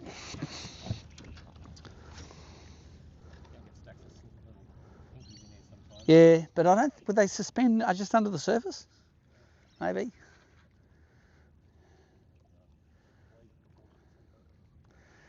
Could be a whole lot of rat kings too, just not triggered. You know, little stickman doesn't trigger. They don't get out of bed to eat that little thing.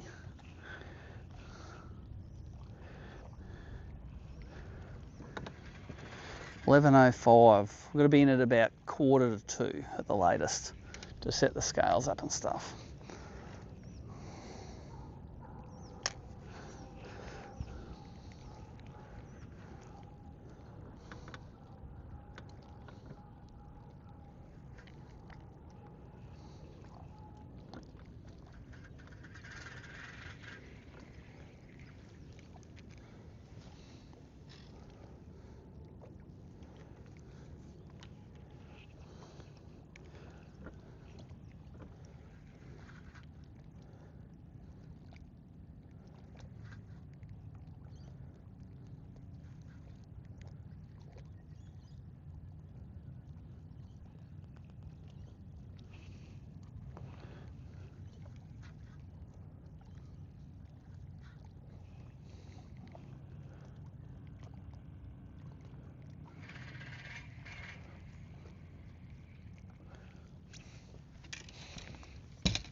Let's have a sneaky look at the leaderboard, see how everyone's going.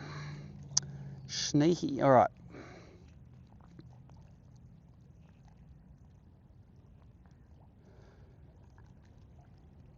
Still got to get rid of that 28. 3.5 leading, 2.7, Jamie's 2.7, Mitch Nichols 2.5, 2.5, 2.4. That 2 to 2.5 kilos seems pretty standard for today. A lot of people got fish.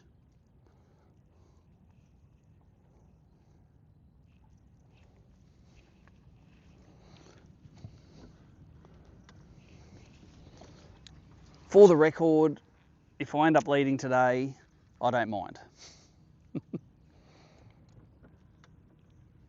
Can let me stack it one of the other days and still make the top 15. Little one's got that.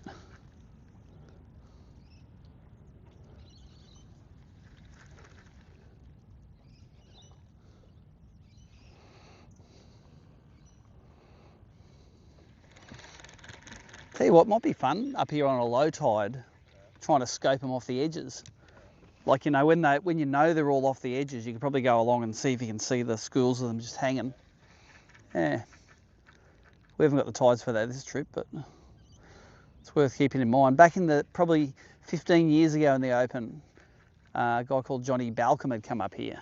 He'd fish deep out here with gulp, wouldn't fish any of the shallow stuff. He'd fish off the edges all the time, and he'd get good bags. Just blind casting them, you know.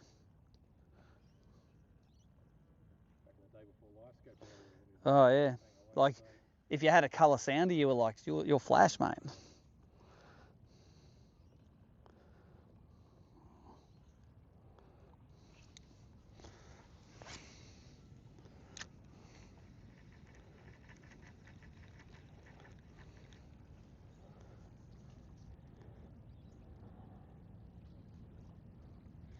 Yeah, I think they're just not up. Oh, look at that one down there.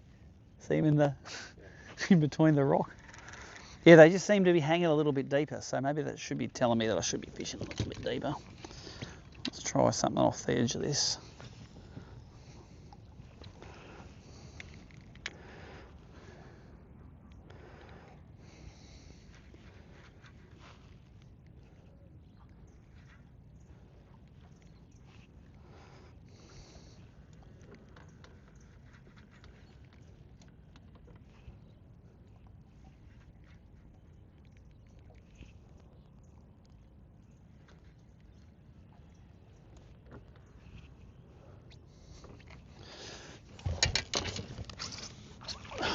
Throw that in the esky there, and we'll throw it in the bin.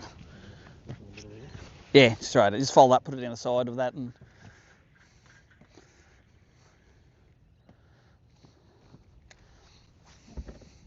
don't need to be picking that up in the outboard.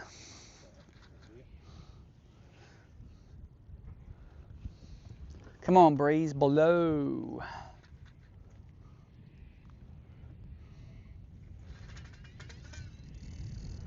That's the bottom. How clear that is in there. Redonkulous.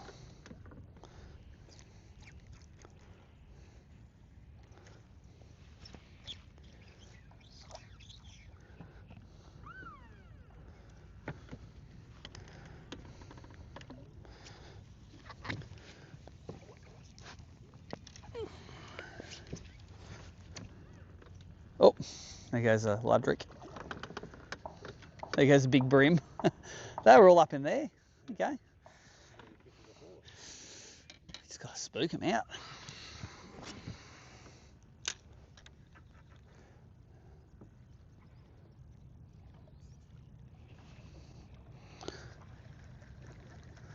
Just got to get the numbers though. There needs to be 3 of them to make a little wolf pack for to fight over it. Oh, there's a little one on that one there. Just trailing it.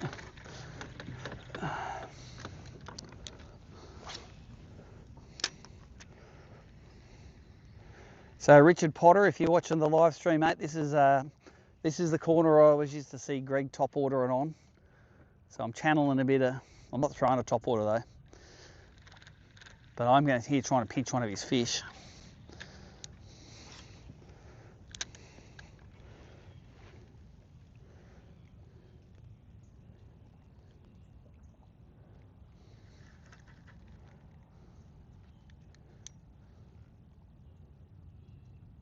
See, to me it looks like the current's still going in there.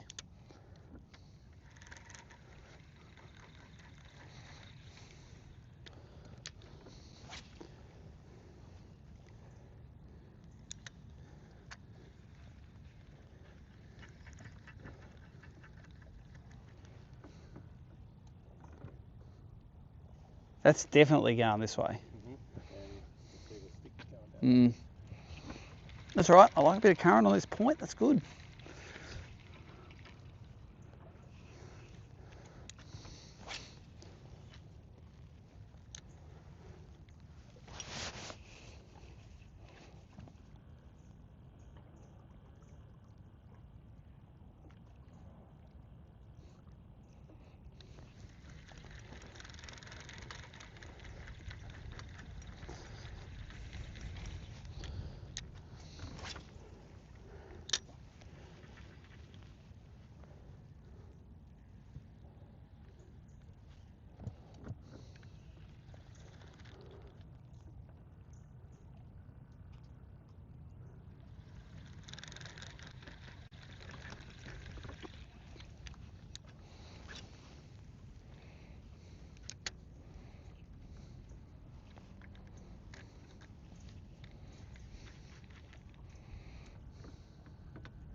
Super spot there. Well, we don't have to catch a bream every cast. We've got to catch a 30 every hour. And the good thing is there's a lot of this sort of stuff up here, you know. We'll hit 1/15 of what's up here today. And hopefully if it... there's a little one got it.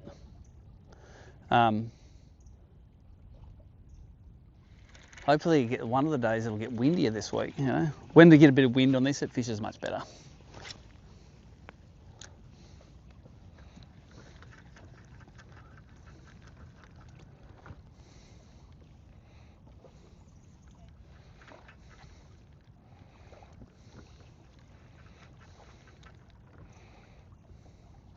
Morning.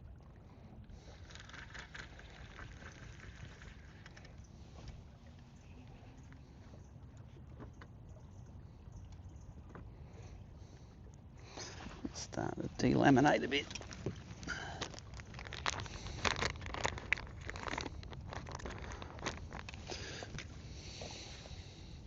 How good is that little oyster top one looking there?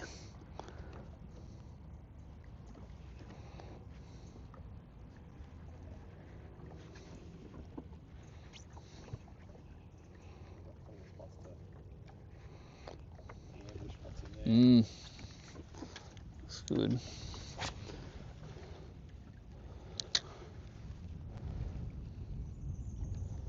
Just see the big grey one. Come on, come on. Dook.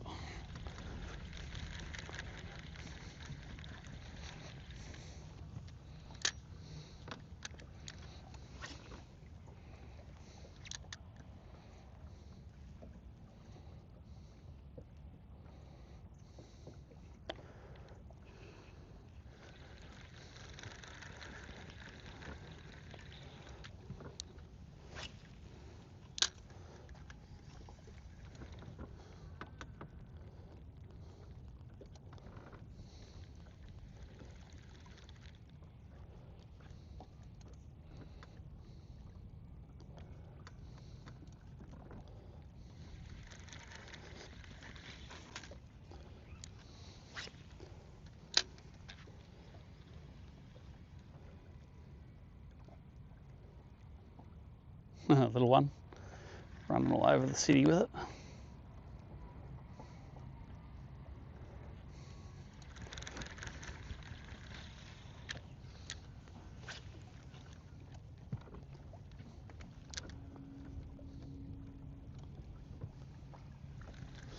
We got to get in the front side of that boulder.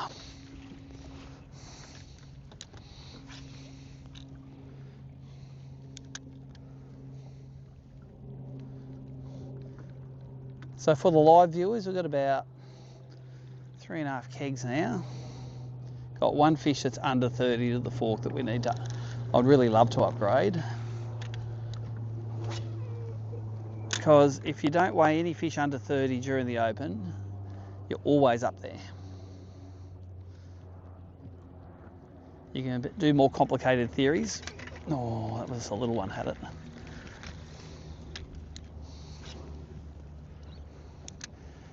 But if you just make sure you don't weigh any under 30, then you'll always be good. I'll go so far as to say you always get a paycheck if you don't weigh one under 30.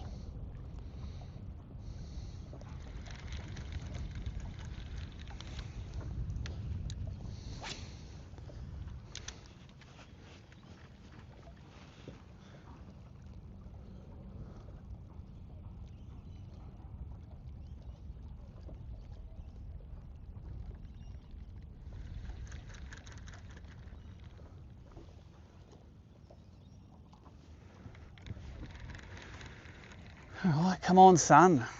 I've run out tide, a bit of sunshine, a bit perfect end of this session. And I would run about 20 or 30 good boats on the way home.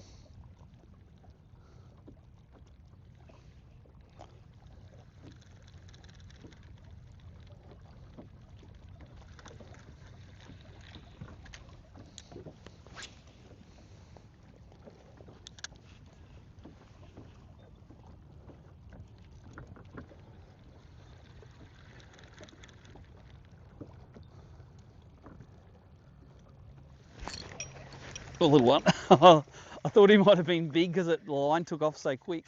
It is not big. You get a shock, little mate? Yeah, I know. It scared me too.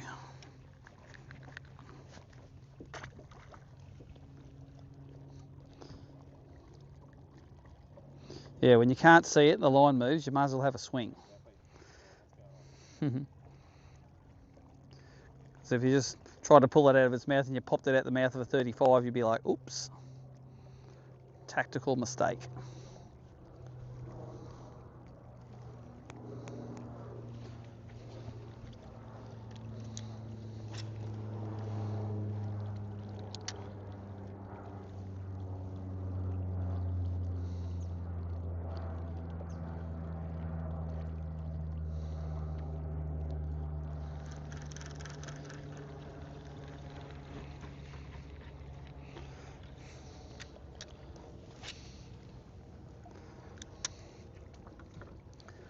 Like, I don't think there's anywhere better looking to fish for bream in Australia.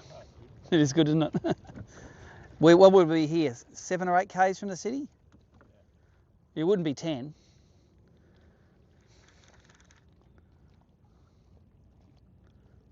Crazy. You get 7 k's from Brisbane, you get a mud bank. If you're lucky.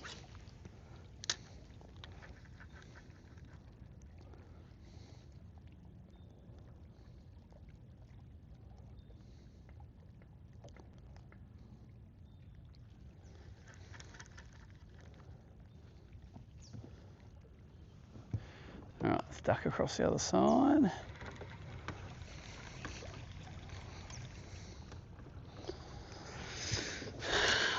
I reckon at this point I've earned a chocolate brownie, courtesy of Robbie Warren. Made us a couple.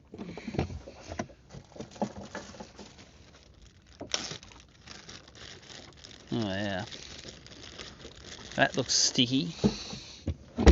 There's another one in there if you want. Good. I reckon this will hype me up for the rest of the session.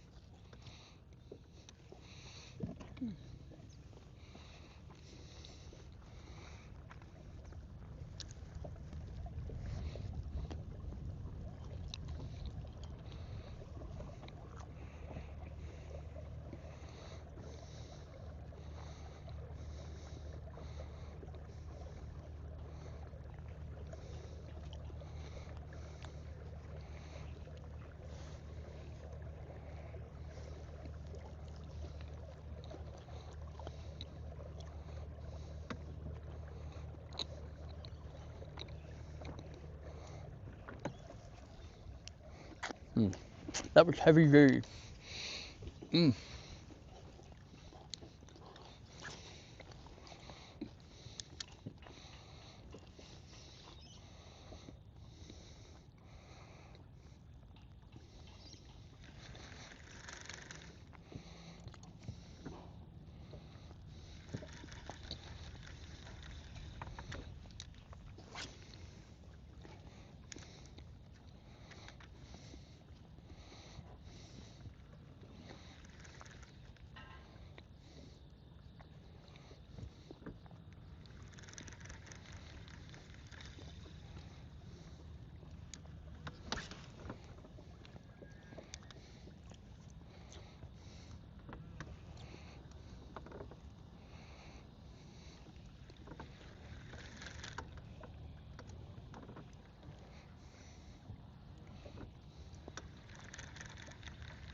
All right, into the steps. Oh, where do they even go to those steps?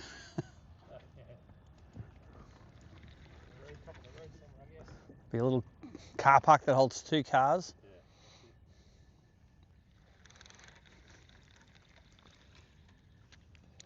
If you're a kid in Sydney, your summers would be sorted. Have some rope swing in a tree and know all the little secret swimming spots. Yeah. The more I see of bull sharks, I see them on the scope all the time when I'm chasing threadies and dewies. They're scared of stuff. Like if I make a noise in electric, gone. If I get a lure in front and twitch it, they're gone. I've never caught 3 ever, and I try to catch them all the time. I reckon they're the spookiest things in the world. Maybe when the water gets all dirty, maybe they go and lick things to see what they are. But man, I've landed so many fish beside, like big barra beside the boat in my local rivers, and I'm mucking around with them in the net, and it's like one of these should have got eaten by now, but they don't get. Maybe the areas I fish, they're not bad, but out in Moreton Bay, I'm pretty sure they're bad, but in the rivers, they're pretty sedate.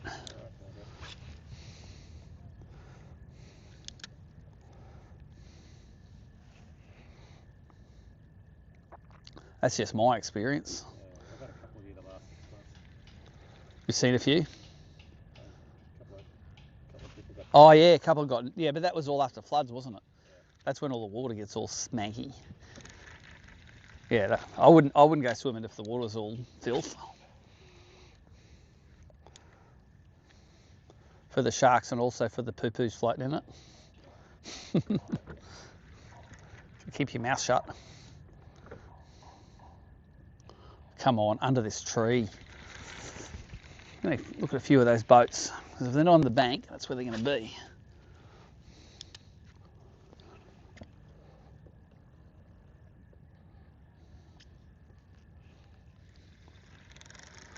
There's definitely some fish in there. I can see them on the live, but they don't look gigantic.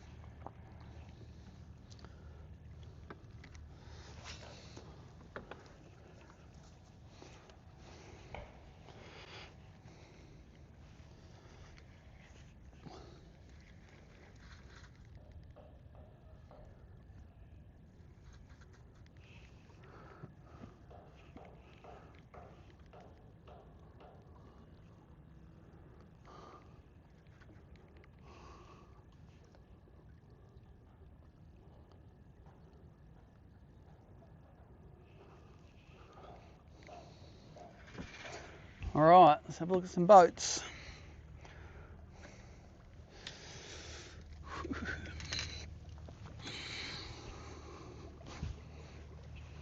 What's under that boy? Couple.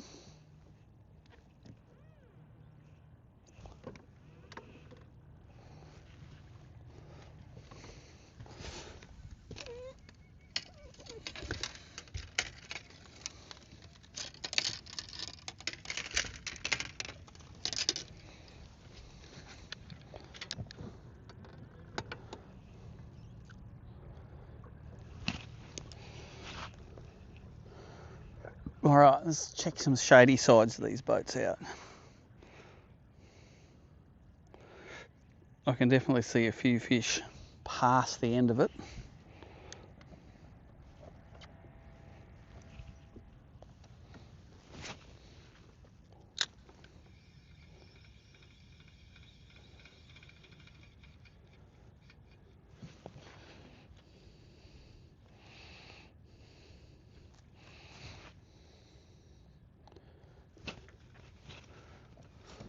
Let's stick with the inside line of boats, even though they're all in real deep water.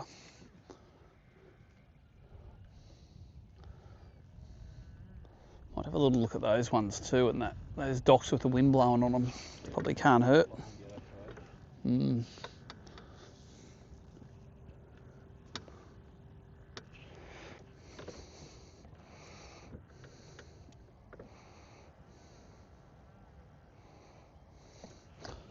Oh, that one. Let's look at old stink pot out here.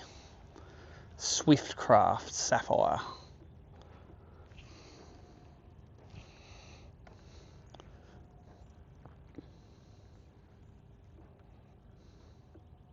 How many boats do you reckon are in Sydney Harbour? I reckon there's nearly 3,000, I think the stats were. Yeah, right. 3,000 on moorings. Yeah.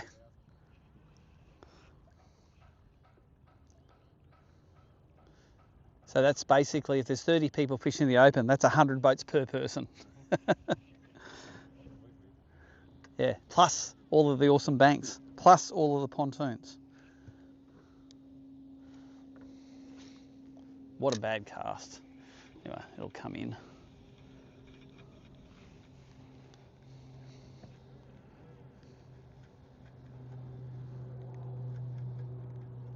They're in such deep water, these boats.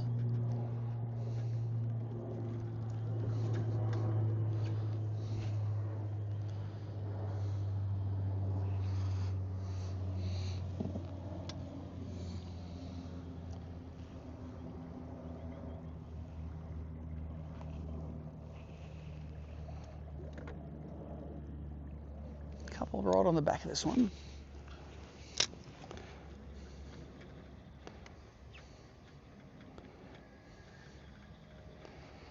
When I say on the back, they're 20 foot down because the water's 65 foot deep here. That's ridiculous. Well, I know what I'm going to check out. That snag on the bank over there. That's going to have some attention. Oh, here you go. Here's that looks like a school of kings or something. School of somethings.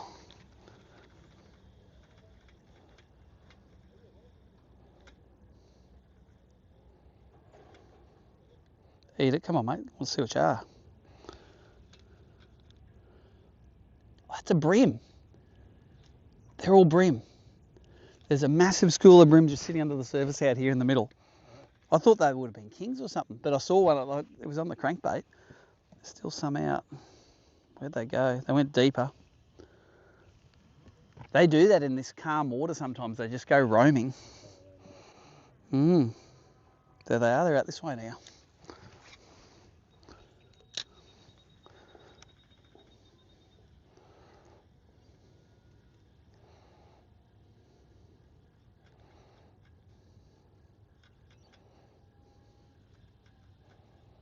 They all just drop down a little bit. But they're all bream. Wow. I wonder if they come up and eat top water. They were doing this shit. Oh, there's more of them straight ahead.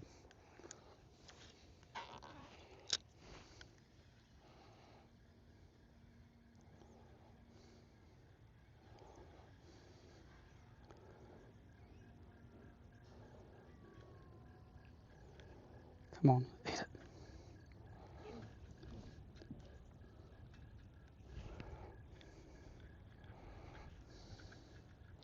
I want to go smaller crankbait. Crankbait, they were doing this yesterday. They were responding the best to a crankbait rather than a stick minnow. I'm going to go a smaller one, like maybe an SX40. That's still reasonably large, that one.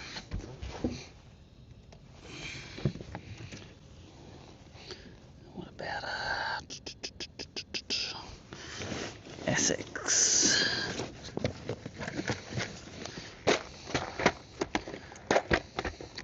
What's the least offensive crankbait I have in here? Got a few to choose from. Well, when I've been bream fishing for 40 years.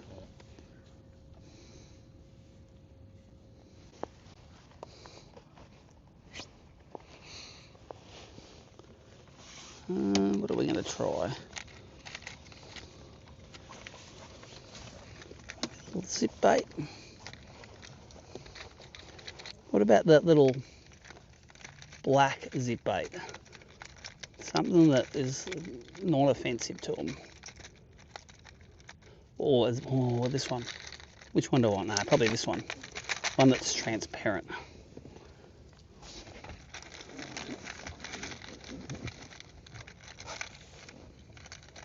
That's cool how they were. There was at least 40 bream just cruising around the middle of nowhere. Same story. You wouldn't know they're there unless Mm.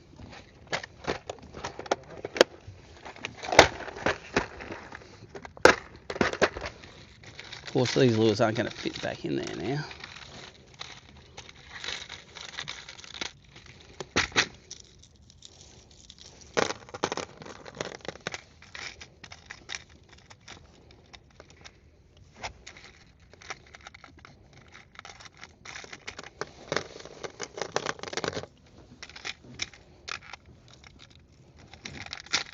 I reckon that one for cranking boats later on's got some potential as well, that chromey one.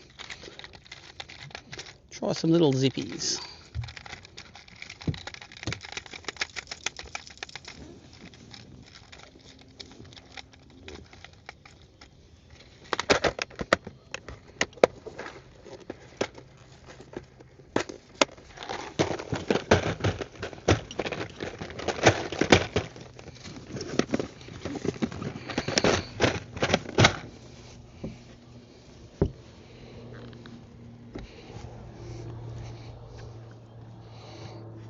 The other thing I might do is put it on some lighter line.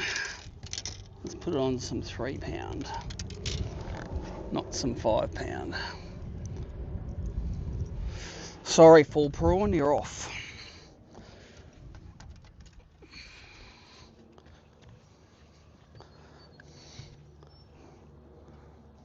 So for the live viewers, I've just seen a whole heap of bream just milling between the boats. I've seen more bream in one school there than I saw in that whole 500 metres of bank. So let's see if we can get these little bastards to bite. Going down to a really small natural zip bait.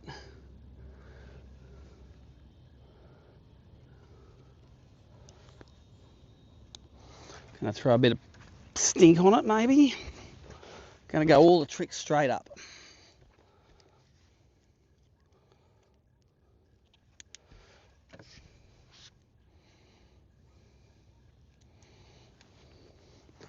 Right, where did they go? I can actually probably go further out on this. Let's go out to 80 feet, I'll be able to see them.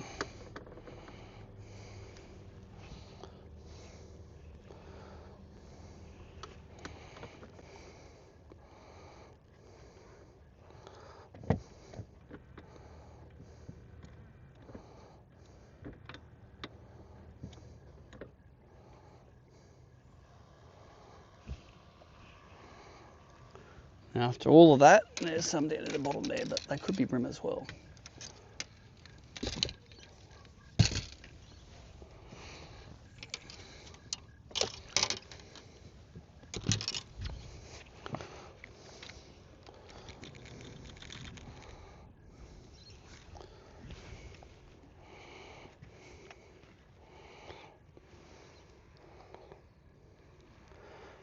Are you brimbos?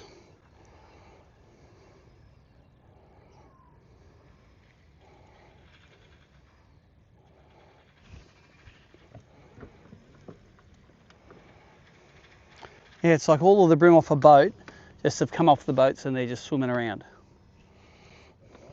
Mm.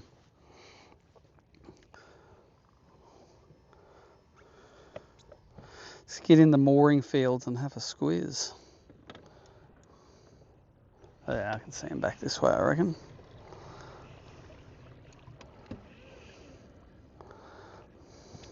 Right near the surface they are too.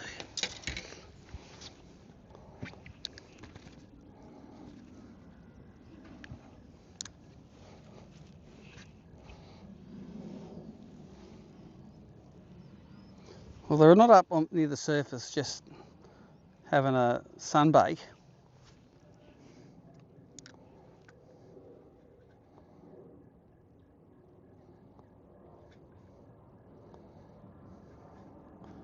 They're after it.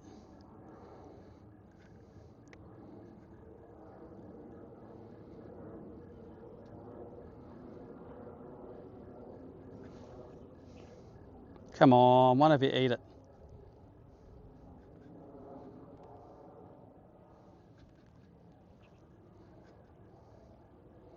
Wonder if they would eat a topwater.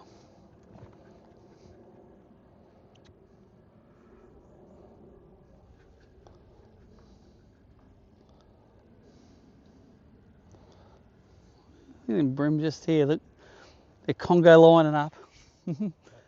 Yeah, they're just 1, 2, 3. It's the Congo line of them all following it in, but there's more out here.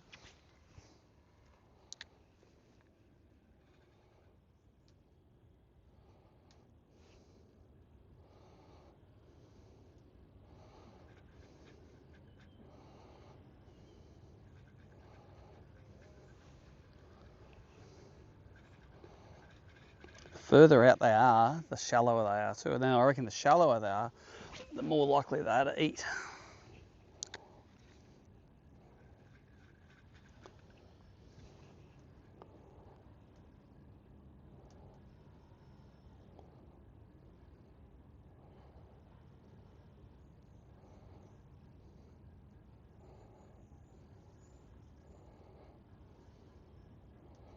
Come on, they're looking at it.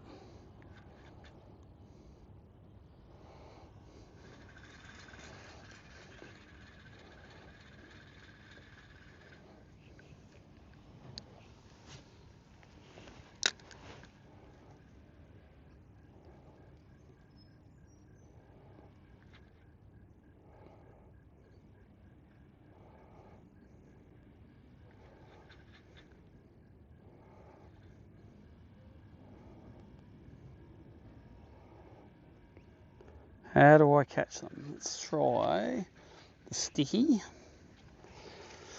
Let's give like a sticky just falling down nicely.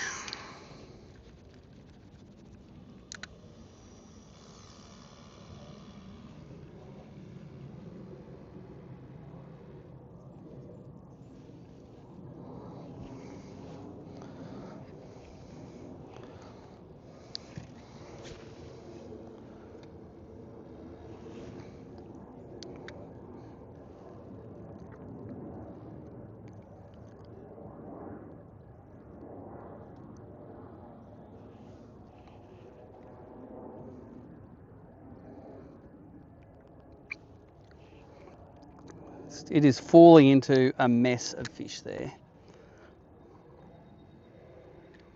Oh, look at them all spooked to the bottom. I didn't even move the lure. Just the lure being there scared them. Eh.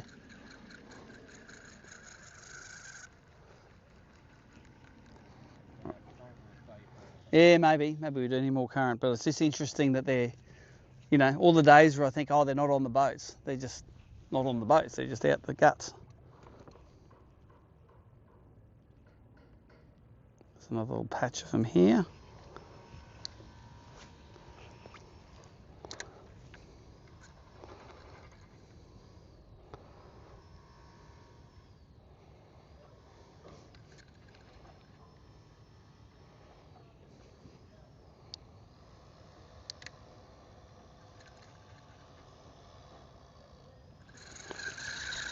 I don't like the sticky.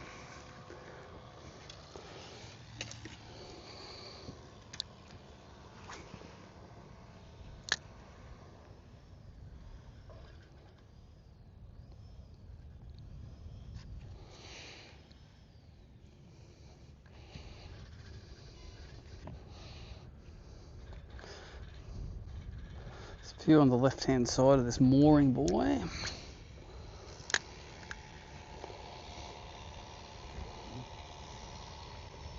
One's coming up to eat it. Come on, mate, eat it.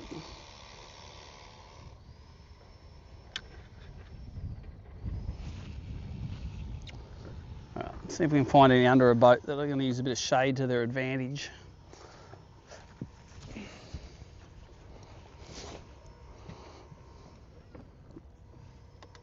There's literally none under the boats. Got to have a look at that shallowest one though.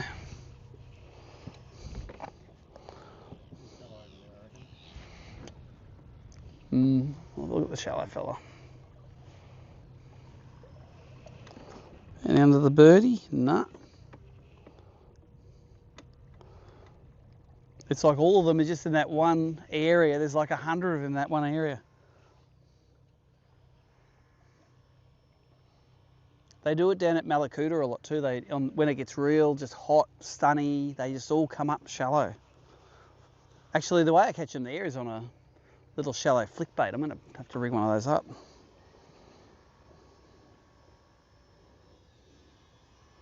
That boat's in about 15 feet. So there's that one.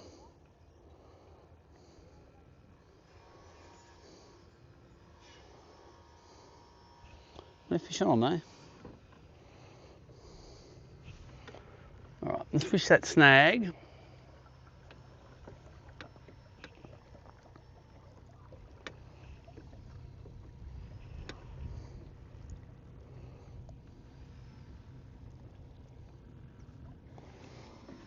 I'll have to turn that timer on. No, it's all good. It's another pile of them straight ahead.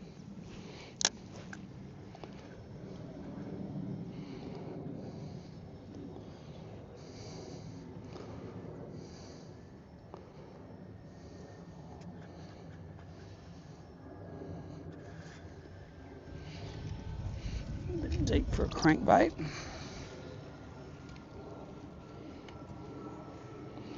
But you ain't too deep for a crab.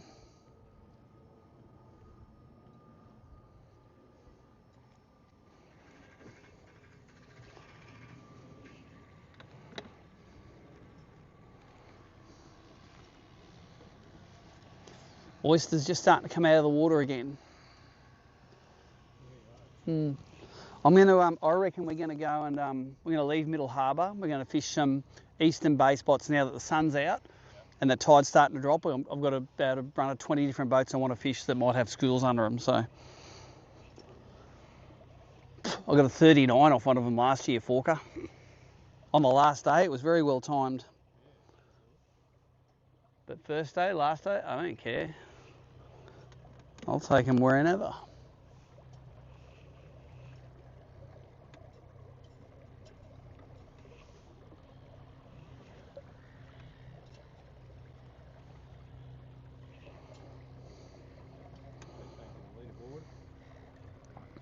I assume on that change at the top of the tide she'd slow right down, but I reckon there'll be a good late bite in our last hour. I reckon we'll get a few.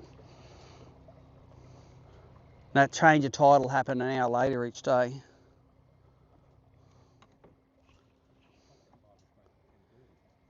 Yeah.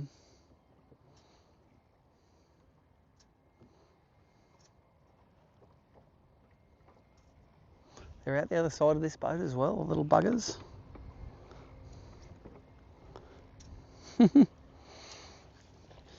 Get ready to throw a crankbait on them.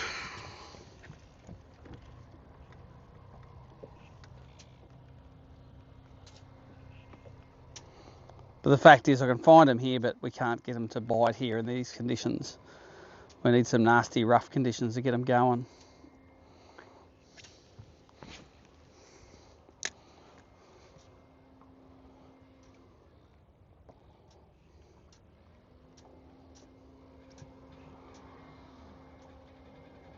Ooh, a few under that one.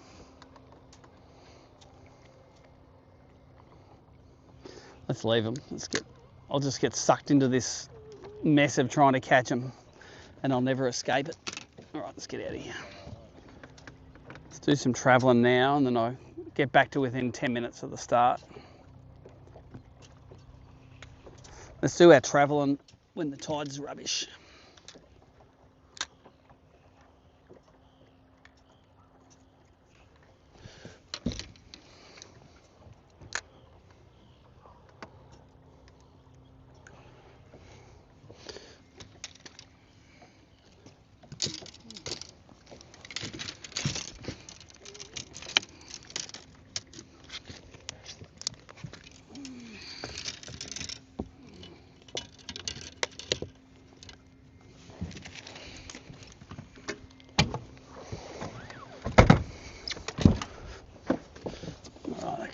Backwards here, it can go up there, pliers can go back in the hole,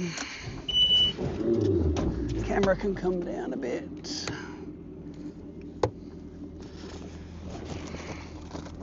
Pliers can go in there. Alright, let's do a boat ride.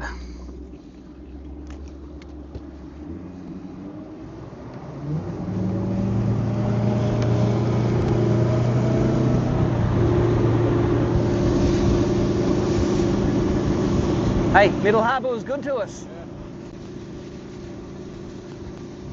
One short of what you wanted. I'll get on the way back.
I reckon those anchors are worth half as much as a big boat. Yeah, I know. The big ones. Pretty solid. Yeah. Two of them, I suppose it's pretty heavy to hold, I think.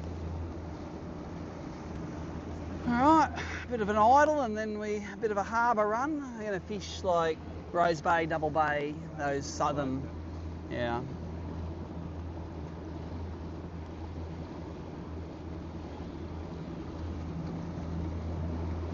Get the chocolates over Mario. Hey? You'll get the chocolates over Mario. I don't know, it's a 3-day event. It's just, all you can do the first 2 days is stay in a position to win it. Yeah. Let's have a look. 358, Craig Norbergen 352, but he's estimating he could have 4, he could have 3.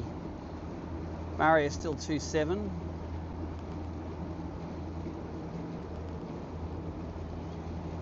Oh, John Fitzgibbon's moved up to 3rd, 28. Matt Perry 28, Mario 27. A lot of them getting up to that 27 mark now. They were all 2.5 to 2.3 before, now they're all 2.5 to 2.7.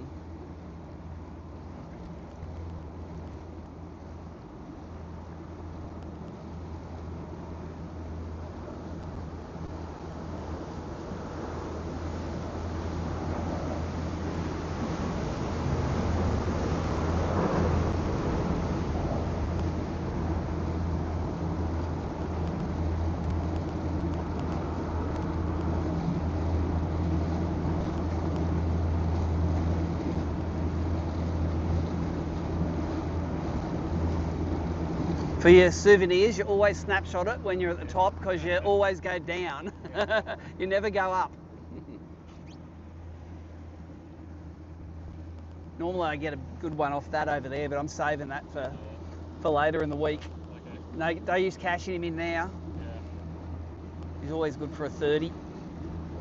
Still have to tie for it, I suppose. What's that? You still have the tide for it in a couple of days. Yeah. Oh, it'll be good tide first up in them. I'll do it as I come in one morning. It does get yellow right at the back there. It's like I've never caught any fish at any of those boats, but that one at the back there has always got a heap under it. It's this weird, like even in Hawkesbury at Palm Beach and places like that, like there've been good boats that have been good for 20 years. Yeah, right. I don't know, and I only come down here once a year, so it's like, I remember where they are.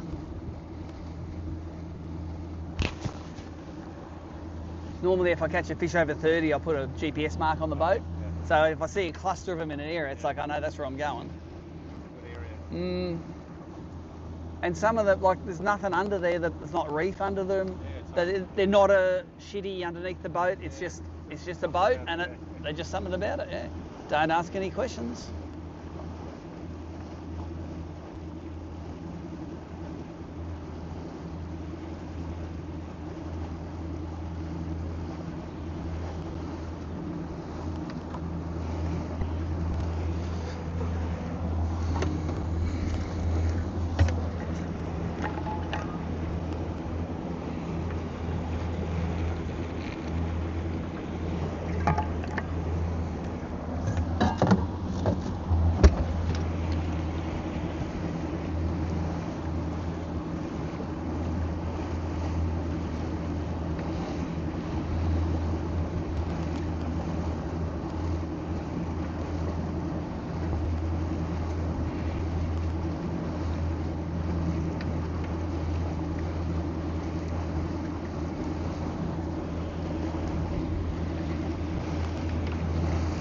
I think tomorrow morning I'll probably start in that other side of Middle Harbour. There's a whole big line of docks and pontoons in there on the low tide. Yeah. I'll pitch crabs and mussels along those for at least the first couple of hours, because that's where I got one of my two good fish. I got 3 legals off edge like that today. Right, okay. It's just better structure for the lower tide. Isn't it? Yeah, at low tide you assume they're not up on the banks, they're just back on the... And maybe try to scope them a little bit more, see if there are schools of them on the edge. And then as they come up, just start fishing those edges. Smell gas or something. I reckon this must be a wastewater treatment or something, this thing. Yeah, it looks like it. Smells like it. Brick old building.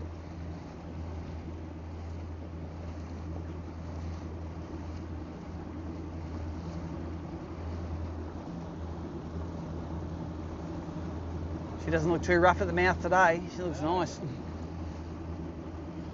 flatter than when we came in this Yeah, morning. it does actually. Fewer ferries running.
See the sailboat. Yeah. Bit of breeze out here at least. That'll be good. That'll get them biting better.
Timmy Vickers started there this morning. I saw before he only had 4 little ones, so obviously it's got to be the right moon and everything from all want to be. Like, I don't think many live there all the time. They just school there when they spawn. So if it was on a full moon, maybe you'd get more there.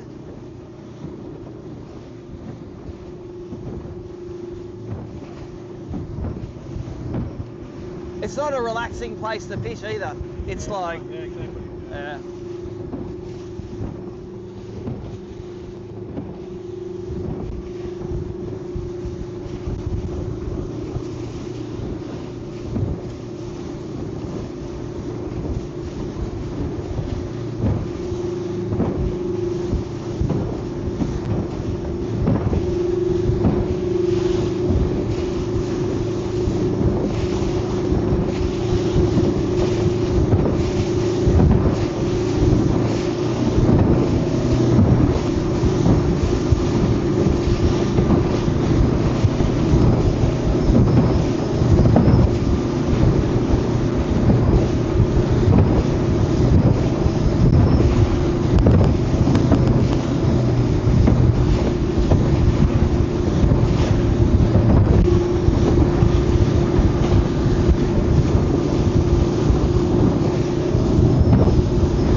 A bit of a southerly blow, I suppose. That's all good, I like that.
Alright, this one blue boat at the back usually holds them.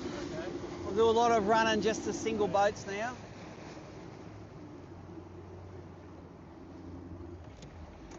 Probably get them on a stick minnow. Be the weapon of choice, and hopefully a bit of rough water, a bit of sun. Tide started to run out. We'll bring them back here on that boat. Now, where's my sticky? That one.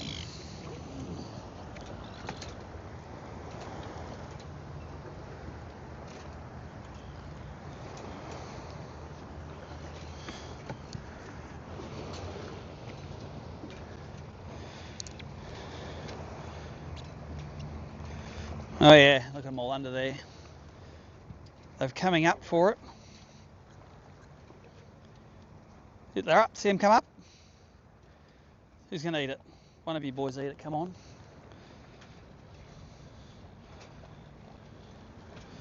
Come on.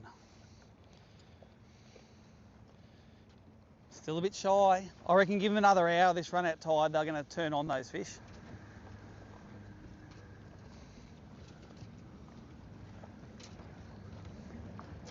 I don't think they'll be on any others. I'm just gonna... Usually when they come up off the bottom, that's like guaranteed, yeah. They all came up and they just one at a time swerved it. They just... But that reacted better than other boats this morning, so... It'll get better as the session goes on. I don't think there's any under this one.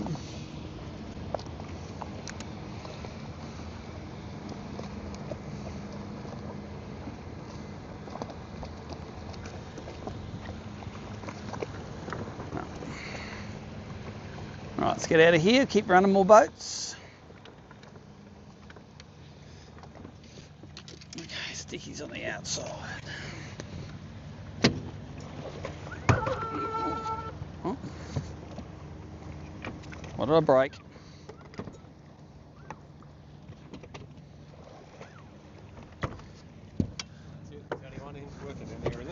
Well, that's what I did on practice day. I scanned them all and I said that's the one that's got the fish on it. So I already spent yesterday, looked at them all and that had the fish under it. So, but I'll hit that every day now. Some days they'll bite and other days they won't. So, another competitor might have hit that this morning. But if I hit enough boats that I know have fish under them, then I'll get to one. It'll be donk, 34. That's all I need now today.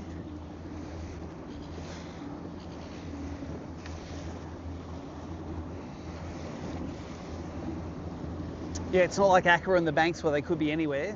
These ones are pretty specific. Bit of history, bit of practice yesterday.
This is the one. None on that one.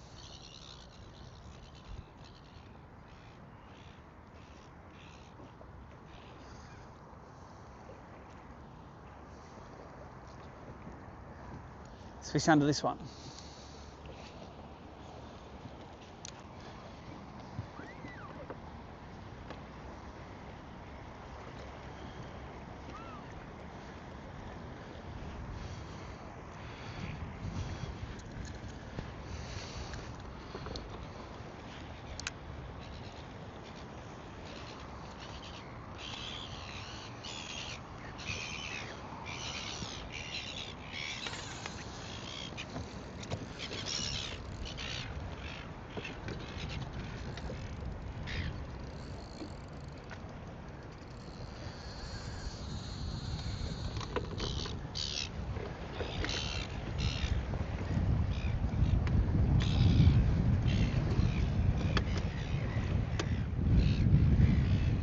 Come on. Come on, boy, out this way. That's the way you want to be.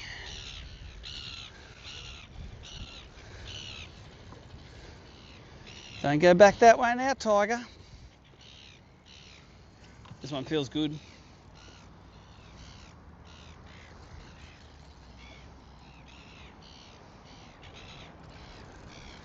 There's a few centimetres of upgrading.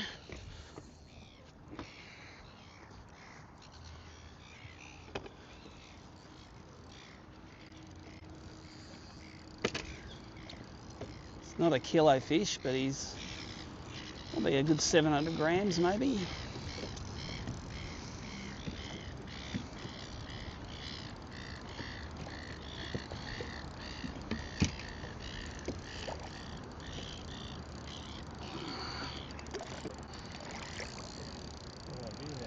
Get in there, boy. Oh!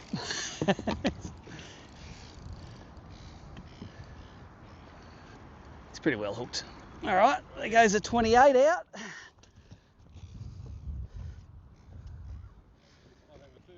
That might be a 30 or a 31 or something.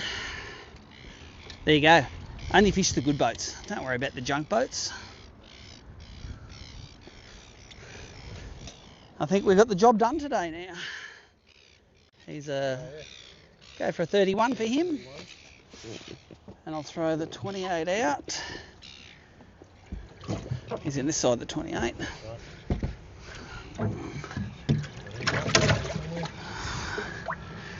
Yep. Come here. That's it. Oh.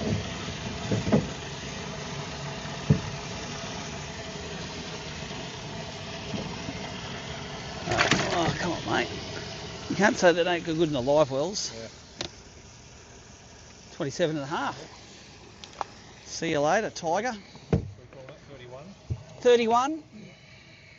Should be a 600 and something. Yeah, 634. Let's wipe the salt off the hand.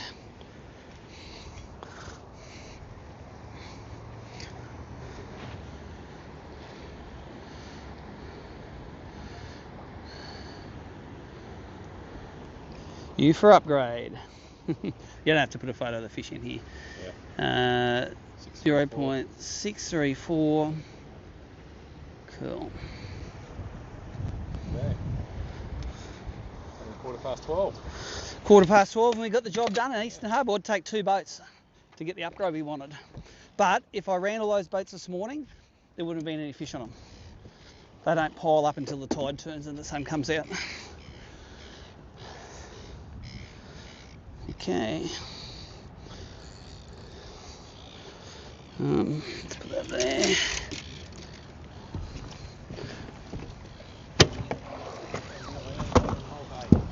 Well, I fished all others before and they weren't good. You've got to have a memory in this game. You've got to have a long memory and a short memory. Short memory full of times you get your ass kicked, and a long memory for shit that happens that's good.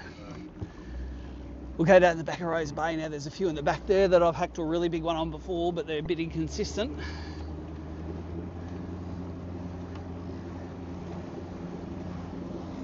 That should have been about 200 gram upgrade. Should have about 3.7, 3.8 now.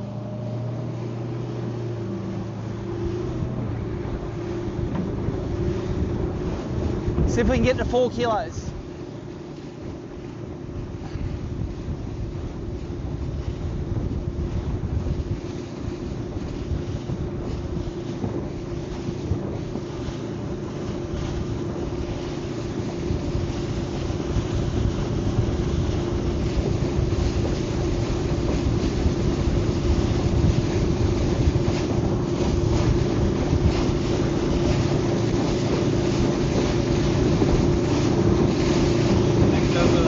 There's a 460 going out and a 630 going in. Yep, 200 grams up, so yeah. 3.7, 3.8, something like that. And I reckon here they weigh a bit heavier than that scale as well, so we'll be getting close to 4 kilos. So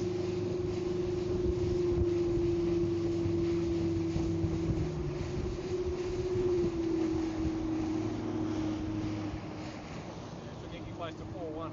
Yep.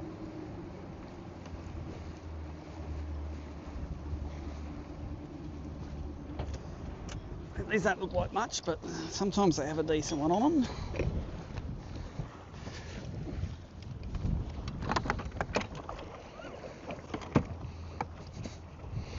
That was lucky that that boat didn't have a keel on it, because it went straight and then it arced all the way back. You see, I was trying to back it off and it was going up under the boat. It's like, that's not good.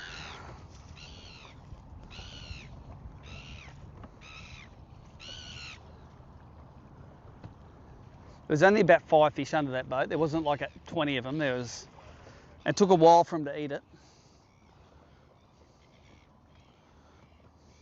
I think there's a couple under this one.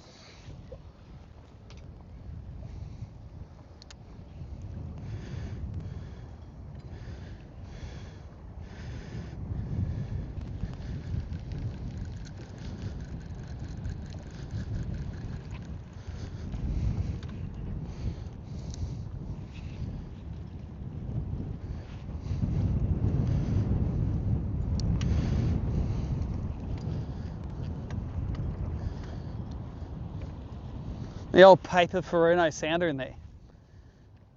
Look at the old paper sounder in there. That's probably that's probably worth money now, that thing. Yeah, you had to put the rolls of paper in them and they did the seismograph thing.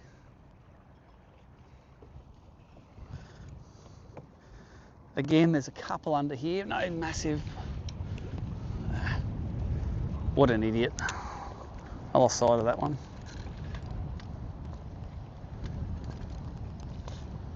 Where did that go? Usually pretty good at not putting them in the. Oh no, it's a long way up too. I can't get it. It's too high. I'd have to climb on the boat. All right, be careful casting. It's no good. I don't like doing that.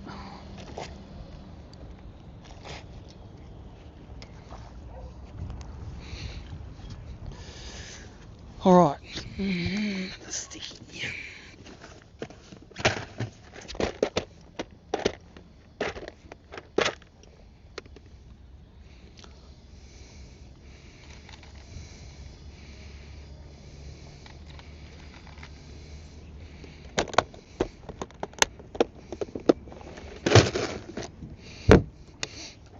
I smell something smoking. Like smoked sausages or something. It smells pretty good. It's a restaurant on the corner of my street that always makes something, even if it's not serving it. It just smells so good, the restaurant.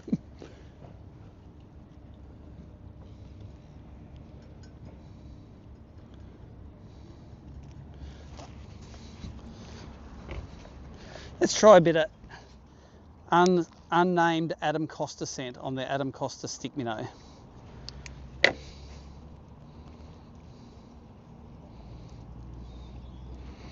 Apparently Adam makes this himself in his shop, and I don't ask any more questions than that.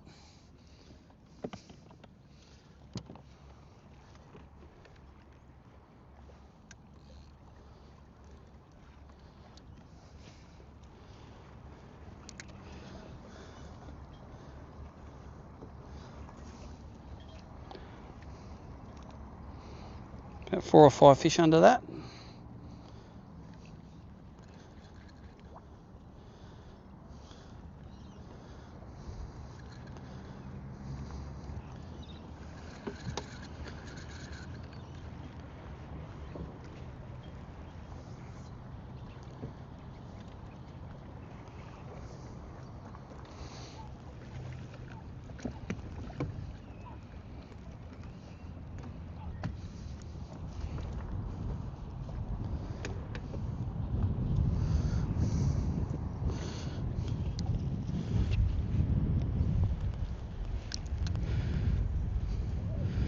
Fish under this one too. There's fish under every one of these boats.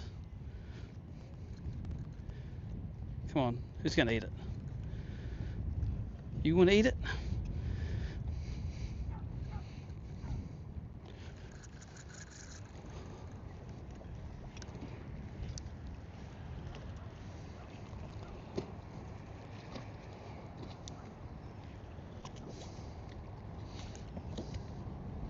Oh, come on.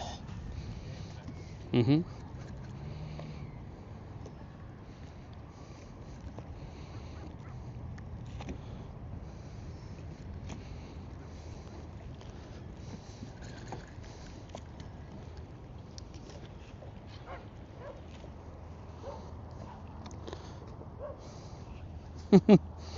He is everywhere.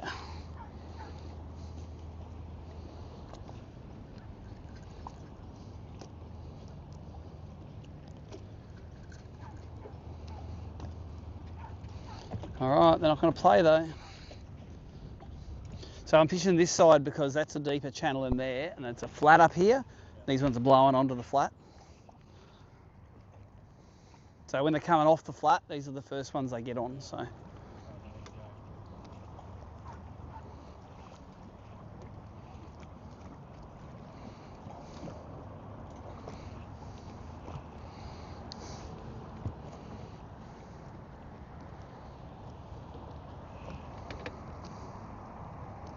None on that one.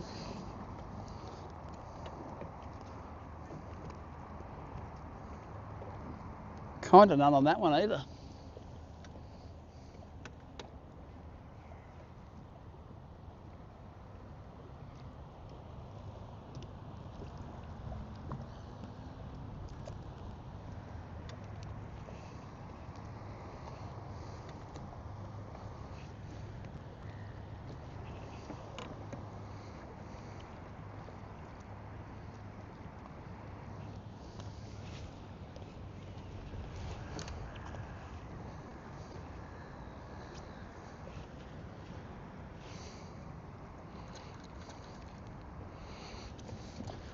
All right, AL1919N or Ali919N, you're the one.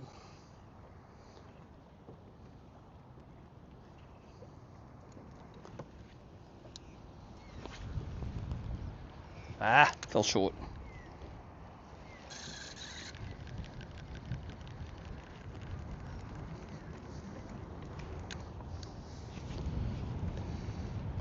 Still fell short. I'm fishing it though. Few under it. Come on, boys.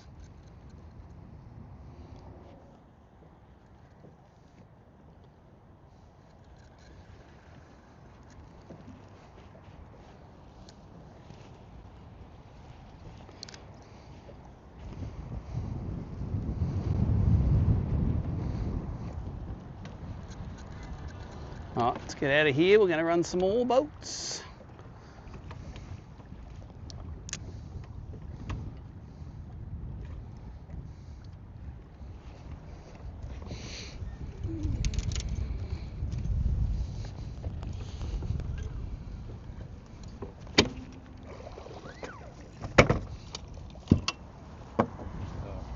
Nichols just jumped on top of the 1.46. Whoa, you got a 1.4. That's a proper one.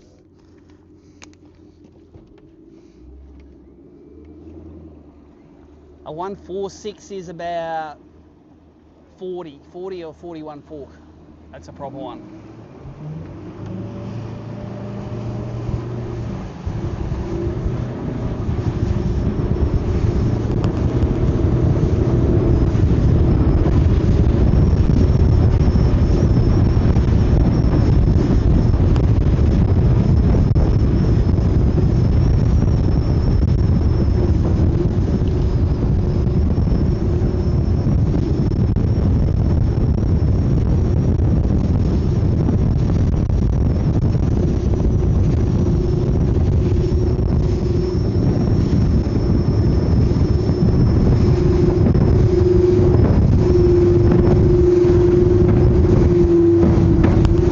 What's a win for big bream in the open? Yeah, right. Nothing. But it helps your bag out.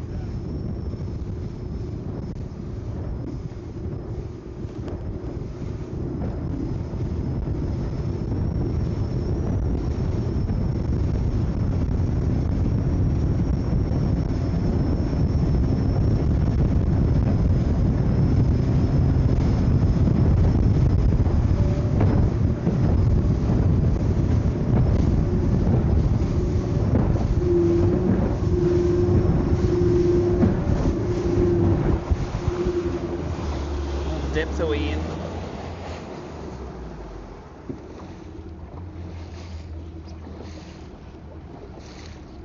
45 feet. I ain't fishing that one. That one's a bit better when it's blowing that way and it blows it in towards the bank. Yeah.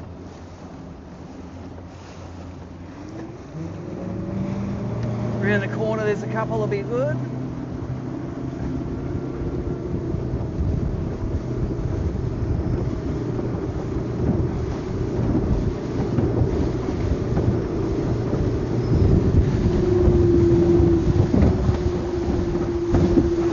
That blue one in there, that's the one usually. I'm going to work my way into it though because they're all blowing up on this beach. Yeah, okay. So you like that pattern though? Yep.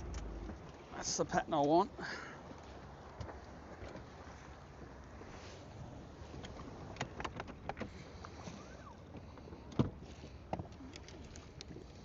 Oh, there's some suspendies straight in front of us.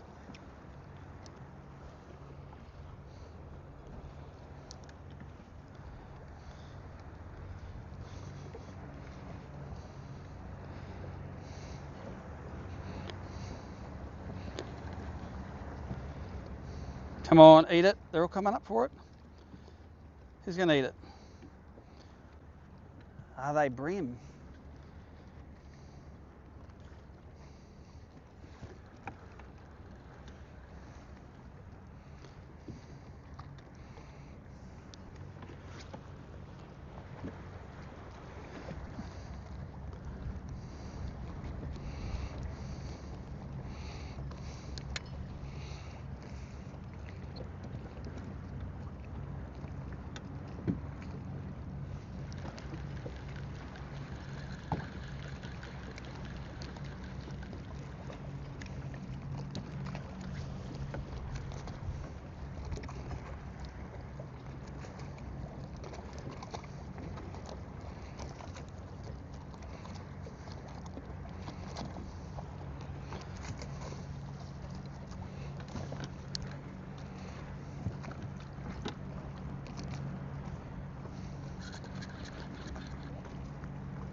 None under that one.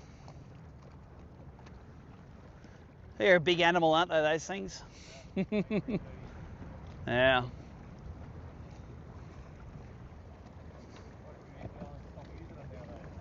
Because of the...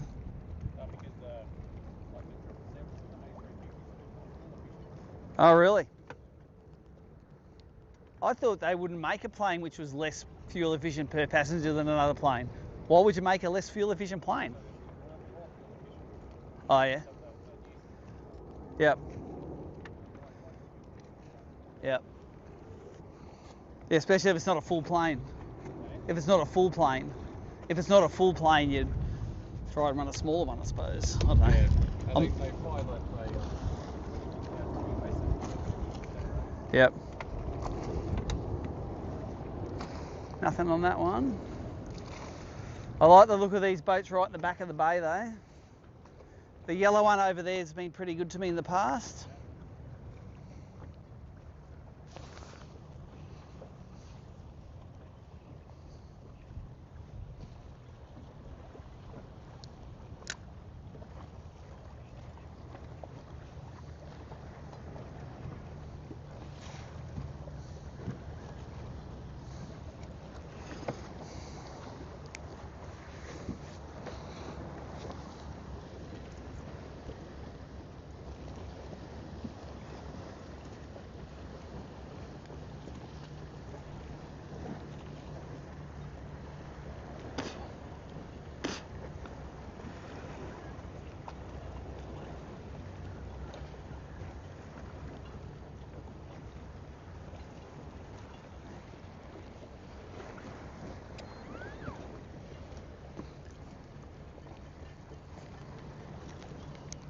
As soon as you find one little nick in this 3 pound line, you've got to retie, eh? Yeah, that's fine.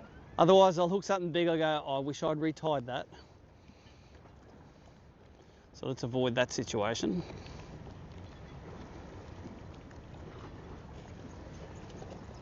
One, two. 4 anglers will do more than 3 kilos. 4 anglers more than 3 now. See, it's coming good later in the day. What's the top 4? Mitchie first.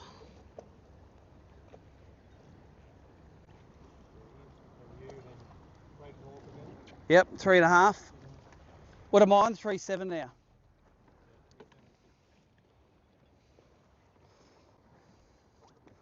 Oh, look at them under there. It's all right. Oh, who knows? They're estimators, so there's a heap of fish under this.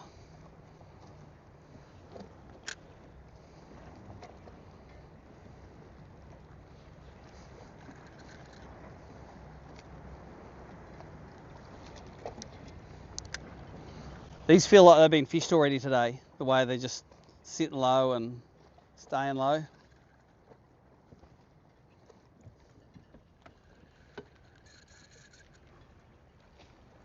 .400 horsepower on that thing.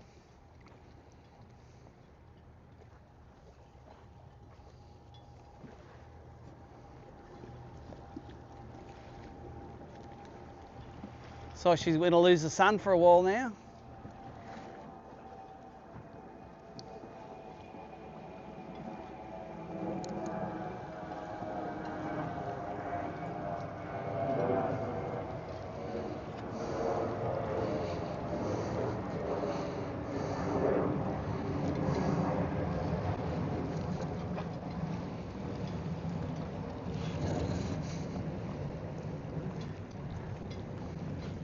All the fish on this one are on the anchor line.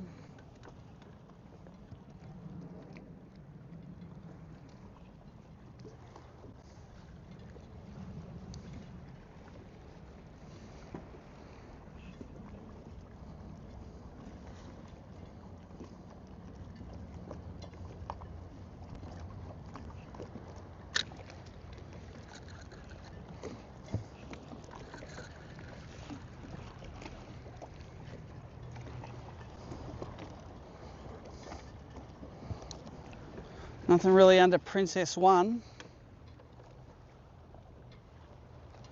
How much do you reckon these places are worth each? 20? $10 million? Yeah, for a whole house,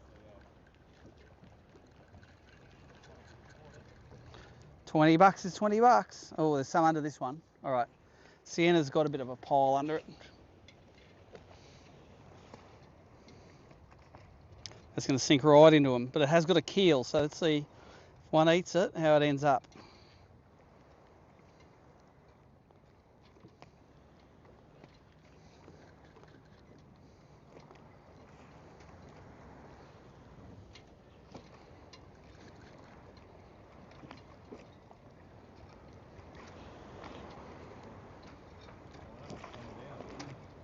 No, they feel like they've been fished, these ones, that's all. That's cool. I'll bite again.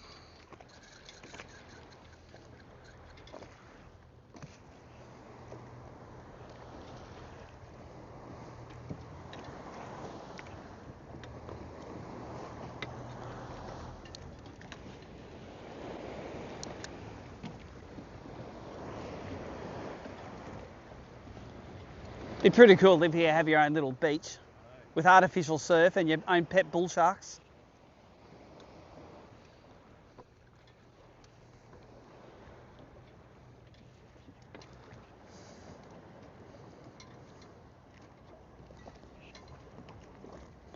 None under that one.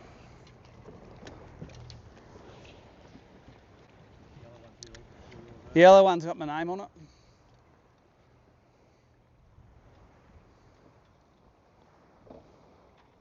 No, they're under this one though. Let's have a go at that one first.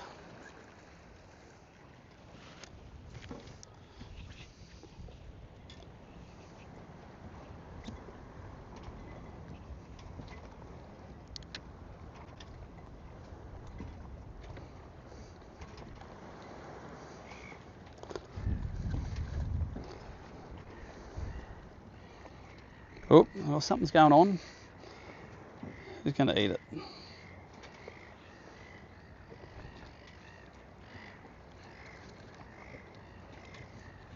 Ah, spooky.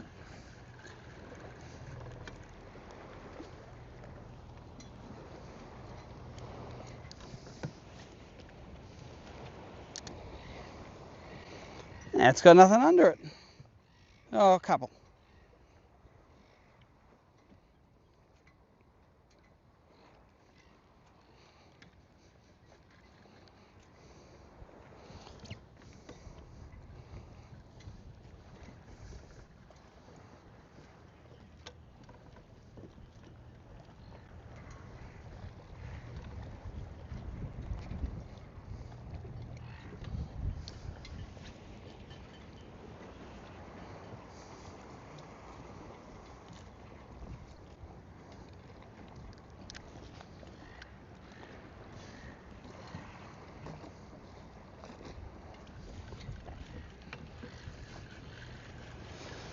All right, we'll finish on that boat with the sail cover on it.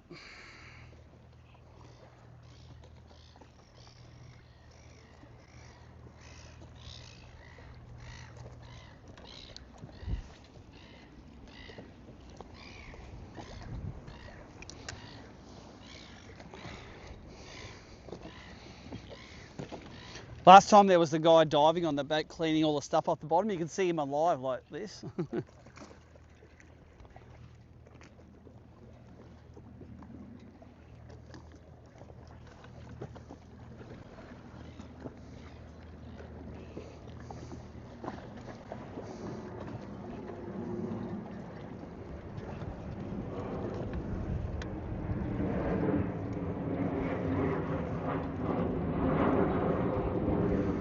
None on that one. All right, we're going to keep going. Nothing worth throwing at. If you can't catch one where there's 20, you definitely can't catch one where there's one.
One of these in here. That one. I'm just doing all the inside ones here.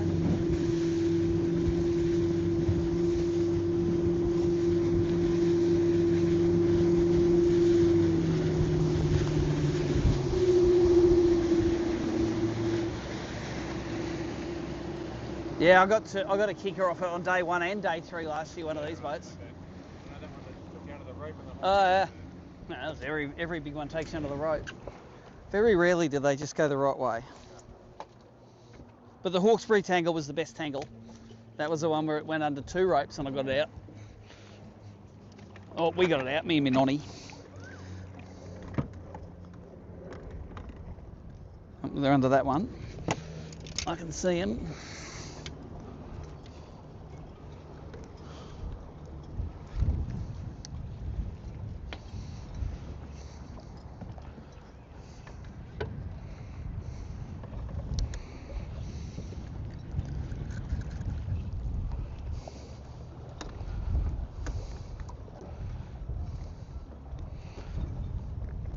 Only problem in here sometimes is the kingies get in here.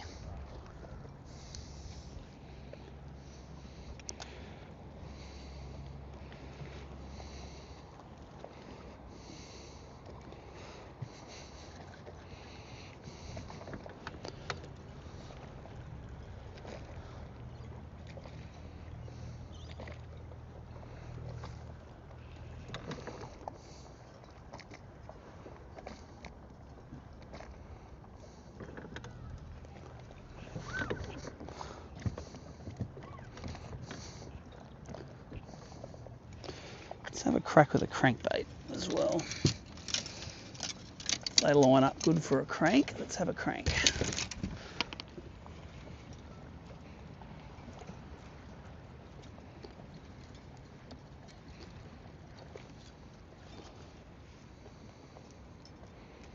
Come on, there's only one treble over it. This one's not tuned, it should swim pretty straight. Oh, abort mission. To be honest, I can't see any on it.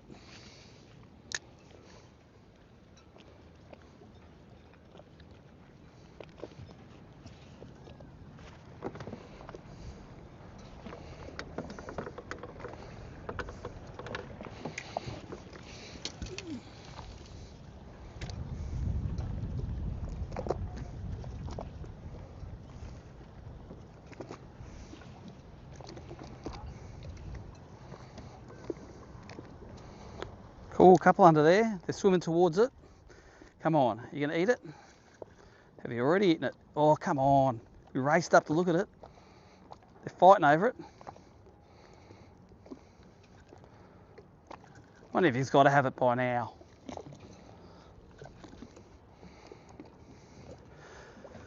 Well, that is the definition of playing with your food. About 5 of them up.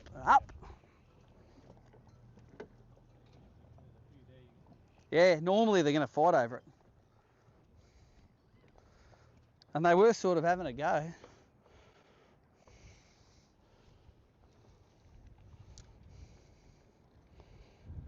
They're on this one too. They're on all these boats.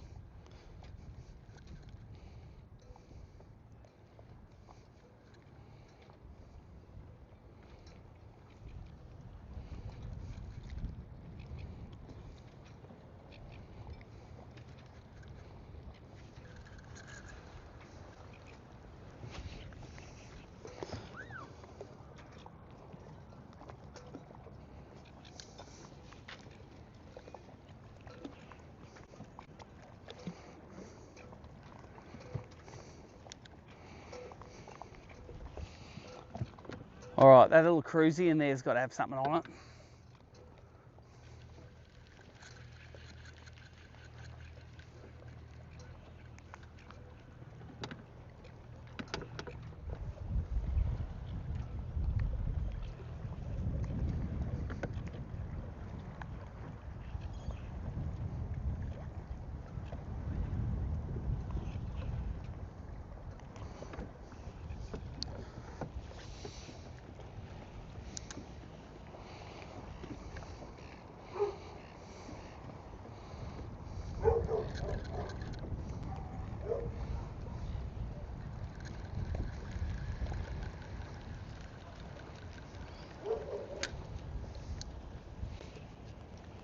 What a crap cast. But they're still going to eat it.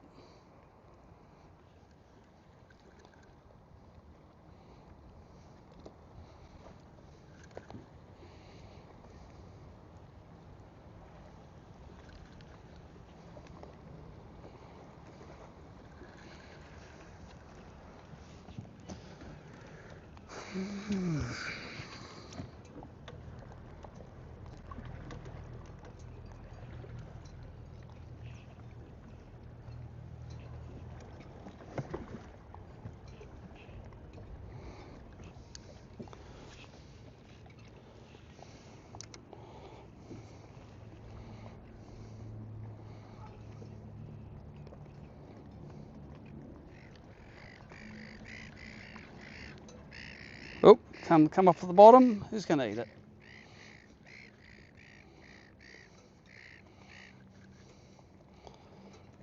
They react to it once, and then they're just like, nah. Nah. I know, that's right. Give us a 38. Would be nice.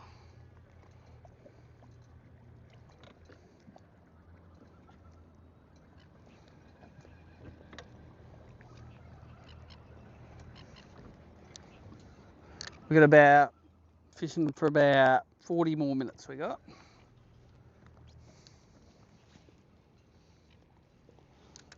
Day goes quick, doesn't it? 7 hours goes quick. Yeah.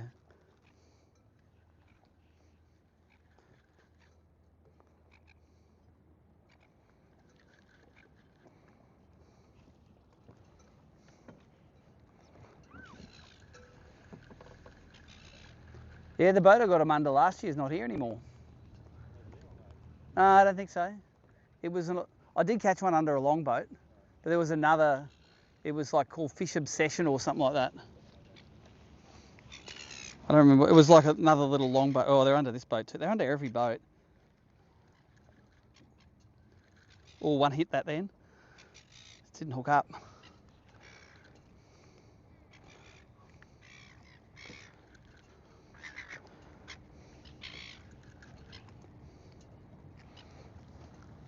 All the fish are swimming out towards my boat all the time.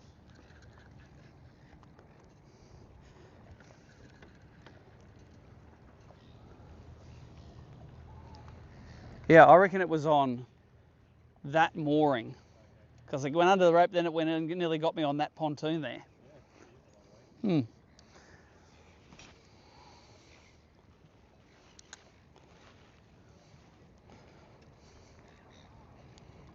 Oh, they're everywhere under that boat. Oh, see, he didn't hook up again.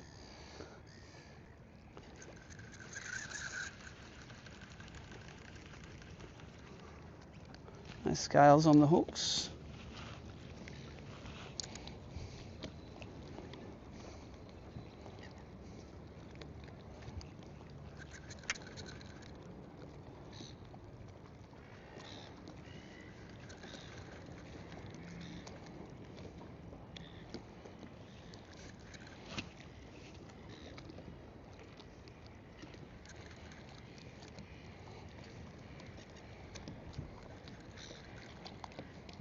So you had that one bite and then there.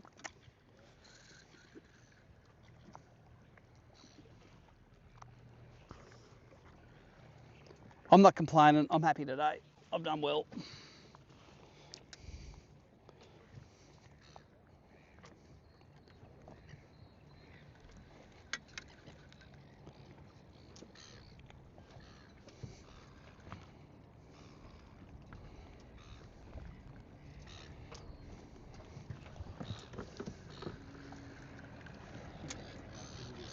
This is it? Yeah, this is the one actually. Yeah, it doesn't matter what boat's on it. We don't care what boat's on it. There are fish under it.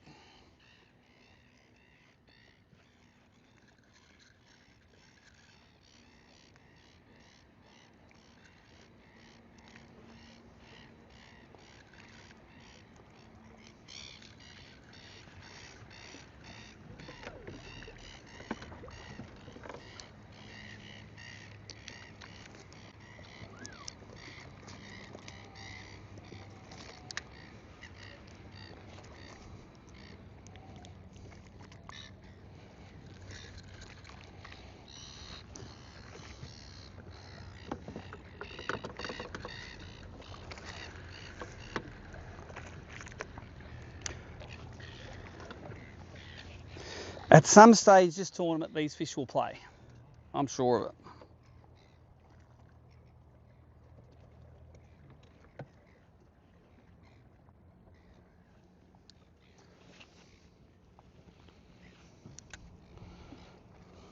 It's funny, second line of boats in, no fish on them. First line of boats, a mess of fish under that one as well. Stacked.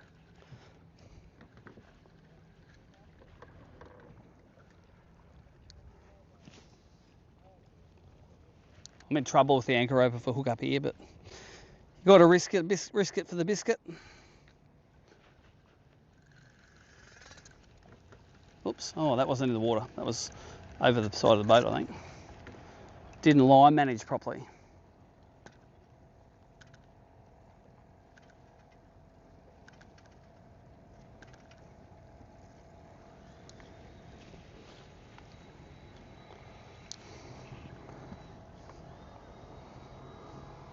Oh, thousands under there.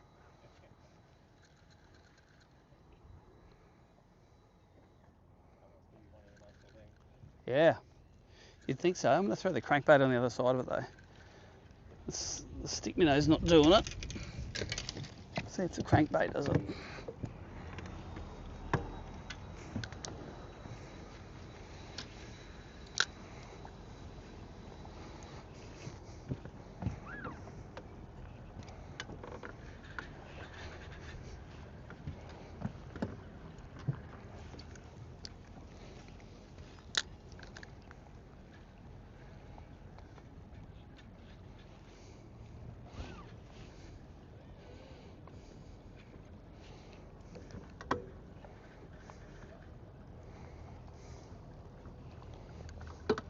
Let's try, because the stick minnow hasn't got eaten those last 600 boats, let's put a crab on. Just to see. The change of diet will do it for them.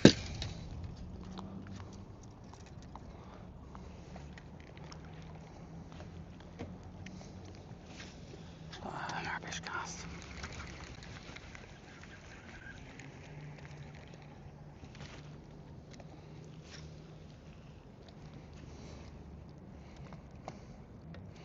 We're under this one as well.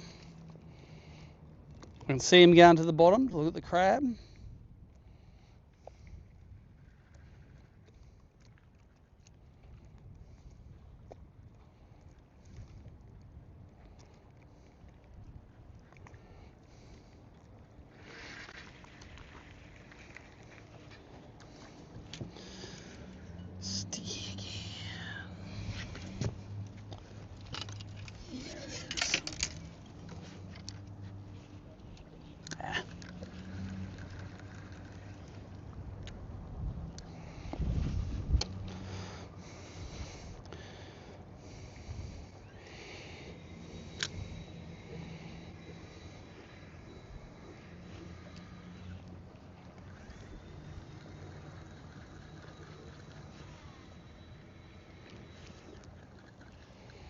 All right, we're going to go to the other side of the bay and head down with the wind again.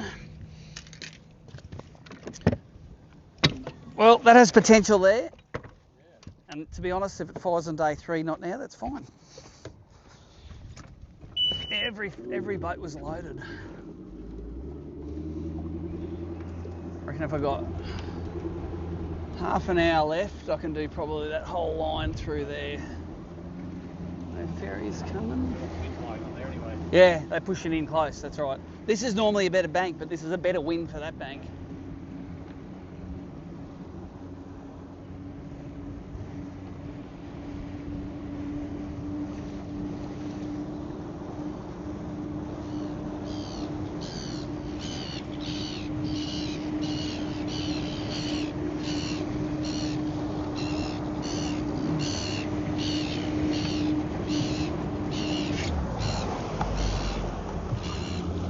Meryl's still healthy.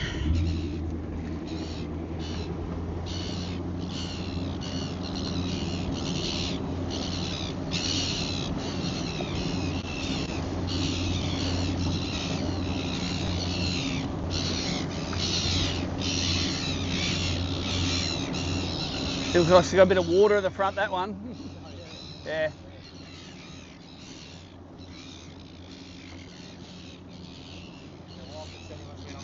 Yep.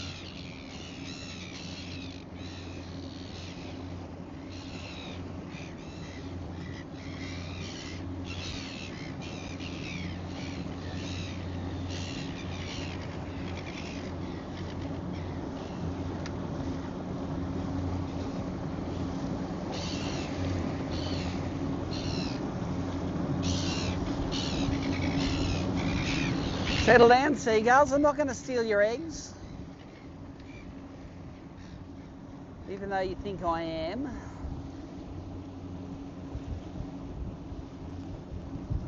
Alright, let's do this line all the way around the beach. And that will probably be us for the day after that.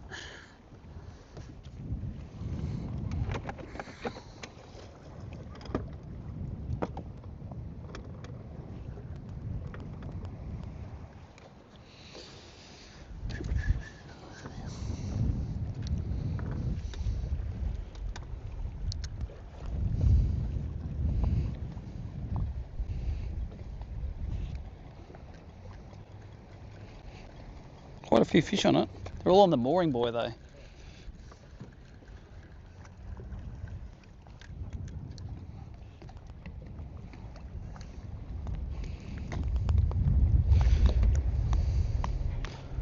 Now of course they're all scattered.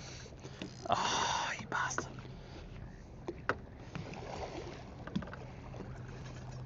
That's not very far down though. I'll be able to get that. It's not even the rope, it's in the kanji.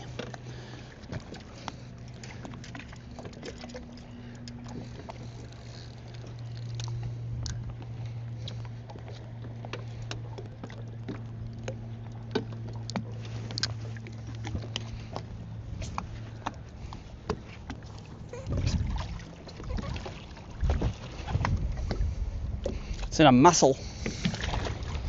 A mussel ate it.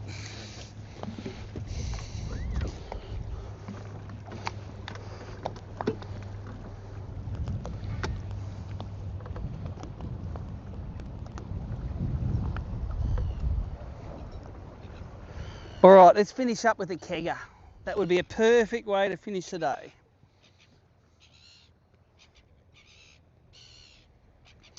Update for the live viewers, got about half an hour more fishing to go. We caught them today on crabs and aquas. I don't know if I caught one on a stick bait minnow today actually. Maybe not.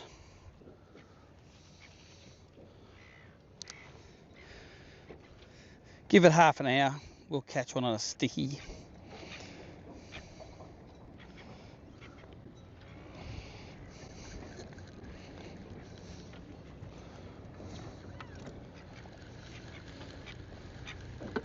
Before live sonar, we'd fish this exactly the same way. We'd just throw in the side, sink it down, feel for the fish, wind in, next boat. All I know now is that, yeah. But see, most of these boats got fish under them, so you got to throw on them all anyway.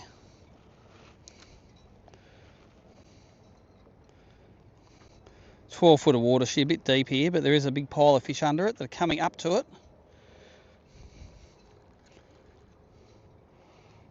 Come on, who wants to eat it?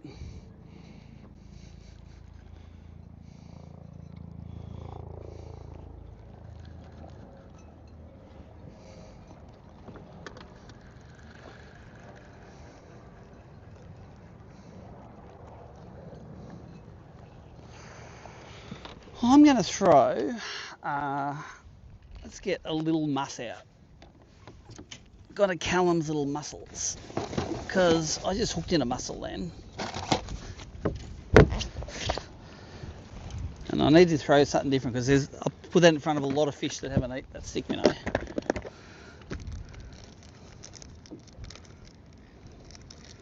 A little muss here. I caught a last fish on in Tassie.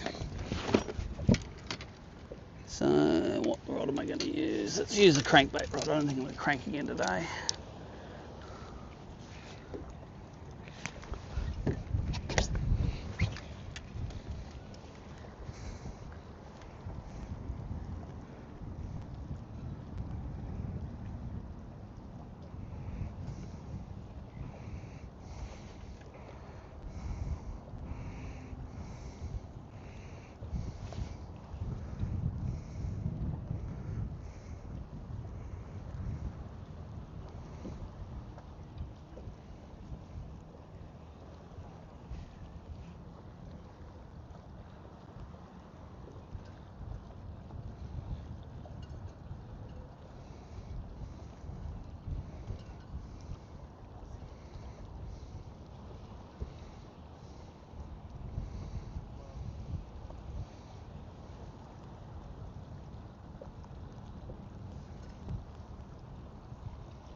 Put a bit of must stink on it as well.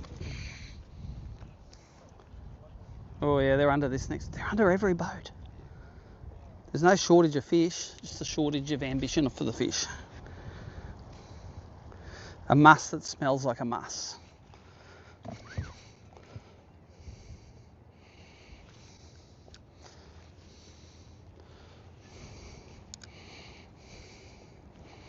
I just want muss that smells like muss.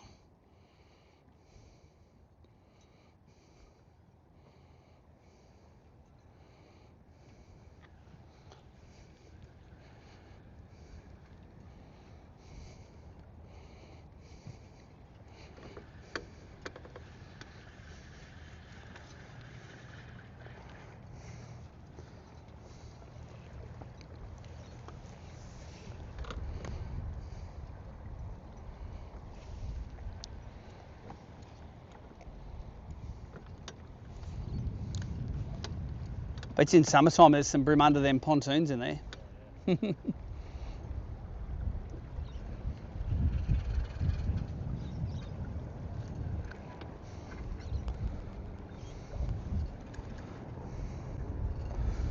All right, little boat in the corner.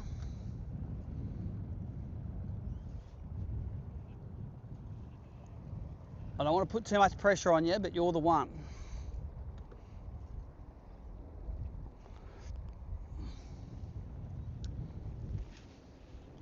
Bad cast.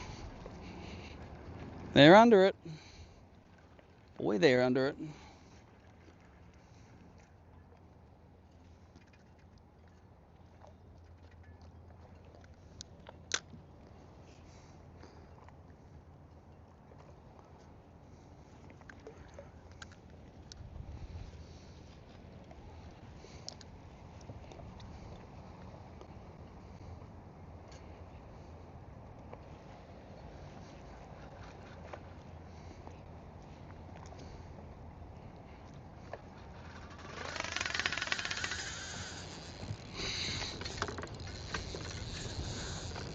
Get out of there.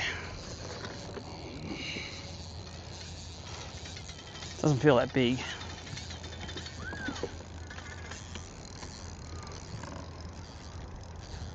No, little. It's not going to upgrade anything. He's about at 27, but I don't need him. But I tell you what, he had a muss. He had a muss though. That's another piece of the puzzle. A piece to the muzzle.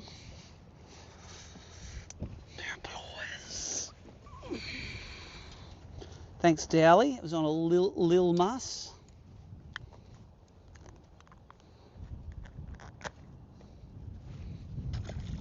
Not even going to bother measuring it. But how good was it one of them ate it?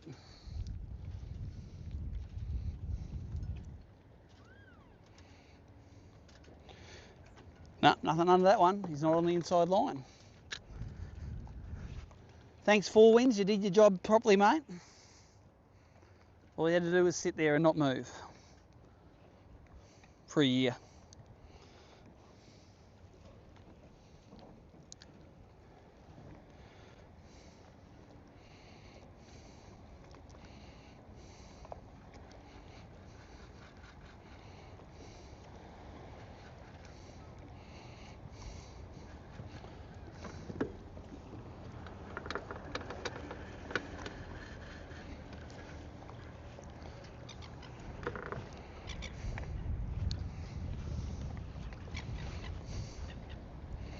Few under the keel of that one.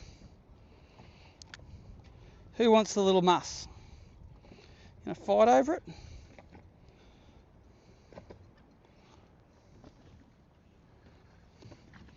I'm not giving you that much time.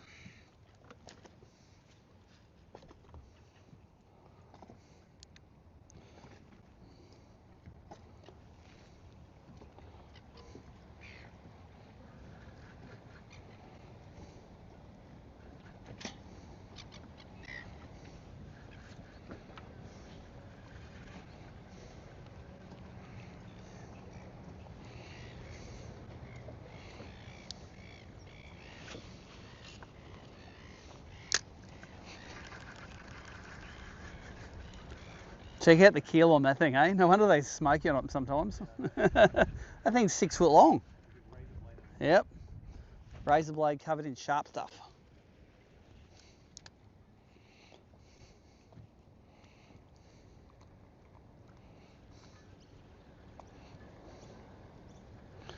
None under that one.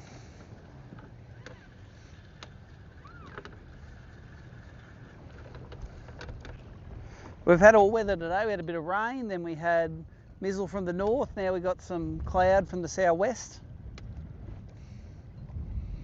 That's probably why it wasn't a fantastic day, because they like stable weather.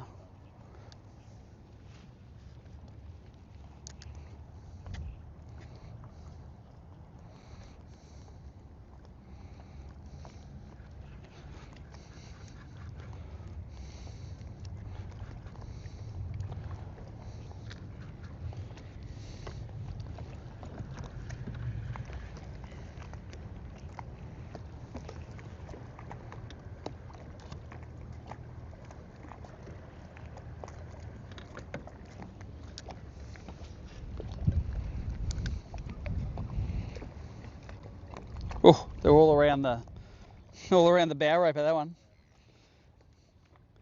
Should have had a better look before I cast. Well, let's throw one on the bow rope of this one first.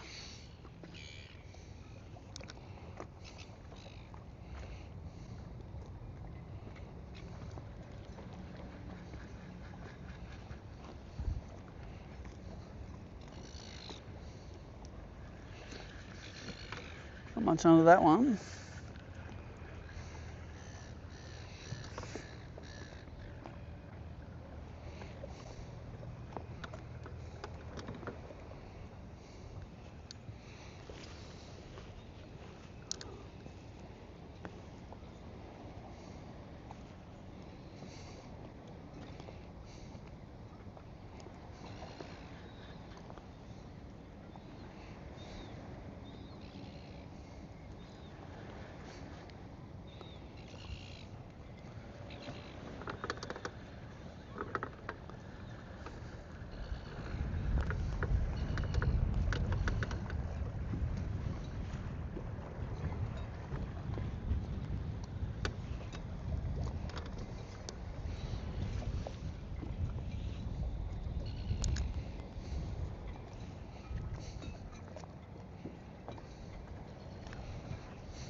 Mate, no, we would know where your nest was if you didn't start screaming your head off when we went near it. All right, pick the one that's going to have them on it. Little whitey at the end of the line, eh? 100%. There's a circle of bait fish in front of us here. I don't think it's too deep.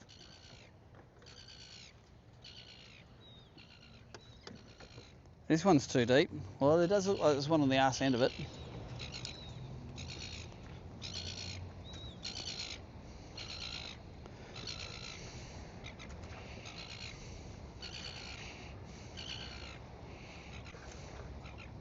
Oh, he's following it. Come on, eat the muss.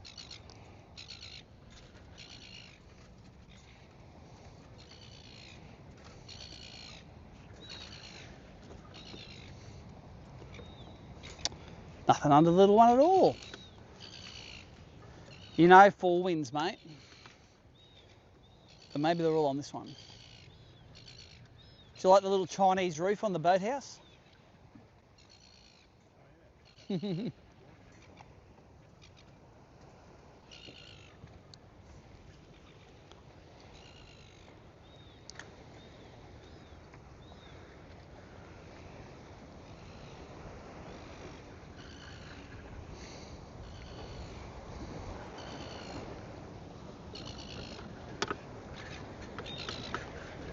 Do like the big fig tree in the backyard though. That's nice.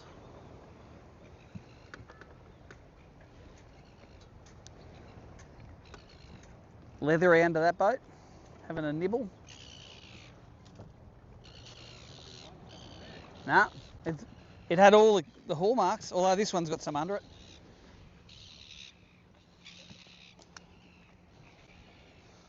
What it's got under it is a shit hot car. Oh, there's a mob of them there.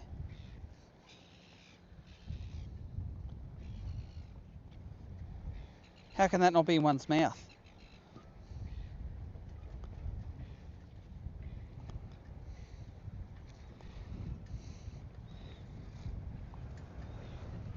That's crazy how one didn't eat that.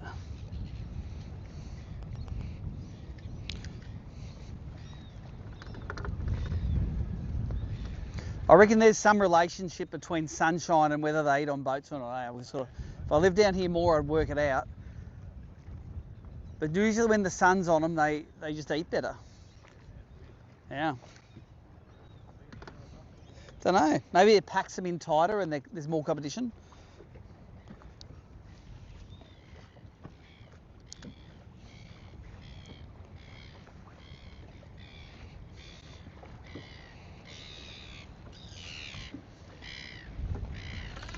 Oh, another one ate it. There he is. I don't think he's that big. Let's get him away. No, another baby. If I only had 4, I'd be happy for him though. He ain't 30, that's for sure.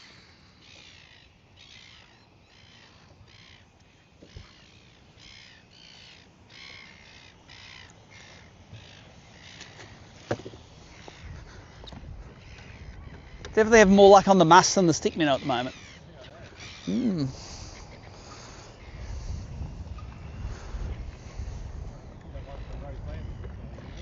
Yeah, I did, yep.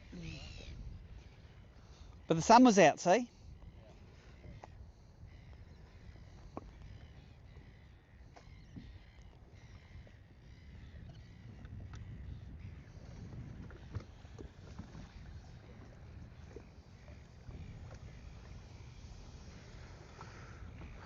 By the time we do all of these, I reckon it'll be time to go. It's got a nice little halo of kelp on it now. It's got a beard.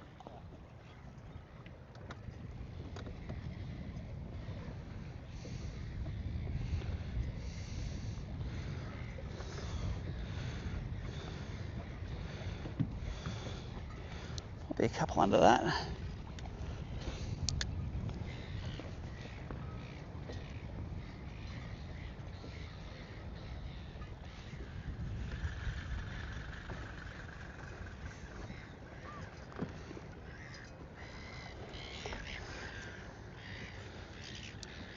Okay, an old Steber or something like that. That's...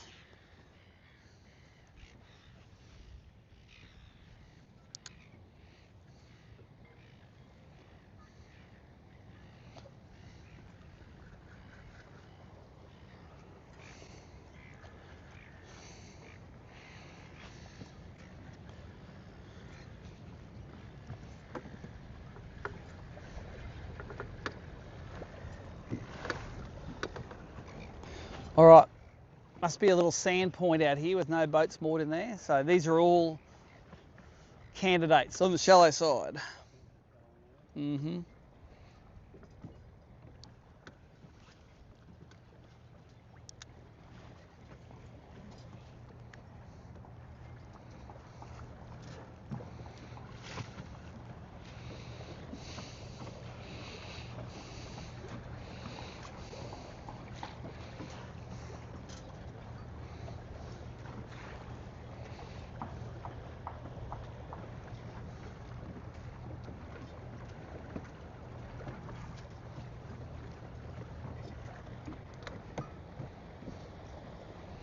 It's in 10 foot of water, this one. I'm not seeing much on it.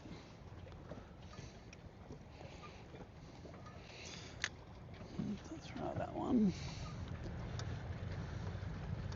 What's your money on the last or the second last one on the point? I'm going second last. You go last, okay. Righto.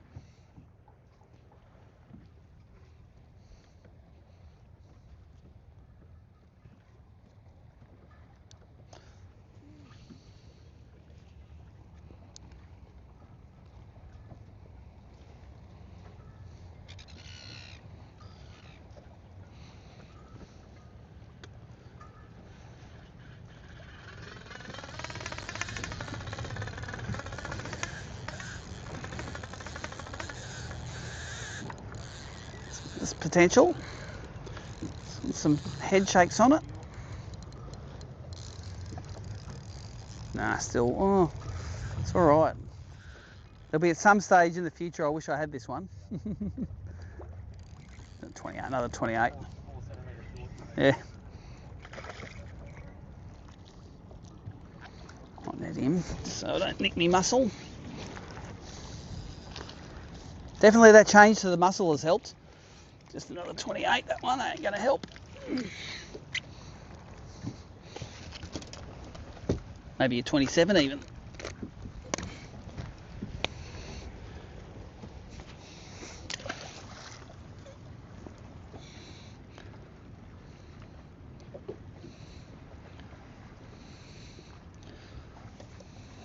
He has munched those hooks up too. Munched them properly.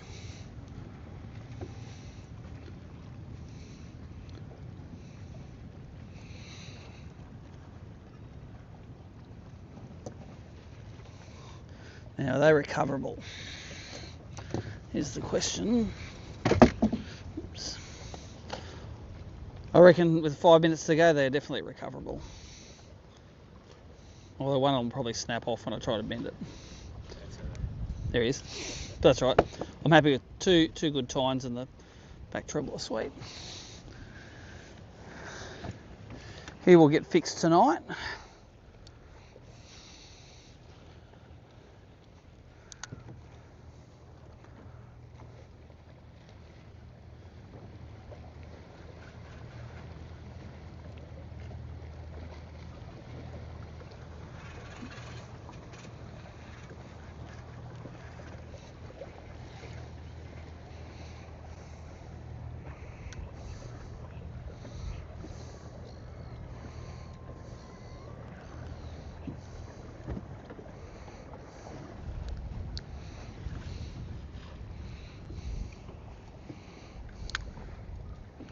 Oh. Going down after it, are you, mate? No? Alright, this is my money boat. Although yours is looking better and better as we're getting closer to it. It looks shallower.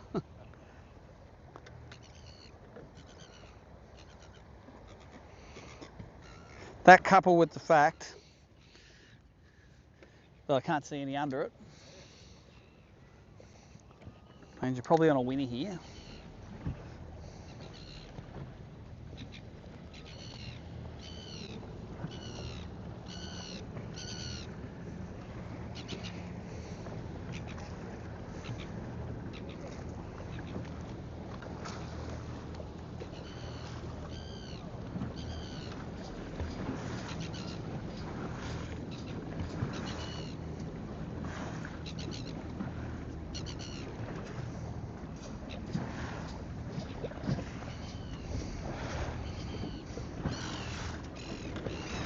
Alright, is there one under here?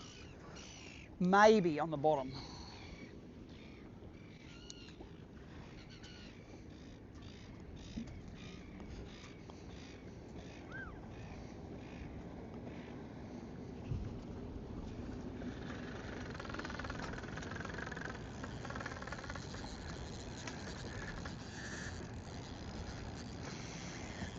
They're all little though, they're all just legal sort of ones. Not the right size, no. 25 forker. Maybe a 27 forker.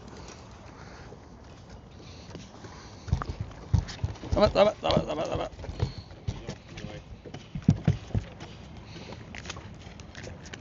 Oh, fat, good looking bream. No good. Have we got time to do any more?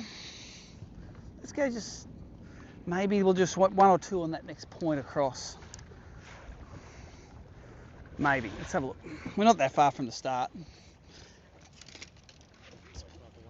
Hey, they're always, I've had, and Tassie I had 4 last casts. I caught, oh, it's a fish in my last cast. Oh, I got another one. I've got another fish on that cast.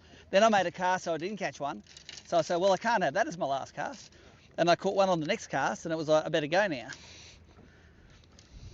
That was a good way to end a session though.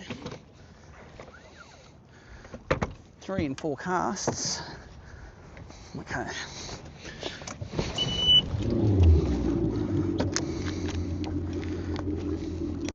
Like if it was the last day and I was like 100 grams behind, I'd be pushing it.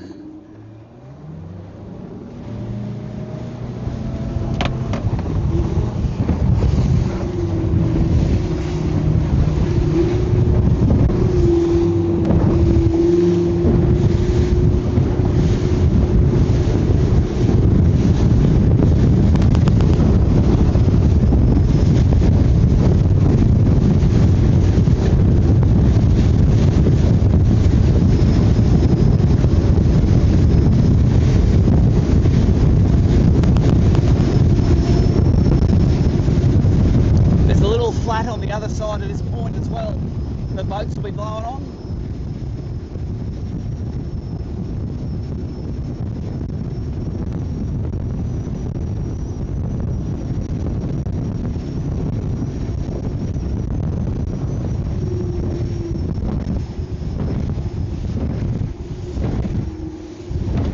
That came from somewhere.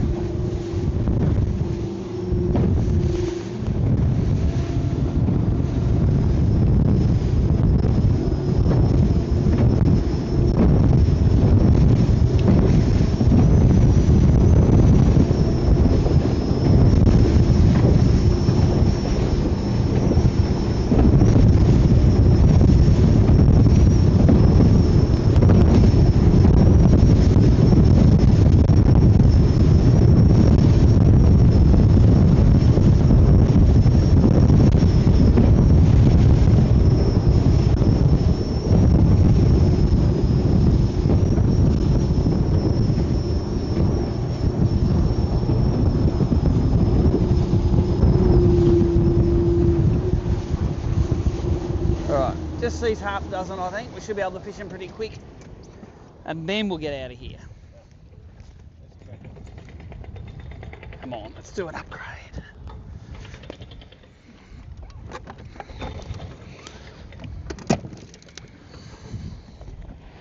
So for the live viewers, I moved from the stick minnow to the little muss. It's been a bit more productive in the last bit of today. I do not want to get a lure anywhere near that. There's too much stress casting at that one. Super son. Oh. Oh, look at them all following him. Okay, I'm going to say, I'm not going to catch another one in there. There was a couple of proper ones following him. Yep. That feels like it hasn't been fished. When you throw straight in, they come up and chow it.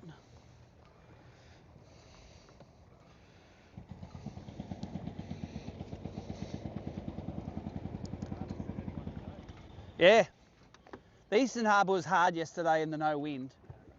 It would have scared some people, I think.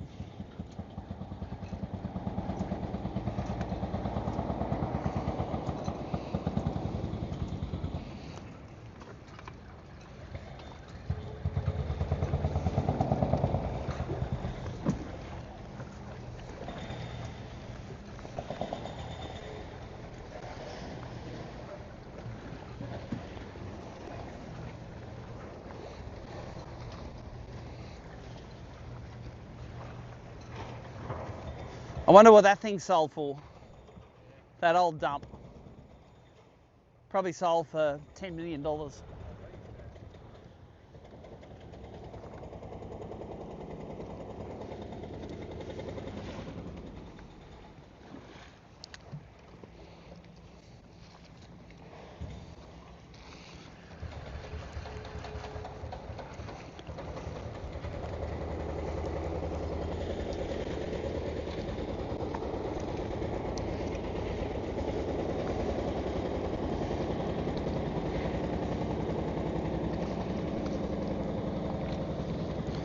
All those fish were up under that hull and weren't on the bottom.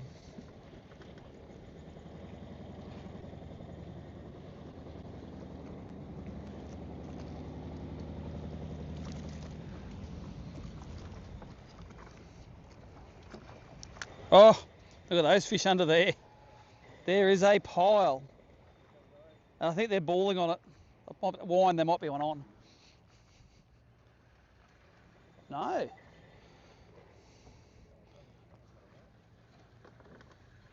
Oh yeah, there is one on. He just was swimming at the boat.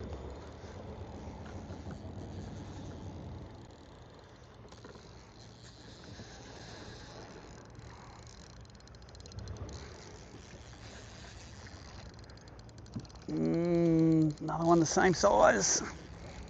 Yep, they're all just in the high 20s. We've got a decent bag. We've probably got a 2 to 2.5 kilo bag in the last. Look how fat he is too. He's a house. Yeah, you're right. Those last 2 days. Yeah, but it's the tide's getting good now. There's a bit of wind and.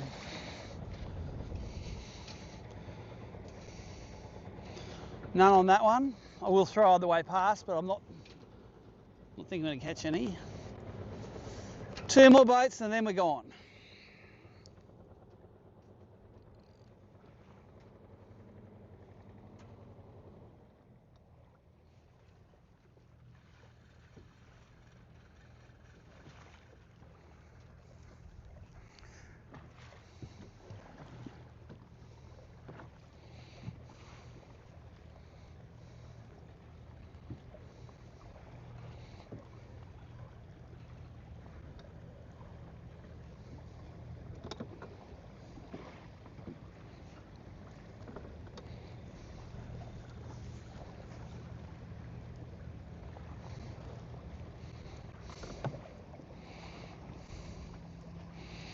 Don't really see much under that one either.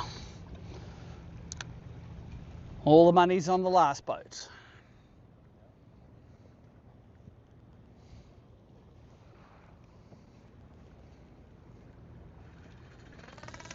See, done it. Oh, is that a better one? He hasn't got a big head shake though, that's the only thing. He's fighting hard, but he hasn't got the... Just wanted to keep him away from the... Oh, he's...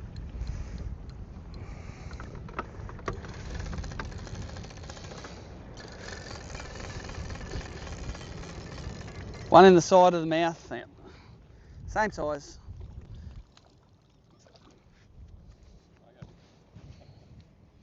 Sometimes they get one hook in the side of their mouth and the other one in the cheek. Oops. Come here, come here, come here, come here.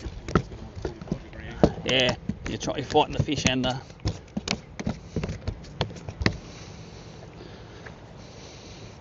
He's alright, he's a fat 28. We've definitely caught a 2.5 kilo bag in the last 40 minutes.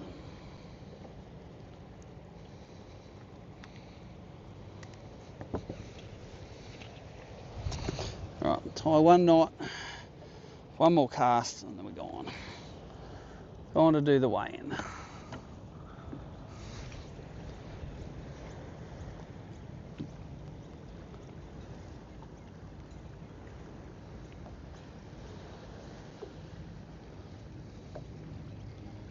Well, I know what I'm throwing at the boats tomorrow, don't it stick, you know? That's right. Little musses, more the flavour of the time. Good discovery in the last... Yeah, well, that's, you know, if you gave up and went in early, you mightn't have worked that out. Okay. Tell me there's not some giants on this one. No, can't see a thing under it, but that didn't stop us last time.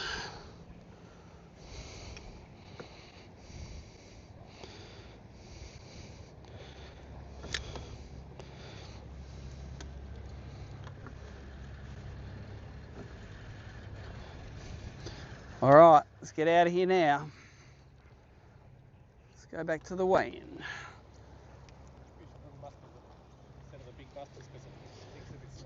Just because when they're a bit finicky, it's like an easier meal for them, smaller. Probably would still eat the big muss.